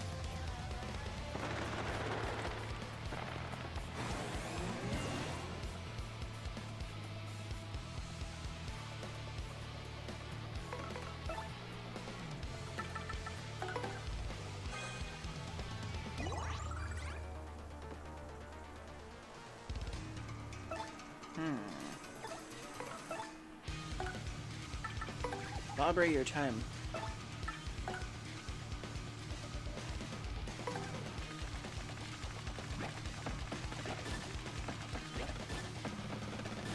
Right in the bone pile. Oh crap.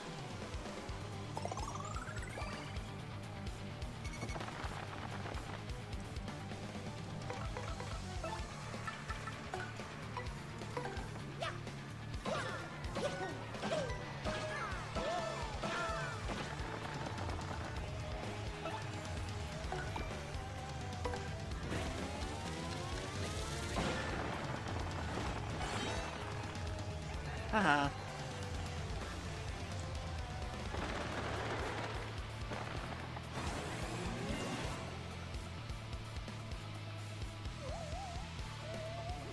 Oh, thank you, Random Boo.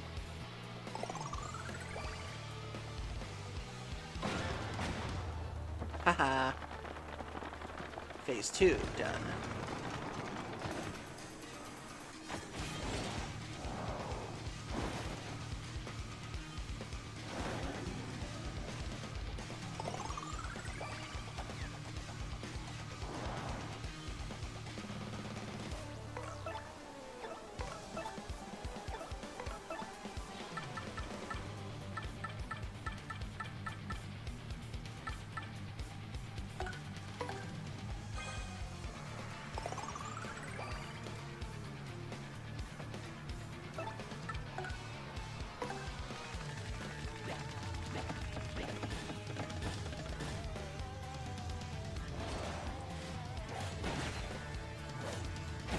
Oh crap.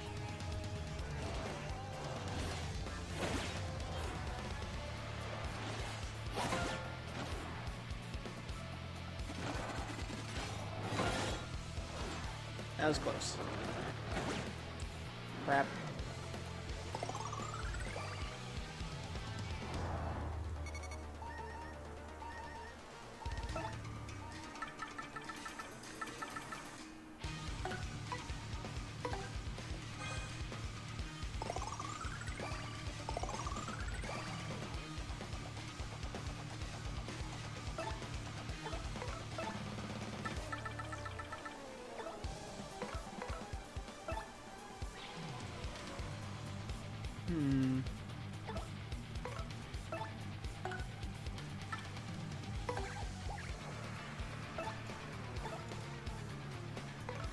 I should probably heal him.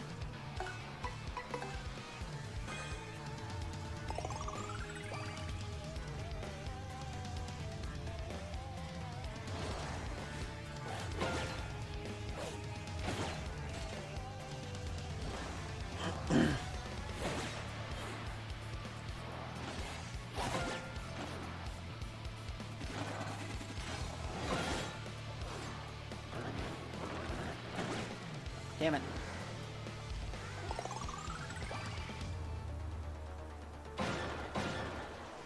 Haha. Nope. You will not throw a can at me. Damn X-Nuts.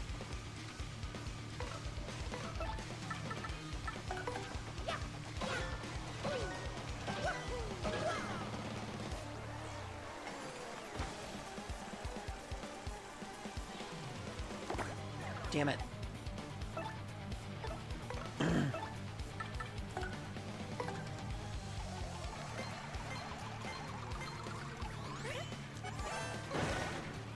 Haha. And we've set you on fire.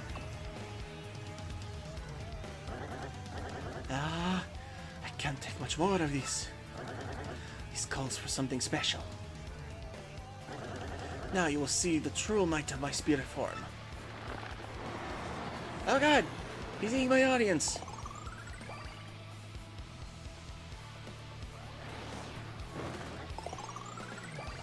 At least we know we're on the last phase when the boss decides to eat your audience.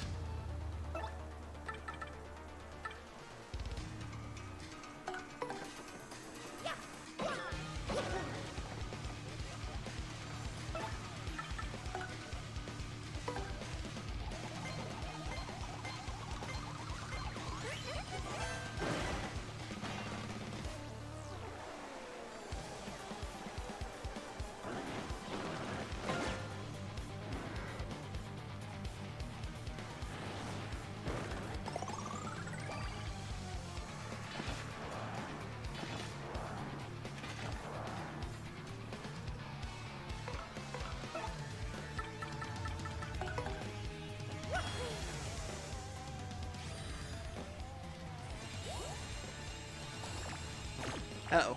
Damn it. No, no, no, no, no, no, no, no, no.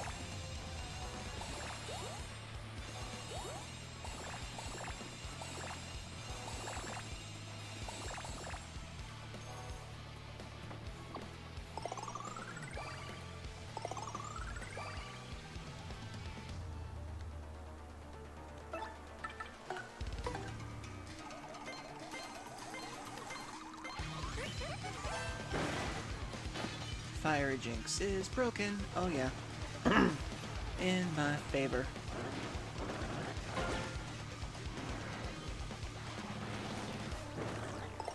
Now to finish you off.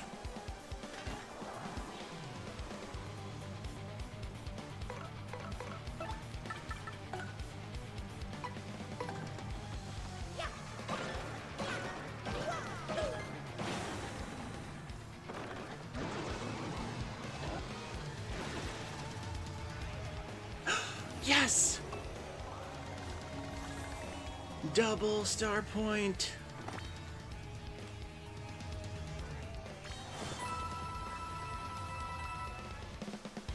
Which means I get 60 star points for an automatic level up.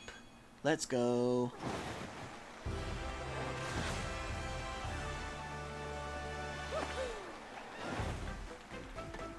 And we will be increasing FP.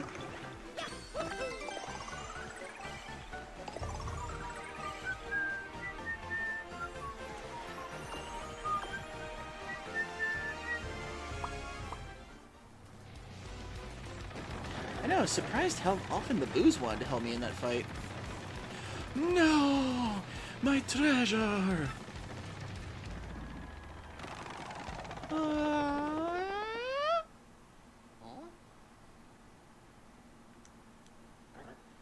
I am done for.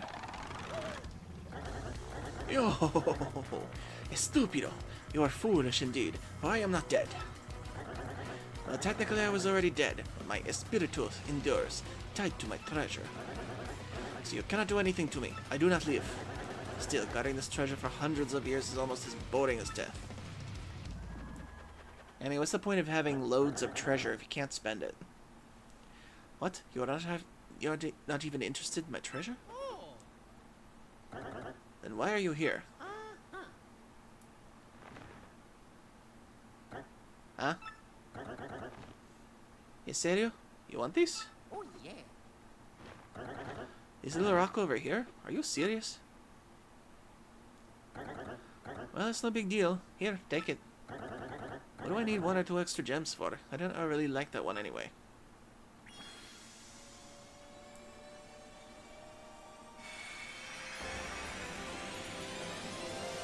Yeah! Got the Crystal Star. Star power is now 6, and Mario has learned the special move, Sweet Feast.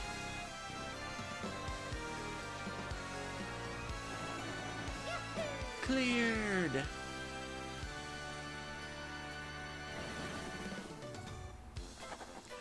Cortez, Scourge of the Seas. Mario soundly defeated this fearful spirit and claimed this Crystal Star. Perhaps the peaceful citizens of the world no longer need fear of Cortez and his fellowship. The only problem remaining is how Mario will escape this isolated island. And could there be another problem still hiding beneath our heroes? Something. I didn't read the last part. Bueno. That should do it. If you don't need anything else, away with you. Month star. Day 0 star. And then I heard something in my ears only could not believe. We had actually discovered the legendary treasure of the pirate King Cortez. Get the fuck out!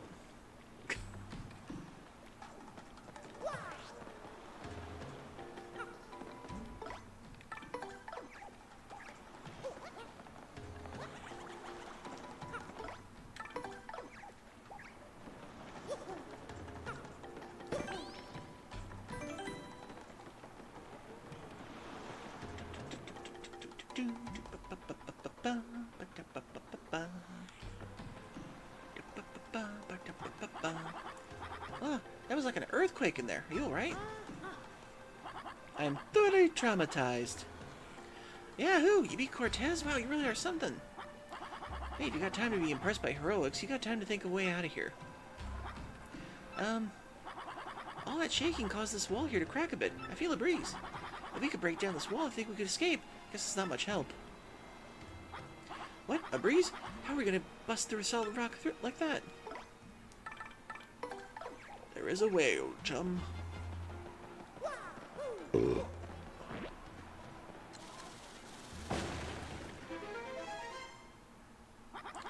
Ah, it worked just like I said. Well, me first. Come on, everybody. Let's get out of here.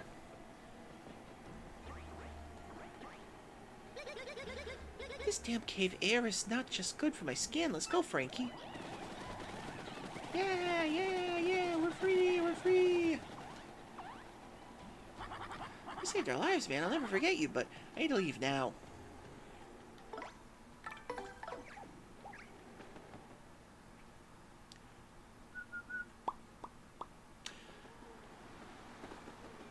Okay, once this part ends, and then we'll end stream for the night. Ah, Mario, welcome back to you, my stalwart captain. So, have you found the trash? Ah, gotta get that. Rolling my R's can be difficult with this. So, have you found the treasure? How is our little expedition faring? What? Spirit of Cortez was guarding the treasure? And you beat him? But you left all the treasure there? Ah! What were you thinking? Were you trying to be nice? Ah, well. That's what I like about you, I guess. Could it be? Brother! You! What are you doing here? I came looking for you, brother. All the way to this island I came looking. A ghost attacked us, and our boat just sank. But I found you, despite the fact that the developers never gave us names to differentiate each other. Huh? Your boat sank too? You're all stranded here as well? I love that slowdown of the music. What? Hold on. Huh? What was that?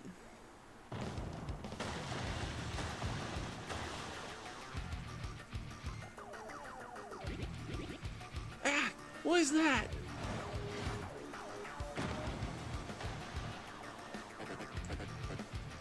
Pardon me, guys. I mean,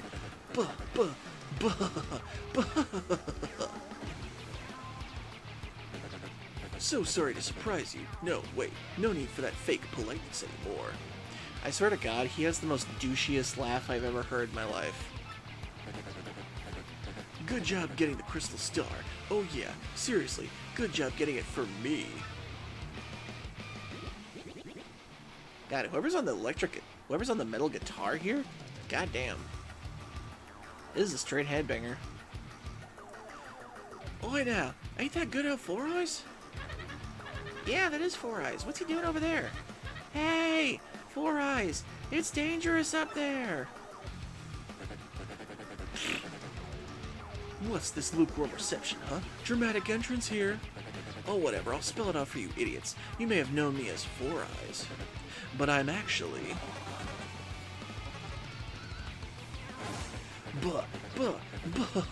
the great Lord Grumpman. Did I fool you? I was the mastermind in the shadows running this voyage. It hurts to be this good. Now, Mario, enough of this. I'm on a schedule here. Hand over the crystal star. Because you know what'll happen if you don't. Starboard cannons! Port cannons! Fire! Fire! Aye! Yikes! Four Eyes was a pirate all this time! Madness! Well, what are we standing here around for? Cannons, people, we must flee!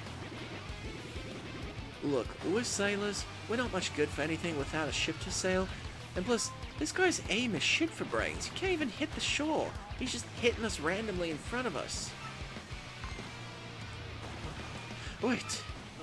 I have it. I am a genius. We have a ship at hand, and a fine one, I must say.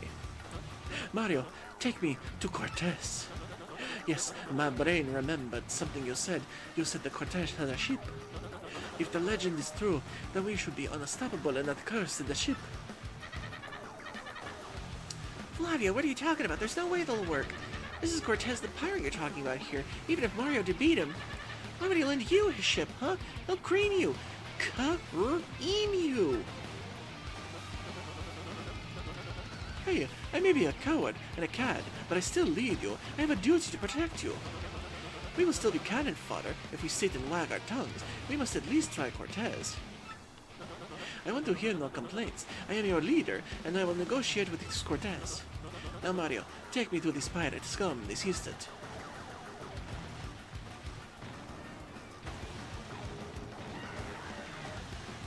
Yep, he's just not even hitting the shore. We got plenty of time.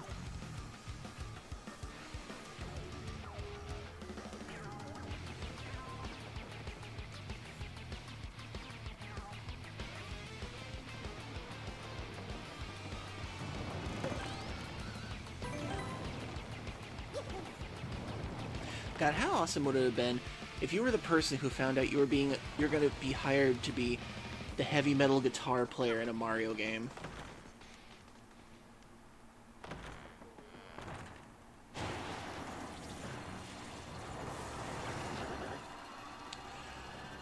Ooh, what is it, you again? Did you forget something? Cortez, I have to speak to you. Could you lend me your sheep? What? What would possess me to lend you my sheep? And who are you anyway? My name is Flavio. We are in big trouble, and we could really use your sheep. We must protect our crew from the bad pirates that are blasting us to bits. So we just need to borrow your ship for a teensy little while. What are you talking about? I do not rent this ship to pleasure cruises. And even if I would lend it to you, this ship is magica, and it cannot move now. The key to powering the ship is the mystical skull gem. The, the skull gem. You mean this? You have the skull gem. Yes, I do. So, alright, what do you say this proposition then? Take the gem handed down through generations of my family and lend us your sheep. I think that is a pretty fair deal, do you not think, Cortez, old friend? Old friend? Your ancestor stole that gem from me, you strutting peacock! You must be very brave, or very, very foolish to ask such a thing of me. I should turn you into a piñata and throw a party on the beach.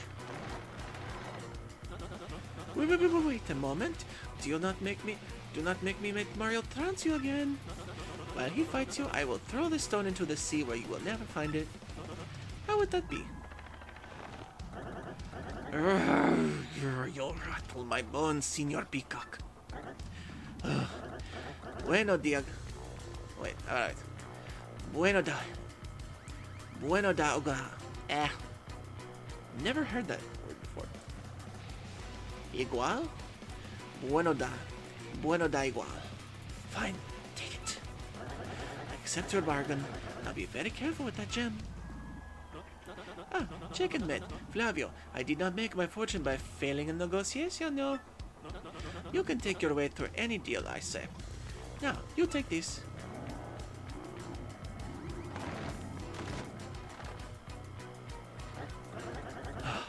Now my precious Black Skull will sail the seas again. I was getting quite annoyed by the sound of cannons outside anyway.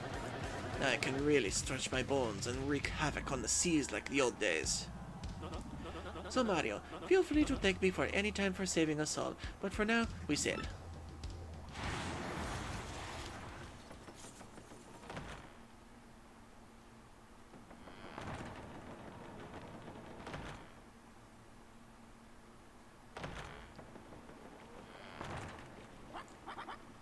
Hey, we're coming too. Let's take 'em. Come on, all for one, you guys. Oi, I'll let no Flavio Fancy Pants here hog all the glory. Come on, Captain Stash. It's been a millennium since I gazed upon the sea. Come to the open waters.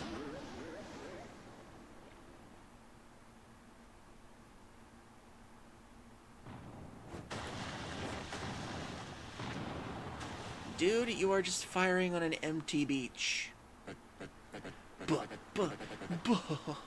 I got ammo to spare. How's that for boom bassa boom?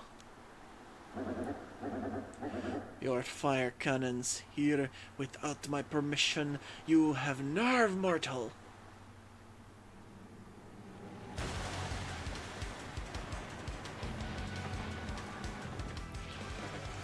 What the? Ah!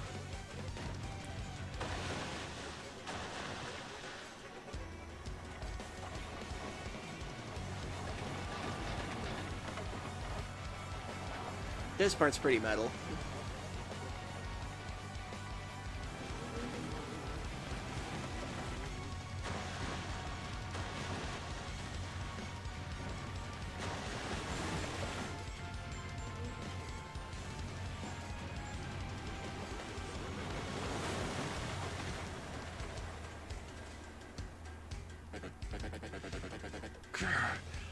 I'm gonna sink this ratty old ghost ship to the bottom of the ocean.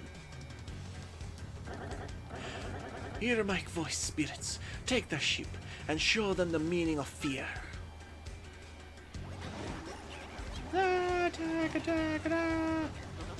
Mario, my captain, it is now your turn again. Get over there and duel the cat.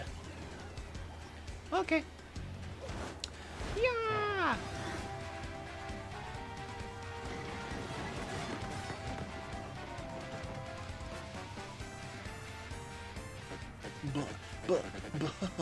I'm gonna turn you guys into wee seeds.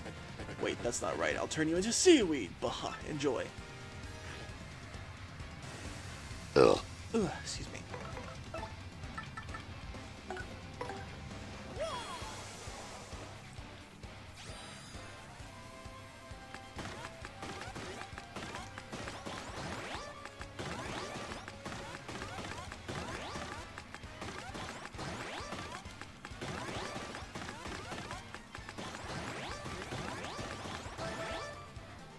Nice.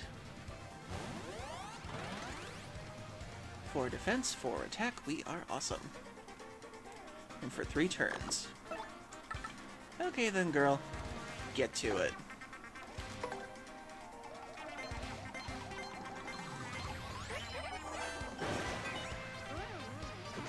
Haha. Ah, crap. The cold put the fire out.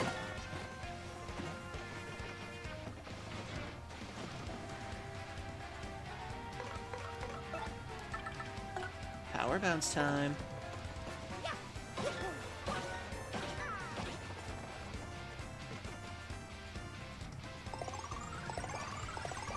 Oh, you cheating little bitch.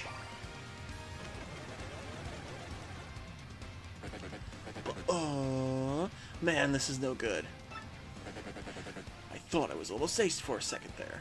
But you haven't finished me off yet, you sea urchins. I'm down, but no way I'm out.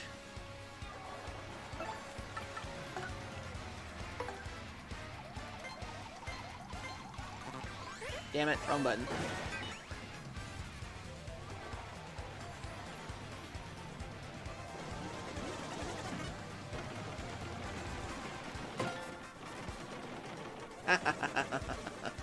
Power lift is so broken.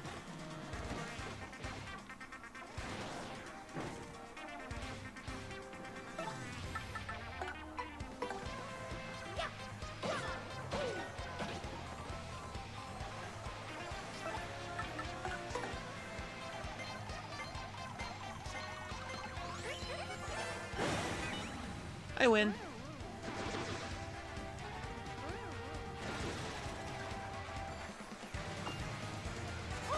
Nah.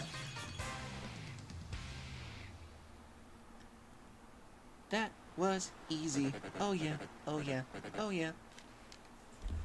And I believe that deserves some apple pie.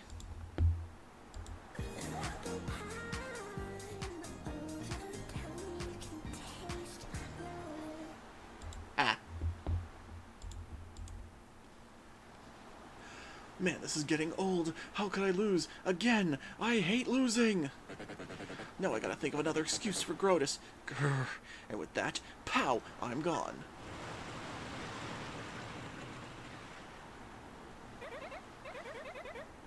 Hey, we did it, Mario! It'll take him a while to recover from that.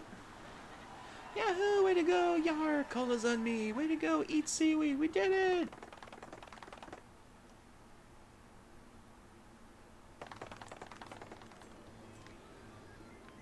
Okay.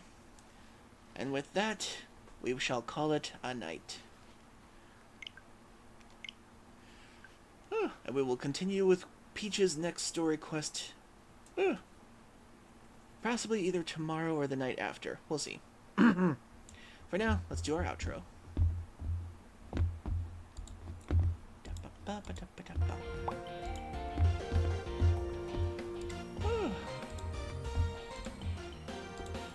Oh, it always feels so good to stream on these nights.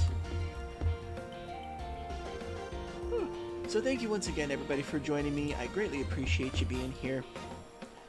Whether it's lurking, subbing, giving me bits or donations, I appreciate it all. Because without you, I wouldn't still be here. And remember, if you're part of my Discord, you can suggest stream ideas to me. I also post my wish lists on Steam or anything like that sometimes. And I just like to talk to people in general, or post art and stuff. So let's see, who can we raid to pass the love on to?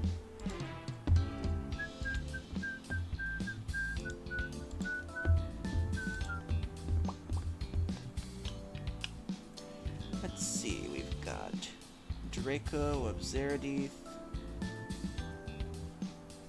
Dead End Dragon, Fenrir Wolfen, the Trevor Fox. Oh, he's also playing Paper Mario and the Thousand Year Door. He's a little ahead of where we are, so I can't do that. Let's see, Blushy Snoot's playing Splatoon 3. Proto Wolf is playing The Legend of Zelda Ocarina of Time, which I will not be going into. Where Barista, Enter the Gungeon, Tamayote, Star Wars Jedi Survivor, I think. Cyan Ghost Wolf is playing Borderlands the pre-sequel.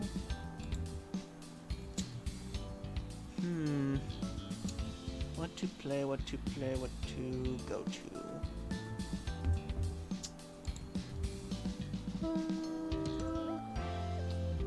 Who to raid, who to raid, who to raid.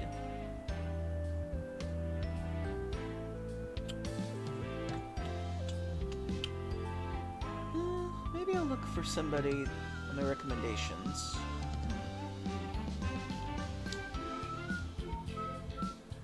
Sway NC is also playing Paper Mario and the Thousand Year Door. Oh, they're further ahead than we are. Never mind. I don't want to spoil for people.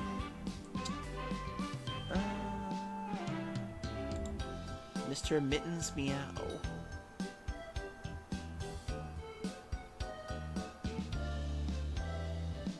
I think I saw this person on YouTube once.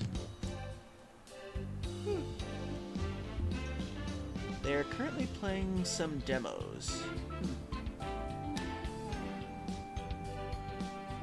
Looks like they've been playing for about as long as I have, so let's see if I can find somebody that's like just starting or something. Crimson Misplays. He's playing Monster Hunter World.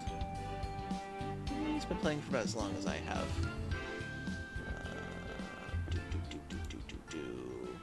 Oh, I gotta hurry. Ad break thing is gonna start soon. How about we just do Dead End Dragon?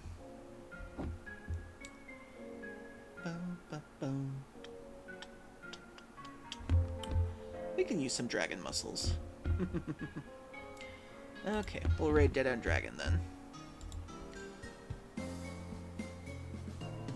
Oh. Hello Jeffrey, Mag, Kexi. We're actually just ending stream, sadly. But if you want to follow, I greatly appreciate it. But I still keep posting the VODs if you want to catch up. Sorry about that. I do want to stream longer sometimes, so hopefully I can do that sometime. I would love to stream full time, that'd be amazing. Then I could stream all hours of the day.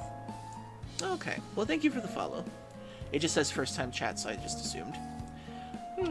Well, in any case, I'm going to be sending everyone to Dead End Dragon.